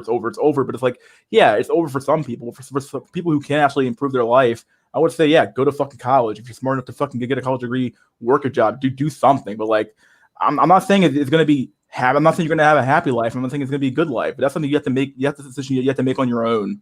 Like, I can't tell you what to do. I'll you connect this with college too, because like usual degrees like 4 years, right? And maybe like 6 or 8 if you go into. I think that's a massive problem in the first world, that you don't really start adulthood until your mid-20s anymore. And by adulthood, that includes family formation either. And I'm not saying you're advocating for this way. That I'm just saying like how society's developed so far. Like that's crazy. Yeah, you go back like 100 years of motherfuckers a man when he's like 14 to 15 and shit. Now you don't even begin to enter the game. Not even talking about winning the game. You don't even enter the game until your mid-20s at best. Yeah, I'm not saying the options are good. Like the option is not a good option. I wish that it was an ideal scenario where like everybody could win, but like at the end of the day, the economy is what it is. The economy says, hey, you want to have a decent job, get your BA or get your BS. You want to have an even better job, get your master's degree. Okay, this is pushing things like marriage, putting things like that back. You either have to have your if you want to actually have a decent social life, which ends up having to happen, that you have to basically work on everything as you go through life. You have to have either fucking you have to either have like a social life in high school, going to college. You have to have everything kind of worked out if you actually want to have that type of life. But the problem is when you have stuff like college and you're working a job or going to college, you have all these different commitments going on in your life. You don't have enough time to fucking date anyway. Like there's just no time to even make time to even do stuff like that. And that's another important thing and you're about broke too beyond that. Yeah, and that's another important thing about this. And again, I'm mainly just commenting on the state of society, really, not what you said was appropriate actions, because they probably, like in the game theory sense, are the best thing to do. But it's more that even that, like this, you can't. It doesn't work waiting until that late in your life to start learning the process of socializing, because you don't learn the process of socializing by entering in, really. You actually have to go through the shit, starting and failing and all that. Like by 25, you should be well versed as a human. So the fact we're even at this point, like we're just acknowledging society's over to the point where, wait until you're 25 to start the social game is actually the rational choice. Yeah, this is probably, honestly, this comment's really true. Do something, but you'll most likely get nothing. This is true, and honestly, this is happening right now. Like I said, people are graduating with college degrees, and there's not enough jobs to fill for those college degrees. This is happening right now. Do something, but you'll most likely get nothing. This is called risk. This happens in economics all the goddamn time. You take a risk fucking getting into your car every fucking day of the week. Like you take a risk doing anything you ever do in your life. Okay, now some risks are better or more sure than other risks are, but at the end of the day, you're taking a risk on life. Like, and whether you want to have a good life or a decent life or a bad life, sometimes that's not up to you. Sometimes you just got dealt a bad fucking set of cards, and your life's gonna be shit. Like, I'm not here to like preach some like just build your purpose, bro. Shit. Okay, I'm not saying that shit. All I'm trying to say is like this is like look at your own fucking I'm going to say this again. Look at your own personal life. Take an honest assessment about where you are and where you want to go, and see what happens. All I'm trying to say, take a risk. And if the risk doesn't pay off, don't bitch and complain saying it's over, bro. Well, yeah, maybe it is over. Fuck it. Get over it then. Okay, like if it's over, then it's over. I mean, oh yeah, check the private chat too, Mystery. Yeah, sorry. Yeah, no, I just wanted to add, like, Mystery is 100% right. Like, if you don't do anything, nothing will ever happen, right? Like, matter and energy is not created out of thin air and just conjured. Like, so if you want to not do anything, by all means, don't do anything. But your end result is guaranteed 100% nothing will ever happen. So unless you do something, you're never gonna get something. Like, I mean, let's be real. Chad has to still go out there. Chad has to still talk to women. Chad has to still, put his presence known into a Foy's mind in order for her to come and approach him. It's like women just don't approach Chad. Like he's actually doing something too. It's not like, oh, I just wake up in bed with like 50 women. It just doesn't work that way. So if your mentality is like, I gave up, yeah, that's fine. No one's saying you gotta do stuff, but if you don't do anything, nothing will ever come of it. Yeah, like with a Chad or a Tyrone, you've got this. You've basically got some men in any society, but we live in America and Britain, so we can clearly see this with our own eyes. You get these guys, and they can just turn, and they don't. The Chad or Tyrone, you can just turn up into a social environment, and females, look at him and they'll approach him, and he'll get a phone number. 2 days later, she's giving him fellatio in his apartment. Big deal. Yeah, I'm not a Chad. I'm not a Tyrone. That mode of existence isn't my mode of existence. I can't live that life. I've got to forget about it. But Chads and Tyrones, these guys are not very common. What are they? 5%, 10% of the men? By definition, 20%. Yeah. Jack, I would disagree with you. There's no way that 20% of men are Chads. Well, if we're talking about the Pareto rule, 80-20, then 20% is basically going to be 20% and going by the Tinder results too. 20% or even 15% of basically what's considered by women average or sexually acceptable. Everything below that is below average as far as them. Okay. So all right. So you so Chads and Chad lights are in that 20%. Okay. So Chads and Chad lights are in the 10-15%. Yeah. Okay. If that's the case, then you've got 85% of men who are competing for the normie range access to females. Yeah. And if you walk down the street, in America or Britain, France, anywhere in the world, you're going to see. I saw one. I told you about that guy I saw. The big fat guy with the sub 5 woman. I saw another guy walking down the road with a pram, and he was about 5'7". He had a big pudgy face, and he had a sub 5 woman with him. I think what you could be accused of being red pill or blue pill, but you've got to find a way of making yourself appear like a normie. Yeah, because normies do get girlfriends. Yeah, normies do match up with women. By definition, that this is how they. And I think the problem that it is for an incel type person is that females are attracted towards these normie guys because there's not much going on upstairs in their brains. Can you imagine what it must be like a relationship between a normie man and a normie woman? What they talk about. They walk down the streets hand in hand with their pram, and then they go back home and they watch TV all night, and they have these really innocuous, boring, mundane conversations about really meaningless shit. Yeah. And then they wake up, the guy goes to work and he accepts his beta male position at work. He talks about football or maybe American football in America. He goes home, yet again has these meaningless conversations with his wife about completely meaningless information. And then he has his weekend and he just sits around all day, just like gardening and doing the kitchen and maybe watching the football.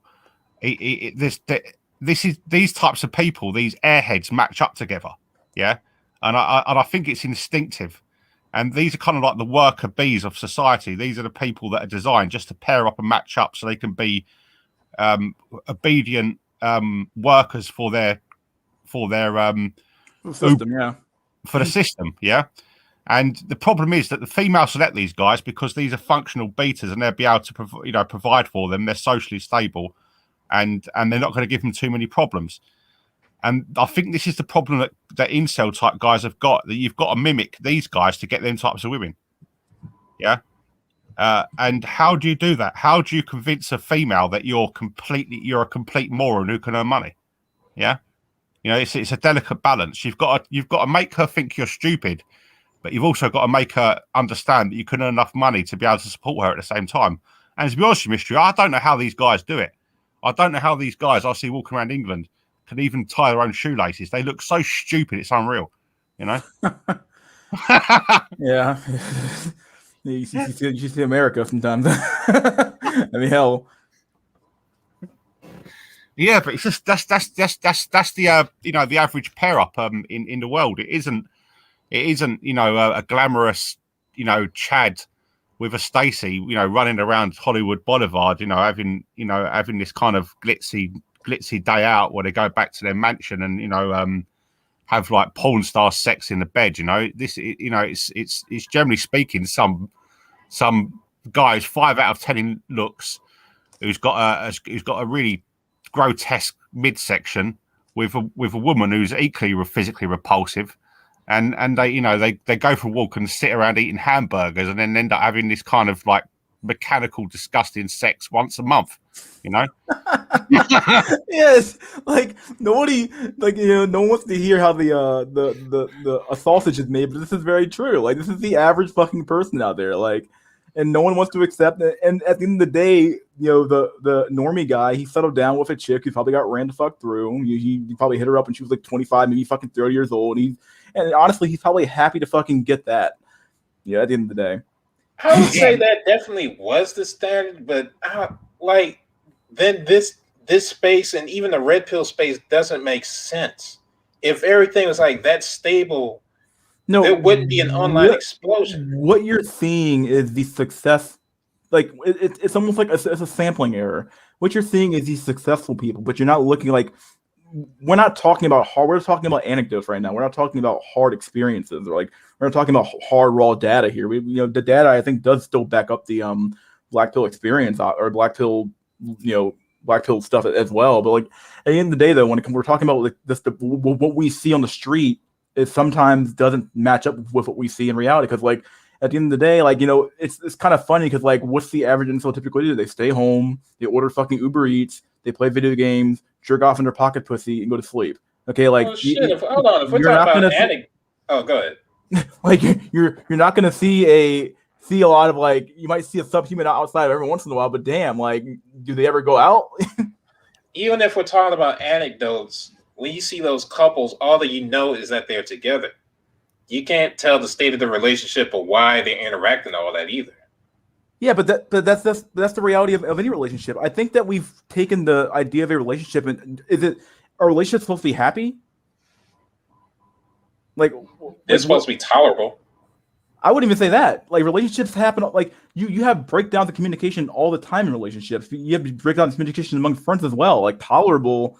I mean that's kind of relative to begin with. But what we're talking about here, we're kind of talking about you know, what the average man and the average woman, when they actually end up together, kind of go through. And it's as Jack kind of described here, it's very, very mechanical. The conversations suck ass. You're more or less, you're just there because you have kids together and you have nothing in common. Oh, that's really watching a documentary about the 1950s by this guy named, I forget his name. He has like a lot of these old documentaries on his channel. And I was watching through one, and it's the exact same thing described. Literally, the men and women back then had nothing in common as well. They had nothing in common, and they were just there together for the fucking kids. They didn't give a damn about, you know, me and Bob get along together. It wasn't about that. It was always about the fucking kids. And ultimately, that's what marriage is really all about to begin with. It's not about you. It's not about your happiness. It's about making kids and having a family.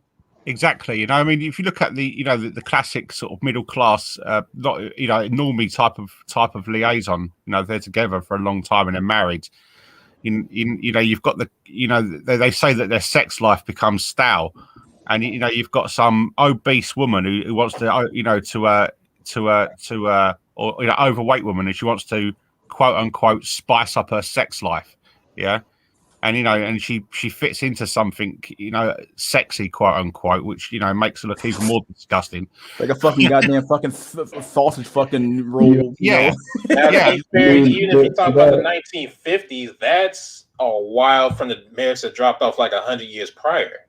Yeah, and you know the guy. You're not talking about like the original idea. If you talk about how society formed, you talking about like the phantom of it.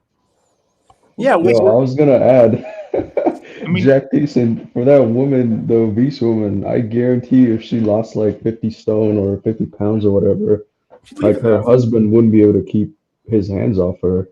Like you don't need spice. I mean, you can imagine how bad it is for these guys now. You know, like you've got in your brain, you've got like Mia Khalifa, and then you've got that fucking woman in your bed with you. You know what I mean? It's a bit of a jump away, you know. Y'all talking about marriage where you had to negotiate everything. You're not talking about the original idea where you had authority and command over it. So it's kind of like a perverted view right there.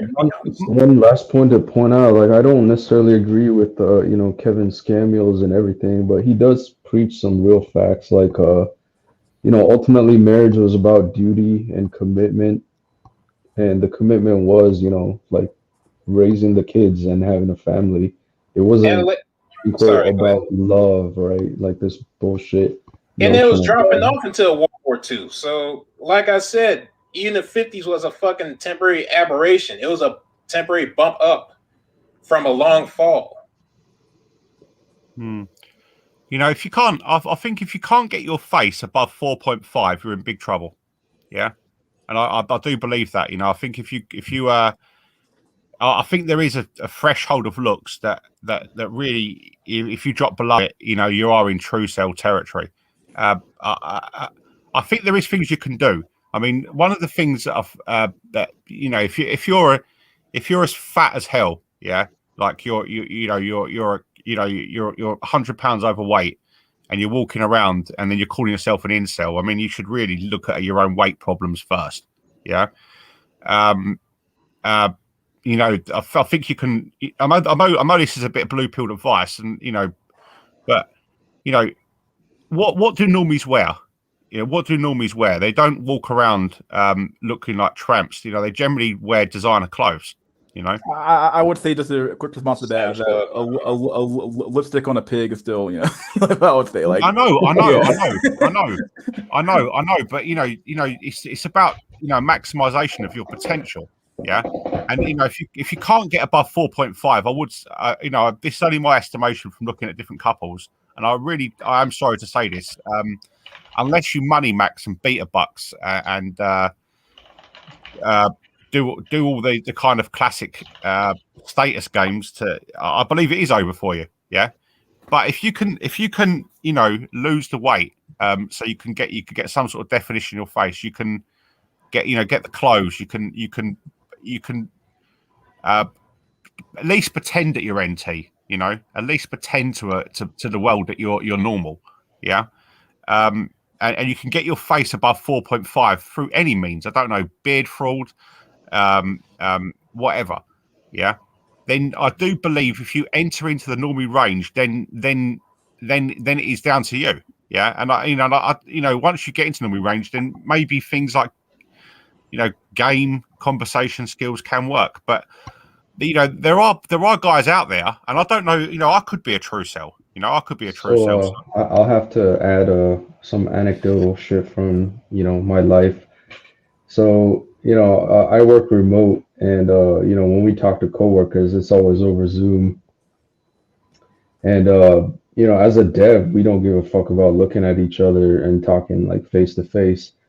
But I got switched teams for a couple of sprints, and so I went back to my old team, and it's like just out of formality, I had to talk on camera, and my camera's to the side because I got pretty hefty setup on the computer, so I'm looking at the monitor, and then the camera's to my side, and dude, I shit you not, the first thing my coworker said was like, "Bro, did you lose some weight?"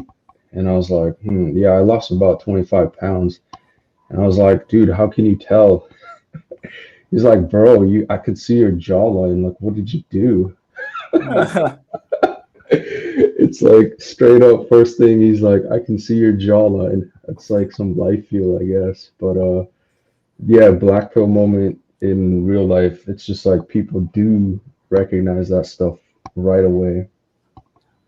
And yeah, I hadn't talked to him in like 3 months. So I just one example. One time I was in Germany, and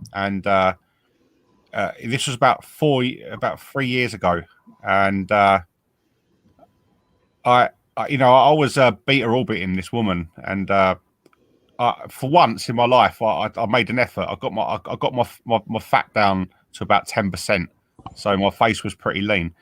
And I wore designer clothes, and this isn't very common for me. I generally dress quite scruffy and in a generally unfashionable way. And I was in a supermarket, and I had a beard fraud, because I'm a bit of a chin cell. I haven't got a very broad chin, but I had like I did a bit of beard fraud, and I was standing in this queue, and these two German women looked behind me, and they started talking to me like I was a normal human being, and I couldn't believe it, and it was just because I made these efforts, I do think that if you're a man, if you're in the 1 or 2, or you're a true cell. I do say, mystery. If you're a true cell, I do believe there should be government compensation, because it is just as much a disability to be a true cell as it is to be, maybe not as bad as being in the wheelchair, but it is a disability, and I do believe these people should be given money by the government, Yeah, relationships are just supposed to be support systems for kids, not love, not commitment. In terms of monogamy, just damn kids. My grandparents weren't happy of any of the BS. They just made it. We need to stop with this happiness shit. Marriage just for kids and communities. That's it. Yeah, I agree with that too. And it's just this idea of like happiness in general. Like you have to realize that like for the vast majority of human history, I think this is honestly just a regression back to the mean, actually, of like human existence has always been a miserable hellscape of shit. And you think that because we have this nice bump in quality of life that, oh well, it's gonna keep going up. Oh no, sometimes it dips, dude. And sometimes if you're the sucker at the end of the pyramid scheme holding the bag, well, that might be us. Like it might be us sitting here holding the fucking bag. It's like, oh shit, there's so much fucking debt in the system right now. We're fucking the house is going up in price. It might be us holding the fucking bag at the end of the day. And that's gonna be a fucking, I don't know, it's not fun. It's not fun to realize that to some extent. It's like, damn, like what the hell are we gonna do to avoid it, or what the hell are we gonna do to get the fuck out of the situation, or we're just gonna do nothing? I don't know. Hold on, I got two things. One, as far as what's the human normal of happiness, you can't just go to like back to the peasants or even the ancient farmers of old. You'd have to go back to the hunter-gatherer stage to understand what that is, whatever it is. But shit, what is it? 2? God damn it, I forgot the second point. Fuck. Yeah, I forgot the second point. And then something. So what? Oh, go ahead, Drolix, yeah. Oh yeah. Hunter-gatherer and then something. Oh yeah, I'm sorry. I wasn't sure we was gonna. Oh, you're going off his point. I'm sorry. Sometimes you're fucked. Yeah. Sometimes you're just fucked. Like, and no one wants to. Yeah, that's like. I don't know. Now I remember. Sorry. No, it also. Yeah, a reversion to the mean all the way back. But now, if we're talking going all the way back, now we're talking about individual self-interest. Why would a man, like, it's even going back to marriage. Why would a man even enter into the contract in the first place if he has nothing to gain from it? Well, that's right. Now we're not talking about men affiliated with a group. Now we're just talking about vagabonds and basically people like us. We're just loose agents. We're mercenaries. We don't have a duty to the group. And that's pretty much men in the West in general. So, okay, now there needs to be a new social contract formed. What would that even look like now? What would it look like for just normal unaffiliated male to join into the social fabric of society, undoing all these certain obligations and shit? Okay, what would be the balancing factor? What will make him want to do that? Oh, so yeah, to a point, it is about our happiness. Else we wouldn't do this shit. Yeah, I have a point to add to that. Because I did write this down on one of my notes. And then mystery. I think Black Ronin also wants to join. But yeah, where was I? So this is probably not even spoken about, right? But then if you think about it, there are many quote unquote normie to incel tier men that they know they've been priced out of the game, and ultimately they know they can't pass on their genes, but there are some base men out there. So it's like, think about it from a male perspective, right? If you want to quote unquote like adopt a kid as a single man, like it's near impossible. There's no fucking way. Like you have to be a woman or like a legit couple in order to adopt kids, or that's just the state of the things how are. And I think there's probably going to be a rise of like quote unquote well-to-do off men that they know the dating game's rigged, but ultimately, how do I pass on my genes? So I think there is probably going to be a rise of surrogates. Yes. Yeah. So men would be paying, women to some capacity to have their kid, whether it be in vitro or, natural, who knows, or whatever. But then also they do have the financial resources to, take care. I mean, ultimately, I believe in the kid having two parents is the best, possible outcome in life. But then, if you are a millionaire or whatever, you can afford a nanny full time, 24/7. So, I mean, ultimately, that might be a small rise in some men, passing on their genes, so to speak. And ultimately, yeah, like Jack said, it's the motivation. So for some men, it might be that is the motivation. It's Oh, probably like a untold black pill that's probably even going on right now. We just don't know about it. I think the only challenge to that would be like the female political forces, because they just outright wouldn't put up with that shit because they'll feel subconsciously threatened. Like even that shit with Sweden and them taking Thai wives and they're trying to change the law Yeah. and shit. Yeah, very true. And I'm not saying those men wouldn't win in the end, but they would definitely be a huge challenge, I think, because they'd be Yeah, upset the but national order and shit. yeah, like but then for that, like in the case of Sweden, it's like governments get involved, like quote unquote marriage contract. If you like when you're adopting a kid or giving your kid up for adoption, it's like there are contracts and binding contracts that are there, but then essentially you do give up like all your parental rights and all this bullshit. So I don't know how the law is gonna work around that, technically No, speaking. what I But meant was I didn't mean that the laws wouldn't allow it exactly. I meant, let's say the laws did allow it and everything went swimmingly. I'm thinking, oh, okay, now the females are gonna like subconsciously disapprove of it, and now they're gonna be like, okay, the law's allowing this, we have to change the law. We have to go and advocate against this. This is a crime against nature. Blah blah blah blah blah. That sort of thing.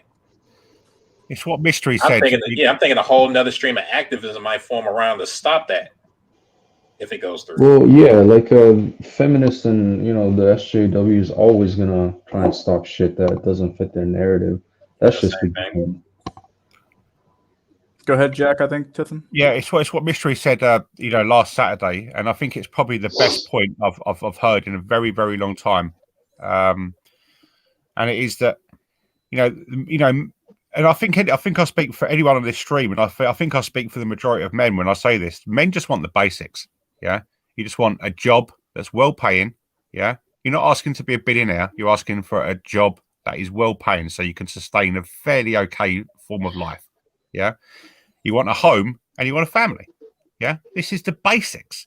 This is the very basics of life, and and if you're born into society and it's not offering you this, then the society itself, you owe you owe no allegiance to it. It's like this. There's no real this is what Jack was saying last Saturday as well. I mean, can you imagine like a world war today? And you've got like a poster, and then you're asking a bunch of incels, your country needs you, and I'm like, well, what have you given me? Yeah.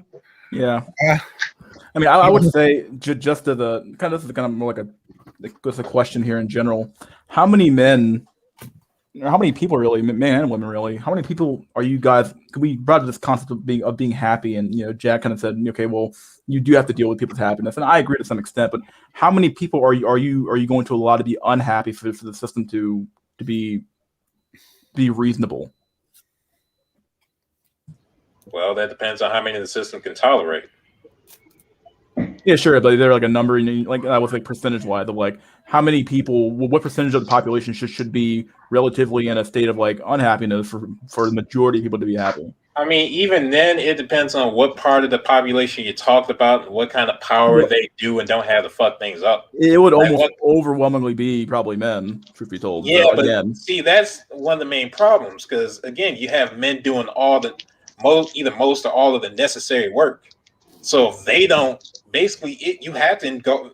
You have to be involved in the voluntary contract with the men because one, the men are inherently independent, and two, you depend on the men to defend you from other forces. You depend on the men to keep civilization afloat. Civilization is an active thing. It's not just some passive thing that happens to be there. It has to actually be held up all day. And the people who held it up all day are the men. So if they decide to quit, civilization is over just by the fact that nobody's keeping it afloat. Nobody's actively making this shit exist. Is there just saying that's always going to be a trade-off when it comes to like, okay, like in order to improve things, we have to sacrifice some people to make things correct, right? So like what I'm trying to say is that like let's say it's our generation who has to do the hard work so the next generation to be better off. Would anybody here take that deal or no? Especially if you improve the conditions so much that the men of the next generation actually have a much better chance of breeding it, but your line dies off. Would any of you take that deal?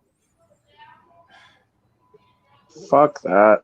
Yeah, I mean, let's be real here. Like most people would say no, because like most people aren't that self sacrificing to begin with. So now I'm just asking that more like a thought experiment question. Like if things in the next generation improve to such an extent to where like all of a sudden we're almost back to like we're back to what Jack Nickelback was talking about, where it's like all of a sudden we're back to a system where like men have quite literally control over their lives. Like we get back to a much better society where like men have literally control of their lives, have control of the system. Men are back in control, but you have to sacrifice some of your happiness today to make that happen. All right, and now to that, I might have kind of an answer.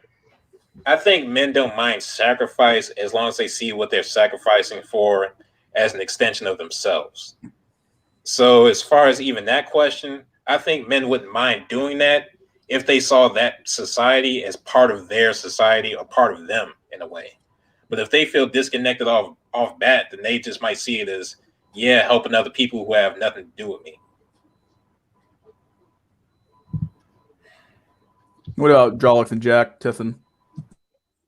What trade-off would obviously in economics you make trade-offs? There's always going to be side effects of policies, but like is there even in today's society, like what percentage of men would you guys allow to be unhappy for the vast majority of men to be happy in today's age? Like 20%, 10% of men. So 10% of men live in absolute like horrible conditions. They have no jobs, shitty conditions. Let's say we even give them some sort of like cucked ass version of like UBI, so they get welfare. Living off food stamps, living in a trailer somewhere. And the rest of society, we still have a functioning society, but these men here, they're never going to make it. At what point is there any line where like where you say, okay, that's acceptable. I can handle that number of suffering. I think it's pretty hard to put a number to it. But if Pareto principle is anything, I would say 90% of men are suffering right now, and 10% are raking in the benefits, right? So are we talking about shifting that back down to, 80% of the men are satisfied and 20% of men are suffering? Like basically the opposite of Pareto? Yeah, in a way, yeah. I mean, it's basically what I'm asking you. Like, what level of suffering are you willing to? Because right now we're doing that right. We're effectively doing this right now when it comes to American economic policy. Like we make trade-offs all the time. We have certain countries that live in absolute destitute poverty that we could help out, but it's like okay, but the amount of suffering there, the amount of money we make off those countries in the form getting their natural resources, et cetera. That's we accept that as almost a cost of doing business because we accept the fact that okay, well, it benefits us, so fuck them. They can't fight back, so fuck them. All right, Yeah, like the logic. Oh, sorry, go ahead. Okay, let me just finish this. So, like, I might be heartless. To me, it's like, okay, this whole incel dome is terrible. Like, I'm part of the suffering, but then at the same time, it's like, I'm also not delusional. Like, if you're Eldor maxing and you've given up, then technically speaking, what value do you bring to society? Like you're just dead weight. So I'm not saying send them to the gas chamber. They'll just naturally die and kill off themselves, whether it be self-checkout or just genetic dead end. So nature in a way is cruel. They will we got you, Black Ronin. Draw is talking. Yeah, I was just saying nature is cruel. That it will just self-correct itself for the people that are at the lower end of society. I slightly disagree. Oh, sorry. And then UBI is also something I think it's a terrible idea. Like, I think people in general are lazy as fuck. If you give them, universal basic income, I guarantee you it's probably like the majority will never have an incentive to ever work again. So then, you just get this dead weight of a society just slugging along. If you're gonna give UBI, it's probably got to be like less than bare minimum, like enough for you to eat for the day, but at least you ain't gonna be starving. Well, I would say just to replace the UBI, I'm going to go to Jack Tisson next. I kind of want to hear a rebuttal to this, but like it's just a matter of like I would replace the entire welfare apparatus with just a basic UBI. So let's say we keep welfare, but we say, you know what, fuck it, we're not going to give you fucking food stamps, a house, and stuff like that. Here's a check every fucking month. This is your benefit to society for being like the brown ant where you don't do anything, you just lay on your ass, take fentanyl and die. You know what I mean? Like this is our debt to society to you. Is what it is. So, and then Jack Tisson, what would your number be, or if you have, what's your scenario for an ideal? Right. Well, if you've got as you described last week, you've got the basics. It covers very different areas. When it comes to for employment, the elephant in the room for employment today is IQ, and I read a fantastic book about 15 years ago, and it covered this extensively. The modern economy doesn't function like it did in the 1920s, and if I can use one example from England to describe to you what life was like when IQ wasn't as important as it is today, I'll describe the northern industrial towns. When I go to these northern industrial towns and that, they've got these brick buildings, housing that was designed for the coal miners. And the life of a coal miner in the 1920s was to work in the pits. And all you needed to know how to do was to go down a pit and bang away at the wall. And then you'd collect the coal and it would go up the shaft. And then, that was your work for the day. It was hard and it was cruel, but it didn't require much brain power. And you could earn money. Feminism wasn't around then, so the price of labor was much higher, and there was an abundance of females, and there wasn't people generally probably married their looks match as they do today, and you were able to build a solid community through the fact that the family unit was untouched because it was there was these opportunities available at a very low level, entry level, for almost every man within that particular society. Today, a man to be able to succeed in the workforce, he has to have something going for him in the brain department. If you look at IT, Drillux works in that. I do networking. Your IQ's got to be at least 100. You've got to have some sort of ability. If you haven't got that ability, then you're going to be looking at jobs where the entry level jobs, and it's going to be very difficult for you because of feminism, because the price of labor has been halved. And then this is obviously going to affect how the guy's going to be able to perform economically, and then it's going to affect his potential success for females. But a man does need to have a job, and the people who can't work because they're not intelligent enough to get decent jobs, I feel for these people, and I actually do think they should be compensated through the government to a certain degree. When it comes to the second point about gaining a home, this is what Mystery said last week. Okay, it's becoming effing impossible. I mean, if you can imagine, if you look at London, for example, you're approaching £1 million, like 1.4 million dollars to get a home in London. Yeah, so you can't. So imagine if you've got an IQ of 95. Imagine if you your level of employment is very it's very limited. You're not going to be able to buy a home in London because it's too expensive. And then the third one, a female, is going to be very hard because you can't even support a family. So if you've got a lot of these kind of guys walking around in a society that have got low IQs, that haven't got a good job, maybe they're a bit unattractive, and they're wandering around aimlessly without any hope. Can that be corrected? In modern day society, I'd say no, and as Drulex knows because he works in IT, it's just around the corner where it's going to be even harder for men to earn money. Is that right, Drulex? Because how things are going to change with robotics and AI and machine learning, you know? Yeah, I mean, I've always been preaching, you should get a global skill set in 2021. Like, the options are very limited. Like what, because I was thinking if I never got into programming or whatever, it's like, what would I be doing? And, the simple fact is, it's just I'll be doing the same job that I was doing until that industry dies down. And, then most people are forced into gig economy like Uber Eats and, that kind of stuff. Or, service industry. It's all menial, manual, low status kind of jobs.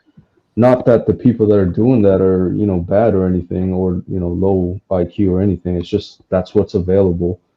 And so if you're perfectly content with, doing those kind of work, then, so be it. But like I say, if you want to get ahead in life, it's just you gotta have skills that not many people have. And this is one good thing.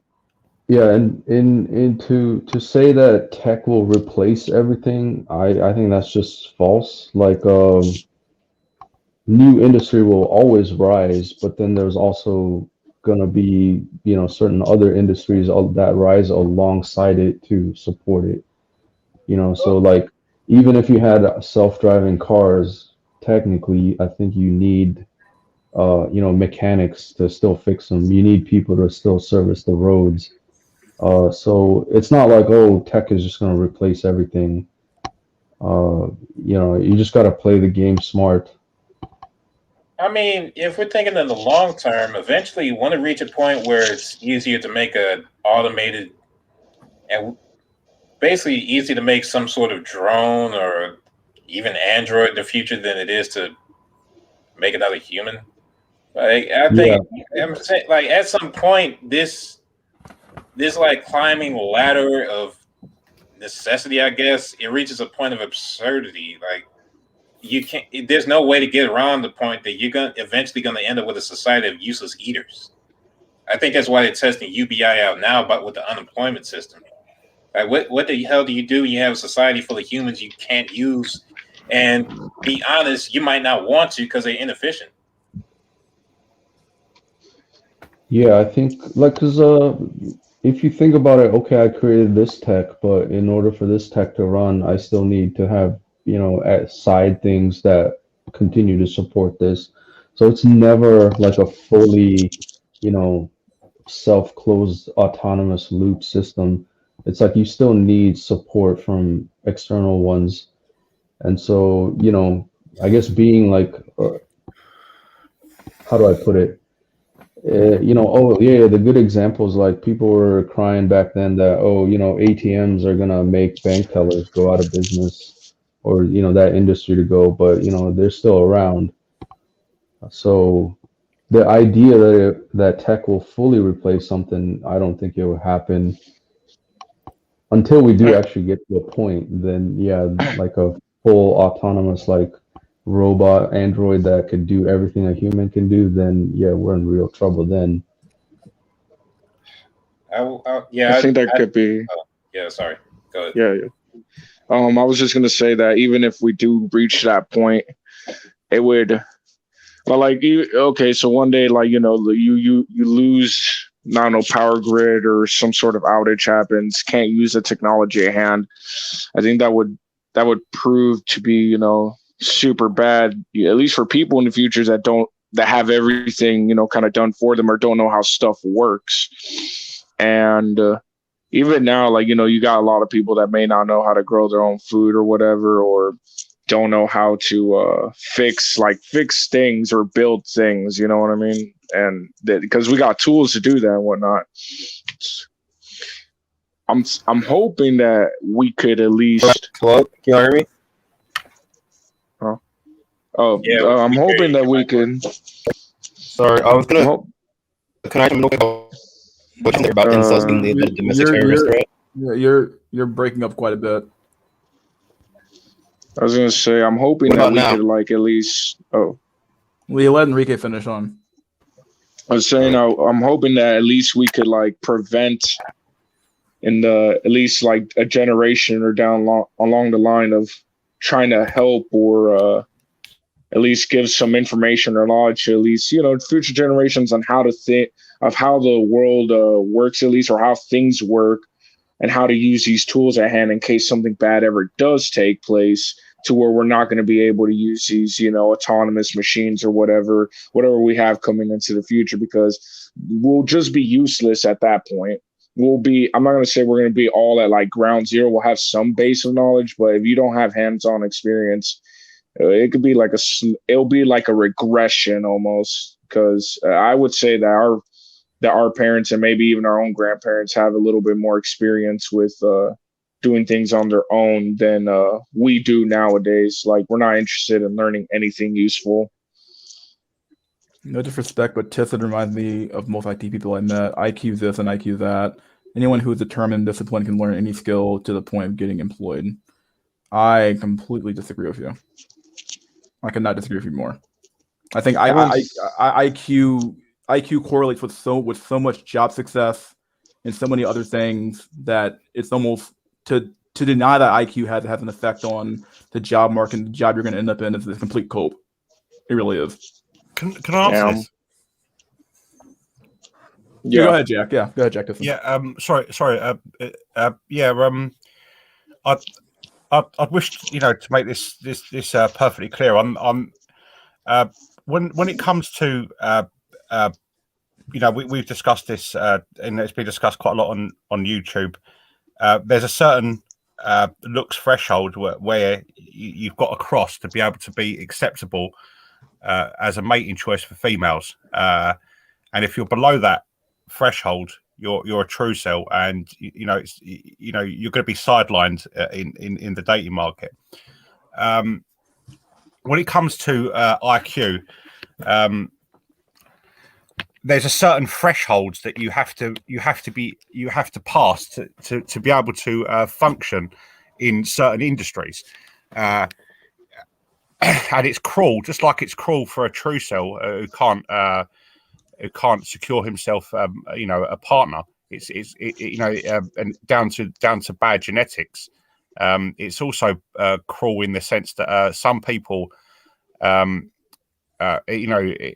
haven't got the capacity to be able to perform in certain industries. And this isn't me bumming myself up and saying that I'm better than anybody else, because I when I was learning IT, I did a programming module, Python and the various other programming languages, and I simply couldn't do it. I simply couldn't do it because my brain didn't function the way that I could actually learn this material, and I had to go off and do something else. And I think with humans, one thing they can do is find out their aptitude. Be totally realistic with yourself, and try and find your pluses, and then when you find your pluses, put yourself in a niche where then pluses will be able to be leveraged for your own benefit. Yeah.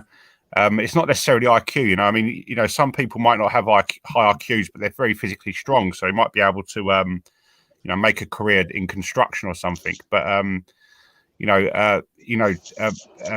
definitely there is such a thing as inbuilt mental abilities, and the idea that anybody can do anything is nonsense. It's it disturbs people, because if you start telling people who are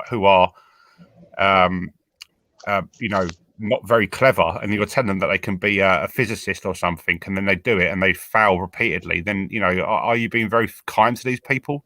Yeah, it's the exact same thing with the looks thing. It's the exact same thing. Oh yeah, dude. Just you're 3 out of fucking 10. Just practice game, bro. Okay, your IQ's fucking 80. Your IQ's fucking 75. Oh, dog, just read a fucking book. Just read a few books, my dude. You'll know.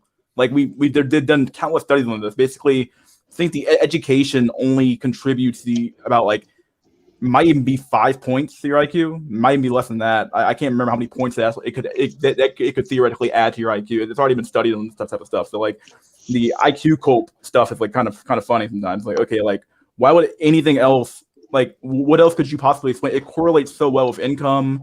It correlates with job success. I think even Bill Gates, I might be misquoting this thing totally altogether, but I think in Microsoft they actually would I think they actually they don't actually do IQ tests for employment because the results would be so fucking demoralizing that they just don't fucking do it. Like they do other things to get around IQ that kind of like as a way to get around that, but like they ask different questions. They don't have, but if they were to do IQ tests, in theory, they could probably get the best workers in every single company in the face of the planet right now. It's crazy shit like that. Yeah, I have some stuff to add, but it's like I think Enrique and Ronan were first, so. Oh yeah, one of those two can go. I don't know who had some to add, but I want to talk first. Go ahead. The reason when Jack Tyson, right? I don't know if you're still there, Jack Tyson. When you said they're going to start labeling incels as a domestic terrorist threat, they're already doing that now. Yeah, they're doing it in Britain. They're doing it in Britain. They're starting in America. Yeah, because I actually know a dude who got section put in the psych ward because he was posting online. He was posting on Blackpool forums. Oh god. You know which one? No, he was like, because he went to my after school program by this high school at this school. Do you remember where I lived? They had an after school program. You come in, do your homework, get a tutor, and leave. And what happened was me and him exchanged our PlayStation user names, and then he ended up in a psych ward for 3 months because stuff was posting online. Because he's posting that in incel forums, and he was making jokes about going ER, even though he wasn't going to go ER, but they didn't really care. He ended up getting put in a psych ward. Yeah, they got red flags law now. They'll take your guns away too. Yeah, he's a very smart dude. He was tutoring me. It was on algebra too. It was back in like 2015, I think. I think his mistake was I was just gonna say his mistake was posting in a form that he could be identified. That's why he actually used triple VPN too. Yeah, he used his PSN name, which was his real name. And they used that as his online name on Discord. Bro, that's triple retarded. Like he earned that fucking. God damn.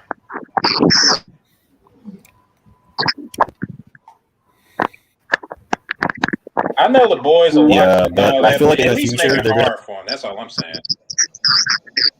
Enrique, your mic's going crazy, dude. Okay, there you go. Yeah, what I was gonna say. I feel like in the future they're gonna start detaining men at airports who look like they're incels. So if you're on Travel Max to Southeast Asia or Brazil if you're black, if you look like an incel, they'll pull your ass aside. Do you know what, Ronan? I think there could be some validity to what you're saying there, because the venom that this person was talking about in Britain, you know, the hatred of this person towards men who can't get laid, it was palpable. This person didn't just dislike incels; she hated them. You know, she hated them, and she wanted to see them suffer even more. You know. Yeah.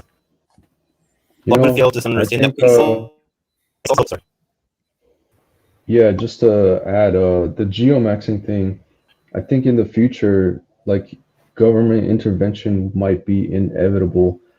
So if you really think about who can actually go, right? You have to be, I'm not trying to bang here, but it's like you got to be high IQ. You probably have to have some good global skill sets, and you have to have money.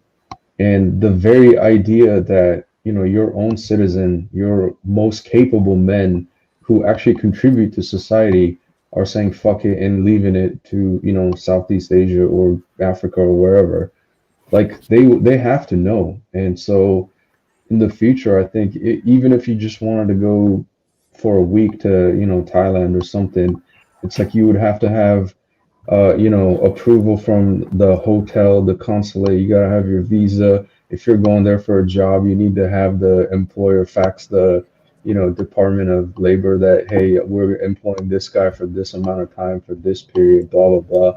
Like Otherwise, you just can't go. Like they have to have some sort of a system or check to protect having their men that are most capable in society just up and leaving. Like That is so true, man. for all this though, like there's an inherent contradiction, and I know I've said it before, where all right, they try and do all this stuff to restrict men on whatever level, but at the same time, just by the nature of the job pool, they're gonna need to rely on those exact same sort of men to actually enforce those laws. So after a point, like they're gonna have to hire young men. So it's like, yeah, uh, hey, I'm governor such and such. I need you to handcuff yourself to jail and lock yourself up. Like, it doesn't make sense. And they're still going to do it. I'm just saying it inherently doesn't make sense.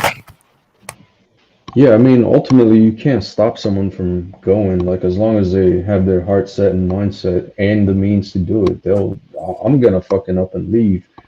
But then, I'm just one guy. Like, I make six figures. I pay like, 30, 40K into the tax system where the average person only pays, like less than 13% in taxes.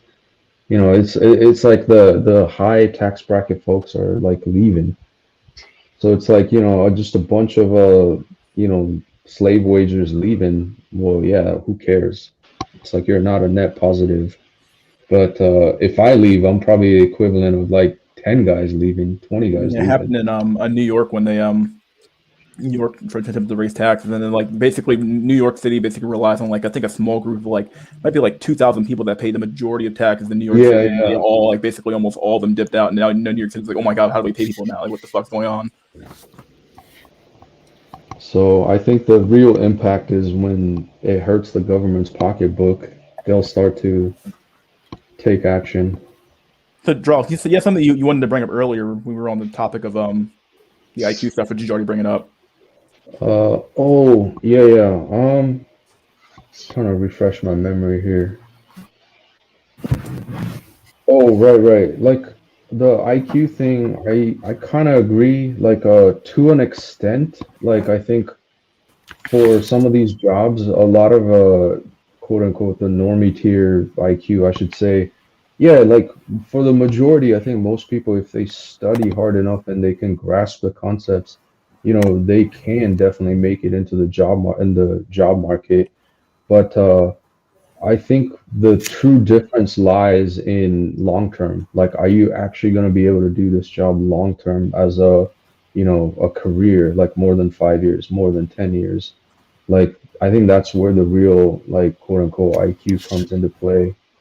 I mean, just going through CS, I've seen so many people not cut out. I got destroyed and I was going to give up. And, luckily I stuck it through. Like, I think you have to go through those trials and tribulations, the hard shit. And it breaks a lot of people. Like, it is hard. And Yeah. I don't know if it was the couple of streams ago, like I found out the word. It's synesthesia, where numbers and letters aren't what they appear.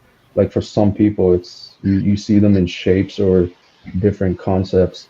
So it's like this abstract thing, and that ability to think in slightly different terms is probably what makes the difference in IQ. And yeah, and I agree. Jack Thiessen said, he said he wasn't cut out for programming. That's actually really good. You should find out what you're good at, and then move towards securing skills that you're good at, rather than, okay, I know I can't do this shit. This shit's for me. Either way, it's a good thing to find out. Like, okay, I'm not cut out for X, therefore I need to pivot to do Y. And if I'm good at Y, continue on that path.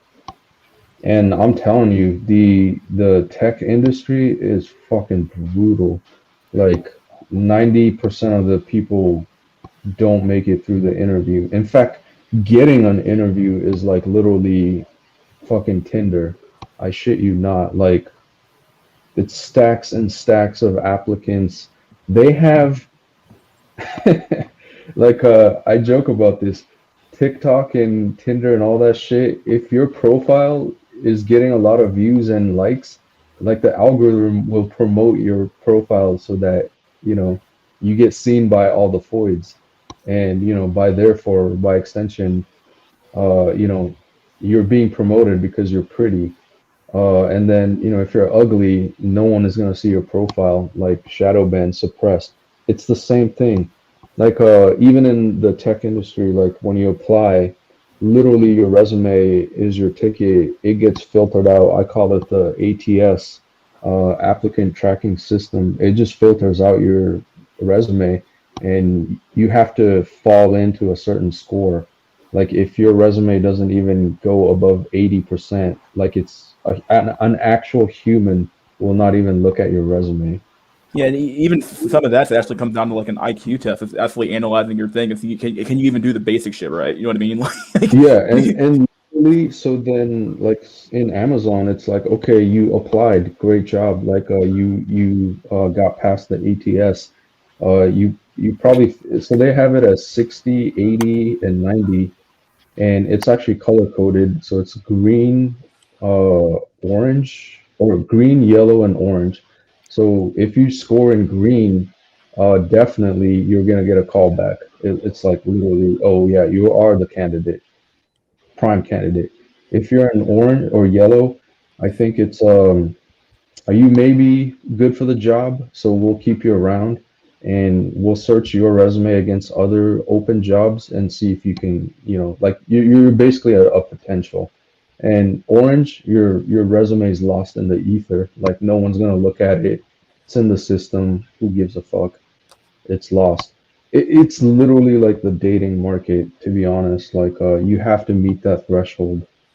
yeah, Yeah. and I think about how many people that have that degree were cranking out, and how many spots there actually are. Like, this what's kind of coming down to. This is like what's happening with like a lot of these people. It's like, you know, they come out of college with student loan debt, and it's like, oh shit, there's literally not enough jobs for me to actually fill in. You know what I mean? Yeah. And to pile on to the brutality, right? It's like, okay, you made it. When I'm just using Amazon as an example because you know they're the one of the biggest tech out there, and I went through that whole process, so I'm familiar with it. Plus, I have friends that work at Amazon who can give me the 411 on the juicy details. But yeah, even when you get to the you make your initial, you know, filtering. So a recruiter will talk to you. You know, they'll probably give you some coding test, and you got like an hour and a half to complete two problems. You know, code it in your own language or whatever, and you just, you know, solve the problem, write your code, submit it. You'll know your results like instantly, and you know, it's like you'll either get the unfortunately blah blah blah email or great, like when can we schedule you for a full time or full day interview? Yeah. And then the full day interview is literally full day, 9 a.m. to 4 p.m. Like you're actually there, lunch provided. They'll fly you out. I mean, they'll pay for your Uber. They may pay for your hotel if this is cross country or even international. So you do get treated like a celebrity, but then, you know, the interviews themselves are fucking brutal. Like I got asked, you know, I joke about this. Implement the additional method of you know, of the space matrix array data structure. It's like to most people it's like, what are you even talking about, you know? And I had to figure it out on the fly, and you know, I fucked it up because later I realized like, oh yeah, I should have used a hash map instead of a fucking list. But you know, I can self-reflect where I fucked up. But then, you know, that's the whole thing. It's like it's so brutal. Like just to get an interview, you're being filtered out by algorithm. Then you have to take a test. If you pass that test, you're worthy of an interview. And then if you do the interview, you have to like impress. I think it's at least 80%. Like, because they go through a review process among themselves, and it's like yay or nay. I think like you know, you'll talk to like 6 or 7 other devs, and the majority have to agree. And then the hiring manager ultimately has to agree, and then it's like you get a full time 6-figure salary. It's like it's fucking brutal. Most people don't make it even that far. Yeah, with the somebody's capacity, I think when it comes to their mental capacity, it's very similar to to their looks. If you've got like a Chad IQ and you've got this ability to solve problems that you just described, then it's the same as a Chad in the dating market. Guys, eight and above, he can enter into the dating market and he can get Stacey straight, very quite, and he's got the ability to access this level of females. If you've got the Chad IQ, then you can access these types of employments. But if you're like an IQ normie, then it'd be very similar to being a normie in real life. You're only going to get normie women. You're only going to get a normie job, Yeah, And I guess the moral of the story is like pretty much in every facet, just take looks and substitute it for whatever other job or industry or category. It's literally the same everywhere. So I yeah, guess you just got to be the best of your best in terms of whatever that particular category skill set is looking for. yeah. I think people just if they can, this is something that the self-help industry, they're lying to people, telling them that they've got this immense capacity when in many cases they haven't in all areas. And I really would like to see a paradigm shift in the West where people are actually given aptitude tests. Because if a young man can actually see what he's good at and what he's bad at, and then he can leverage what he's good at within the job market, rather than go down all these different wild goose chases and just have feet off with the feet. Yeah, I think the important thing is to try many different things, and then, ultimately through that, you'll know what you're good at or what you're bad at, and then, that could definitely help Yeah, steer your life to Wait, some success. doesn't China and maybe India already has like tests like that? Like at the end of Oh yeah, yeah. In China, it's literally called the Gao Cow, I think. It's like the ultimate test. Like if you pass that, like you made it in life. If you don't, then you're fucked. Yeah, I personally think they should probably do some sort of like testing on aptitude, probably elementary school, probably fifth grade, something like that, and middle school for sure, and definitely in high school. Beginning of high school, maybe the beginning of elementary school, or middle elementary school, in the middle of middle school, because just so like everybody's kind of knows. Okay, well, I know. It gives the teacher an idea of the students they have, and beyond that, it also gives people an idea. Okay, well, I know Johnny's not going to become a fucking nuclear physicist. So I'm not going to bother. Nuclear engineer and shit. I'm not going to bother. The likelihood's extremely low. So like, I need to be able to persuade certain people to go to certain things. It would give a guidance counselors way more information about where can I send these kids to where they actually succeed and not fail. There is the danger though you see with countries like that where basically just like for getting a house, like the competition gets too far and everybody gets so high strung that they either quit or end up as some malignant form of human. Like there's definitely a limit you should not breach, in my opinion. A limit for what? Testing people or Basically, competition. If you go too far in competition and everybody's going so far that they're like, all right, let's say for like a reading test or whatever, sure. everybody's trying to pass that, and only so many people can make it on the curve, like whatever. Okay, but if you don't make it, you don't make it in life. Well, now you're going to have different factors introduced. Now people are going to cheat. Now people are going to draw off like, all right, you got to cut out recess from this kid's life so he can concentrate on reading or whatever. Or, all right, we can't have him socializing around other kids because he has to focus on basically after a certain point, just because everybody's trying to outcompete each other and ends up in a singularity kind of thing, you end up with kind of like malignant outcomes where you basically end up ruining the end product with everybody trying to beat the curve in a sense. Hell, you can even. That's basically kind of what happens sexually with all the simps. It's the same sort of singularity. Only so many people make it, and there's so much competition that you end up with a malignant end product of a simp. Yeah, I'm not saying it wouldn't have any Damn. downside. I just feel like being more honest with like people would probably. Yeah, be... I definitely understand the intent, and I'm not saying it's bad. I'm just saying you can't just that definitely has to be something like it can't just be like, all right, yeah, we'll just put in this Darwinian program, and we'll have the best come out of that. Like, yeah, if anything from these societies have shown, there's definitely that can't just be done. There has to be reason. It might be good that it's done, but it can't be overdone. But yeah. The light aptitude test. I don't know what the fuck that means. I think it means life, but yeah. Okay, life. I'm sorry. I'm like light. I mean, like a test that's like literally like a diet fucking aptitude test. yeah. You don't want to take the heavy aptitude test. That's for I fat think the people. light one.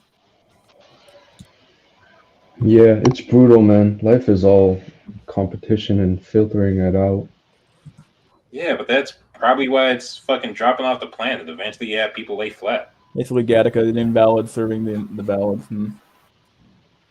Yeah, was that the movie? Like, they give you aptitude tests and you score like A through F or something, and if you're in the A category, you basically live a Chad and Stacy life, and F is like you live the Inkwell life.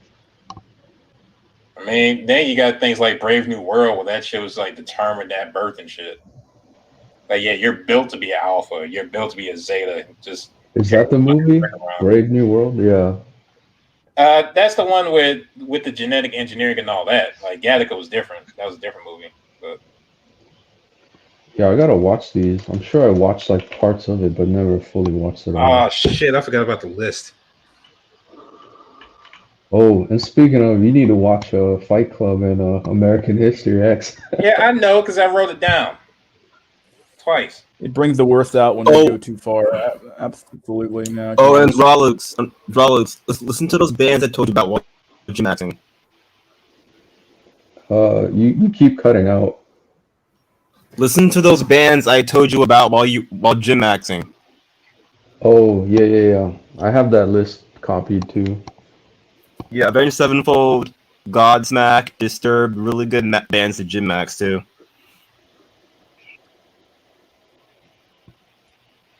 Here we have the Incel dog and the Chat cat. Obscenely inbred, looks nothing like noble wolf ancestors. Oh god. We start to hear impulse control, goes calm, vicious animal in 1 second with no warning. Happily humiliates itself by doing pointless tasks, tricks, has no idea what hygiene is, must be bathed by mommy, cannot feed self, has nervous breakdown if left alone, will cannibalize on offspring and siblings for no reason, organs fail in 8 years due to inbreeding, eats own shit and vomits after rolling around in it, must be trained in order for behavior to approach acceptable, stuck on floor like dumb livestock, trips, falls, runs, and does things on a daily basis. He's a Chad cat. Effortlessly jumps 10 feet in the air to traverse environment, have never tripped once in his entire life. Identical to majestic ancestors. Understands concept of controlled aggression, gives ample warning prior to attacking human. Does not debase self with tricks, views humans as equal pack members, and practices mutual respect. Oh, bullshit. Cats hate human beings. Bathe self and will even bathe human if deemed necessary. Selfless parent will starve self to feed litter. Live for 2 decades. Buries excrement in order to keep environment clean for self and others. Needs and accepts no training. Shakes the foundation of the entire ecosystem due to master hunting skills. You guys gotta become the fucking cat, dude. Bro, when you put that pic up, I swear I thought it was gonna be about furries or some shit. I'm like, oh, it's actually true. They do affect them, the ecosystem. Like, yeah, they kill everything, dude. They don't give a fuck. fucking birds, like, and then even their scents, like when they leave their scents in marked territory, that actually like sways away like other species and shit. It's actually a good thing. Like seeing, I think of like my old apartment complexes, there was like a bunch of rats or whatever. All it took was one cat to kill the entire population. Like that cat got fat later. Yeah, but Hitler could be an animal. There you go. Here's how we all want to end it, boyos. Just load up Pepe into the old. Yo, but Jack Nickelback, I need you to make a Discord account. Yo, Alright. Jack Nickelback, I need you to make a Discord. I'm gonna tell you why I can't see it in the public, but I'm gonna text it in the private chat. All right, fine. I'll make a goddamn.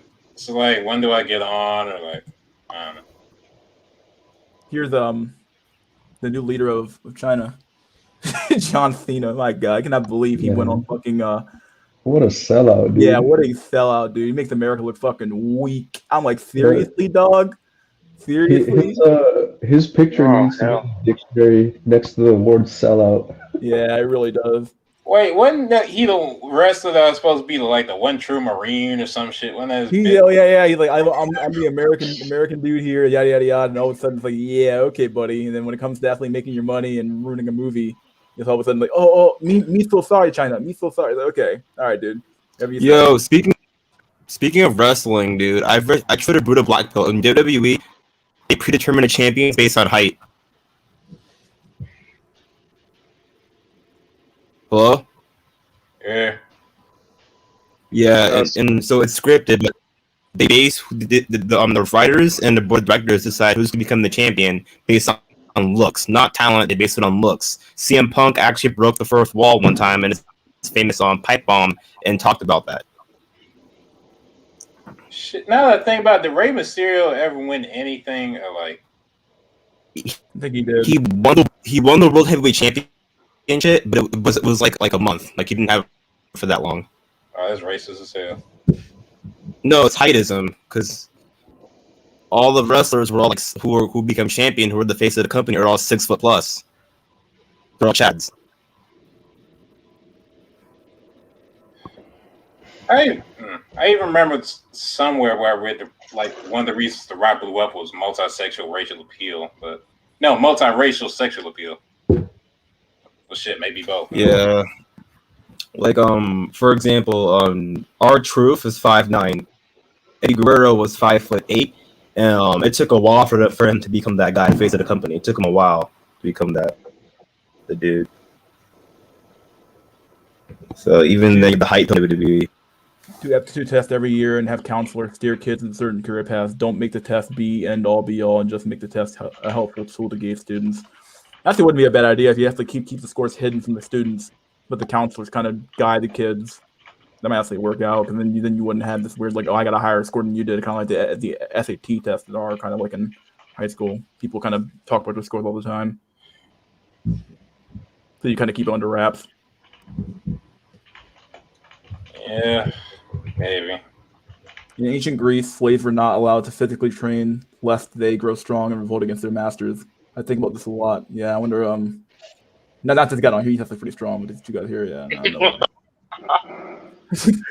no fucking way. Yeah, I wonder who the slaves are today.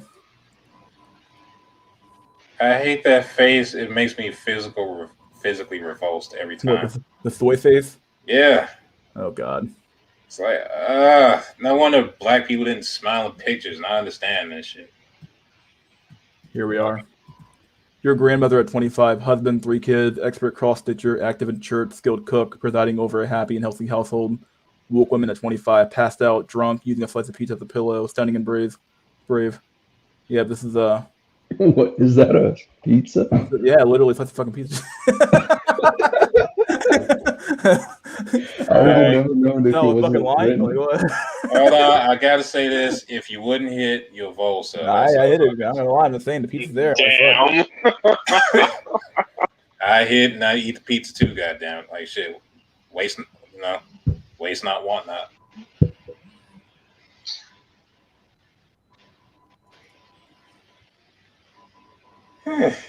Let's see. Let me get some more memes before I shut the stream off pretty soon. Let's see. Getting more memes I want to show. This one's pretty good about the BlackRock bank shit. This is pretty good. Pretty well-known meme too. It's like, remember in RoboCop movies when the corporate America aids criminals and helps incite riots so they can lower property values and buy up the city? while privatizing the city's police force. Haha, science fiction is crazy. Shit. Speaking of that, we got Project Greenlight up here in Detroit, and they're trying to pass shit to where we have facial recognition. So, Oh boy, here it comes. yeah. So there's a whole bunch of pushback, and the city charter people are trying to push back on that, but everybody. Wait, where though? Where are just cameras or? Say what? Like where on street cameras or? Project Greenlight, from my understanding, I'm not too familiar, but it's basically a system, basically a network of cameras on the stores and shit to like monitor things. But it's basically like, okay, here's step one of mass surveillance, and they're trying to get in facial recognition added in, so the regular people, they don't want that shit. Plus, it's like twice as likely to like misidentify black people as criminals. So there's that whole thing. Dark skin actually fucks up the processing. You want to know the real truth? Well, So if you're using Facebook or Instagram or any of that social media BS, like your face is already in, some database with facial recognition in there. Who knows who you are? And that shit is being used by the NSA to find and track people. They're already over, boys. It's already over. Like, people are like, oh, Detroit, these city cameras are now recording. Like, bro, you've already been recorded, identified long before you even knew. The moment you uploaded your own picture or your friends uploaded your picture, like, it's over. Here we have a dating profile, 99 years old, verified. 2 dead cops that they're fucking music here. Tall, queer, intersexual, feminist, anti-racist, anti-capitalist, smartass, chaotic good. Outdoors as fuck, camp, hike, paddle, snowboard. Far left politics, sometimes goofy and always on point with dad jokes. Adore women, femmes, and GNC folks. Typically underwhelmed by cis het men, but will shoot your shot. No cops, MAGA. I don't fuck via fascist or racist. She, her. That's a lie. She probably fucks the most racist people in history. Oh, all I know is that, I don't know, man, the dating market for these white dudes with these old ass fucking roasties. I don't know what you guys gonna do, man. Jesus Christ. Just send in Tyrone. We'll see how she's true to her words. Here we are. We have recognition ethical though. Is like, don't we have the right to be like anonymous when we go out in public, kinda, or no? Because I assume that's what carrying your driver's license is for at all times, anyways, to like identify yourself in the case and being in the moment. So, I mean, you're like, I don't know, unwilling to identify, I guess, or I mean, yeah, but you got facial recognition is. I was gonna say, if you have an ID, a passport, a driver's license, like they already know who you are. So this facial recognition fear is, unfounded. Like they literally already have that info. Yeah, that's one thing, but it's another one. Like, okay, let's say a crime happens, and your picture like kind of matches up, so they call it a positive, and now you got to deal with all that shit. Like, oh yeah, we're coming to your house because facial recognition spotted you as the guy who robbed the store, and now not only do you have to interact with the cops, which might get you killed, now you got all these fucking lawyer bills and shit. Like, hell no, ain't nobody trying to deal with that. Be honest, I feel safer around the criminals than the cops. Oh yeah, facts. Facts. On God, I really do. Yeah, the thing about what's scary about facial recognition is that it's kind of like digital fingerprinting too. So like, your face, there's certain key metrics like how high your cheekbone is, the distance between your one pupil to the other, and they calculate all this stuff, and you have like a digital, hash code per se that identifies you. So the only way to possibly cheat the system is like actual facial surgery and change the position of your bones and features. They have face like literal masks made of latex that are like look like other people's faces. I've seen that in a couple articles in like crime cases that they could put on a different like like old man face, a womanly face, and you just take it off and you're a free man almost. And they're just now catching up because these masks are super realistic. Even on camera, they can't tell that it's actually a mask. Yeah, I remember this one white dude that tried to go in there with a black mask and shit. I almost got away with it. I forgot what case that was, though. It's fucked up. I think that's like obviously face masks, those kind of super, I guess latex realistic masks or whatever, and then I don't know about the third one. I'm not sure how much you could physically change your appearance because it's not. I don't think it's realistic. Like even if you make a slight change to your nose or chin, I'm pretty sure it's still gonna like recognize you unless it's like drastic facial surgery.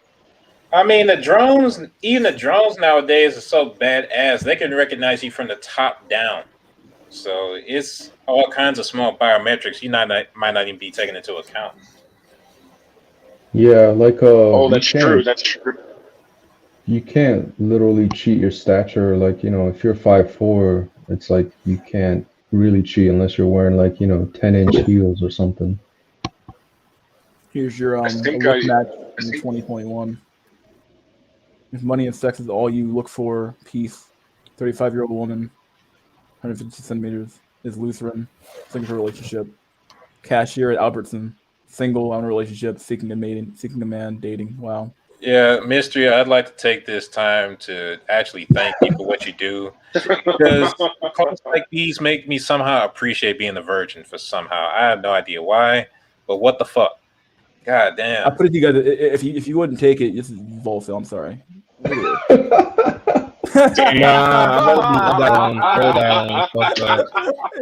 Volso, but it's understandable. Like, and Ice Cactus is right. Some Tyrone like out there clapping cheeks. Some Tyrone out there clapping her cheeks. Yo, but to be honest, I don't think I can get little Jimmy up. Like I'm trying to picture her naked. I'm just like completely. Why would you want to picture her naked? That's the real question. Fuck that.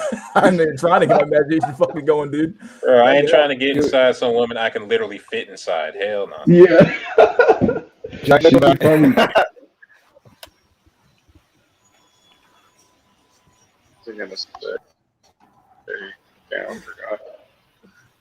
Oh yeah. No, I think there was some sort of. Go ahead. Sorry. She has a double chin. It's only a matter of time till she has a triple chin. America. Wait, Jack, no, go back. I have a question to ask. Since you're Jack, have you ever had like a fat white bitch try and talk to you or flirt with you at the job? A fat white bitch, bro, a big as hell chick. Luckily, I ain't been around one on the job, so plus I'm out my own little business. It's annoying as fuck, bro. Like, they'll work right now. I was at work the other day. I was back in groceries, and there's like a white Lambo here joking around how look like Lil Nas X. I'm like, you're doing this fuck. See, I'm insane. I'm insane. So I'd actually call it human resources, so I'd be on record first. But I'm not saying you should do that. But I feel sexually harassed. I don't feel comfortable. I'm actually LGBT, so I don't think I can. I don't know. I'm crazy. Yo, I like that. Fuck, dude. People bitching about gas prices. Me realizing that America's already been destroyed, and we're just all going through the motions till the shooting starts. That's true. He's like, "What are you doing, man? Gas prices? That's what don't you fucking know right now? It's over."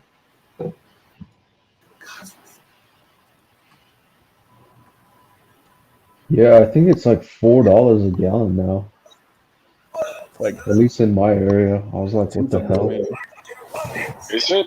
Damn, I haven't really checked. I've just kind of been pumping my gas. Yeah, I only fill up like maybe once every 2-3 months. So. Yeah, I'm getting a Cybertruck, so y'all can deal with all that gas shit. Yo, Mr. School, do you want to join as well? Join what? Look at the private chat. Look at the private chat. Yeah. The server? Yeah, but don't say we don't want any of the KKK cells trying to infiltrate that shit. So be quiet. No, I'm not being rude, but just like Man, just don't speak about it. Oh yeah. Hello? Discord I is super. don't see why not. Yeah, so if you want to join it, yeah. Yeah, make sure you guys answer the phone next time because it's the fucking base department calling. Come on. You have no choice but to accept the call too, so you better fucking answer the phone and take his call. Take the fucking call, God. Base fucking department, dude. Yeah. Let's see, where can I love this. I don't know why I love this fucking picture so much for. This dude here, look, he's like an absolute fucking unit. Look at this guy. Fucking goddamn fucking, obviously from fucking Will some shit. He's like, love me fentanyl, love me drugs. That's a human thumb. Love me ciggies, love me nanas, love me robberies, love doing porn, love slapping prega slags, 8 cops, can't breathe. Simple as. It's like, okay. Yeah, that's like if you tried to make Rob Ford in Oblivion, like that's what you end up with. The human thumb. Okay. All right, buddy boys. I'm gonna do some last words here. All right, Enrique, you're the last one here. So last words, Enrique. All right. Cope well, y'all. Peace. See you later, buddy. Black Ronin, last words. Good. Brain cells will never be forgotten. Long live brain cells. Long live R-dash incels. There you go. All right, buddy. Drolix, last words. Still here. See, you're muted, but. Oh yeah. I don't have last words. Just keep coping, boys. It's the only thing we can do. All right, sounds good. All right, buddy. See you next time. Jack Nickelback, last words, my dude. Well, as we've heard earlier, it is now illegal to be ugly. So make sure you go to your local surgeon today so you're inside the law, or just send yourself to jail. And say hi to Fleece Johnson. Ha! All right, then, buddy boys. See you next time. Yeah. All right, then there was one. All right, here we are, buddy boys. Got any last words, chat? What the absolute fuck is America at this point? Yeah, tell me about it, dude. The fuck's going on? Bring back the magic for Saffron. Okay. Oh my god. Like I said, it's absolute Volso if you fucking wouldn't, dude. If you're not taking the bottom of the fucking barrel, it's Volso, dude. You gotta take it, dude. May the Emperor reign. 2008. Oh my god, 5 hours.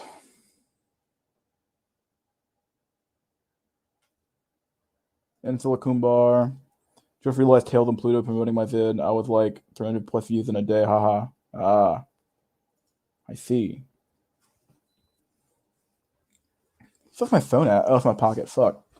I'm an idiot. Literally. Let's see.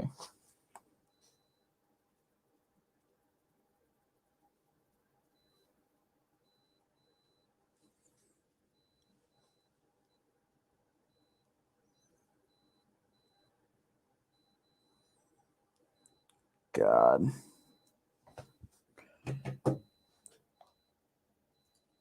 I quit life. I'm LARPing. Okay. Blue balls matter. Stream is very blue pilled. Needs more depression. I can't do it, boy. I don't have it in me to be like a late on a rotter. I don't have it. No pussy, no peace. I hear you, my dude. Need more suey fuel to cope. Man, it was a long day for me. I got my class done. Literally got an A in the class. So I'm good to go there. Can't wait. Cactus rise up and LARP. I might not do the stream tomorrow, or it might be kind of late when I do it. So be on standby for that shit because I have something to do tomorrow. So yeah, that's literally this is what's going on tomorrow. Actually, I'm meeting at Stacy tomorrow. So midnight quickie. Yeah. That was the only good thing that I have the BP concept when I was young. So ignorance is bliss in the way.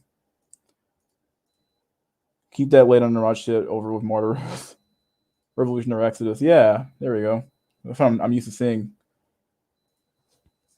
Rather it's Exodus or Revolution, rather. So it's ER. Oh, man.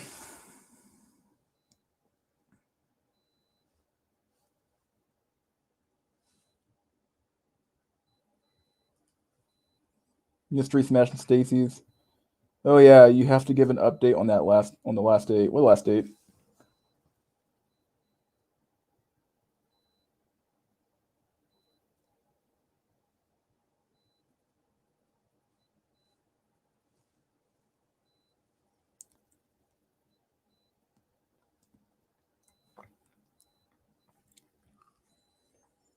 Oh, you busy tomorrow? If you have a stream, I'll be watching Loki. All right. Swear I make a vid on the sixth path of cope. Do it, dude. Try to love yourself. It's not your fault. It really isn't your fault. Just use the Renegun, bro. Yeah. Or maybe you already did no third date or something because she wasn't interested. Yeah, basically what happened with that one girl I was talking to. But I got like 3 more girls now, so it doesn't matter. That's how shit only works in dating apps. You knock one down to get 3 more pop ups, so you kind of just figure it out. The fault of the parents. Hey, dirty and grimy, their hands will be stinging, but yay, they keep plumbing. They're plumbing and singing, but hey, they can plumb. They can plumb without tools. They plumb without skipples, D-doddles, or zools. Not your fault, you're sub 5. It's your fault if you're late on the ride, you can't support yourself. May the BP force be with you. Heard that. Need more girls, damn time ready. Yeah, dude. I was texting one right now, actually. Fuck it. No wonder they make no plumb progress at all because the pipes are plumbing are 2 sizes too small. Oh my god. Yeah, truth be told, I have like I'm not even trying to brag here. No one else really here anyway. 30 people here, so I'm like, I don't give a fuck. But like, I have so many matches on this app that I don't even message half the fucking girls. Like, it's too many fucking chicks to manage. It's crazy.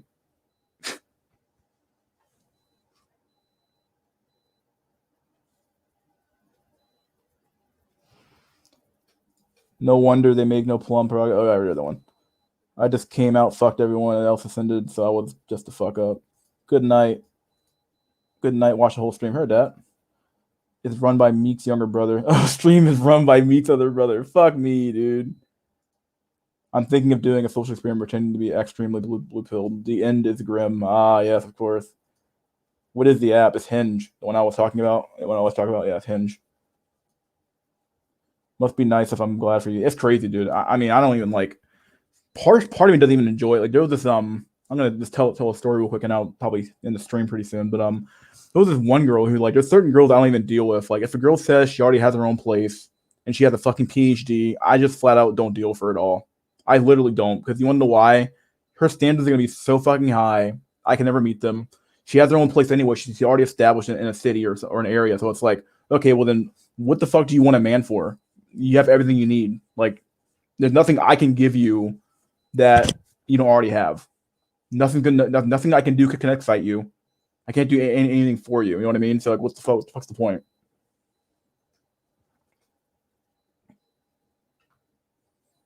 It's just true. Like there's certain girls who are like they're so overeducated and they're so already established. It's like what's I mean, like I don't give a fuck about you then. Nothing I can do. Haha. I fight for Lord Meeks. Volcel. Nah, dude. I'm a PhD. Yeah, that's what goes through my head. I immediately believe. I think that like, oh, I'm a PhD, and I was like, oh shit, yeah. There's no fucking way, dude. Haha, we're working on the Meeks video. Whoa. Just be a cuckold to our Lord Meeks. I was death smash a PhD, to be honest. Homosexual waxing all day. Yeah, as soon as I hear a chick has a master, my interest dries up. You're right on that shit. She got a master's. Masters I can normally deal with because on my particular career path, you don't really need a master's to make a lot of money. If you get a lot of certs, you can make a lot of money in my particular field of work. The big one is the a CPA exam. If you get that done, you do a bachelor's degree, you can make a decent amount of money in my field. But like, I already make a lot of money to begin with, so it kind of like doesn't matter. But like, I can make more money effectively, which is what I'm working on for these classes I'm taking right now. But yeah, it's just true though. Like certain women, I'm like, I'm not gonna deal with this fucking shit. Masters I can kind of deal with. PhD, I'm like, nope, nah, not doing it. PhD, and you already have your own fucking place too. Oh no, can't do it. Not doing that shit. It's too much fucking work. To Jester Max, to Jester or not to Jester, lol, yeah. Never jester. Jokes are okay, but never jester. Yeah, don't demean yourself. Don't ever do that shit, dude. That's what jester masking is. You're demeaning yourself. Jokes are okay. It's telling a joke, but don't be too self-deprecating, or don't self-deprecate at all. Actually, don't do that shit at all. If anything, you should like kind of like tease them a little bit. But yeah, Pookie and Ray maxing. God. Especially in the city I'm in, like there's like a lot of people who have PhDs and shit like that, like PhD, their fucking master's degree, and it's like, okay, yeah, not that ain't worth it. Gang fraud like Soldier Boy, God. Are you streaming tomorrow again? I might. It depends on when I get home. Supposed to meet around 5. That's when I normally stream, but then Face also streams too, so you might have to be taking over my that time slot I normally had to begin with. So if I stream, it might be late at night. But if I stream at all, so you'll have to just kind of pop in and see when I stream or not. I will never gesture again. I'm being cold and serious. Laugh my ass off. All right there, buddy boys. I will see possibly have a stream tomorrow. Keep an eye out. I might even have it early on in the day. Actually, it might be like a Sunday afternoon, and so I don't know. I might have it like 1 or 2. I don't have a lot going on tomorrow until about 5. So actually, I might actually stream early in the day and not late in the day. Like maybe do like a 1 to 4, at least my time. So yeah, be on the lookout for a stream, maybe happening earlier in the day instead of being late in the day. And then I guess it won't be a Sunday night, and so it'll be like a Sunday fucking Sunday afternoon, and so whatever. But yeah, we'll figure something out. We'll do that. All right, buddy boyos. It was a good stream. I will see you guys possibly tomorrow. If not, catch you guys on the flip side.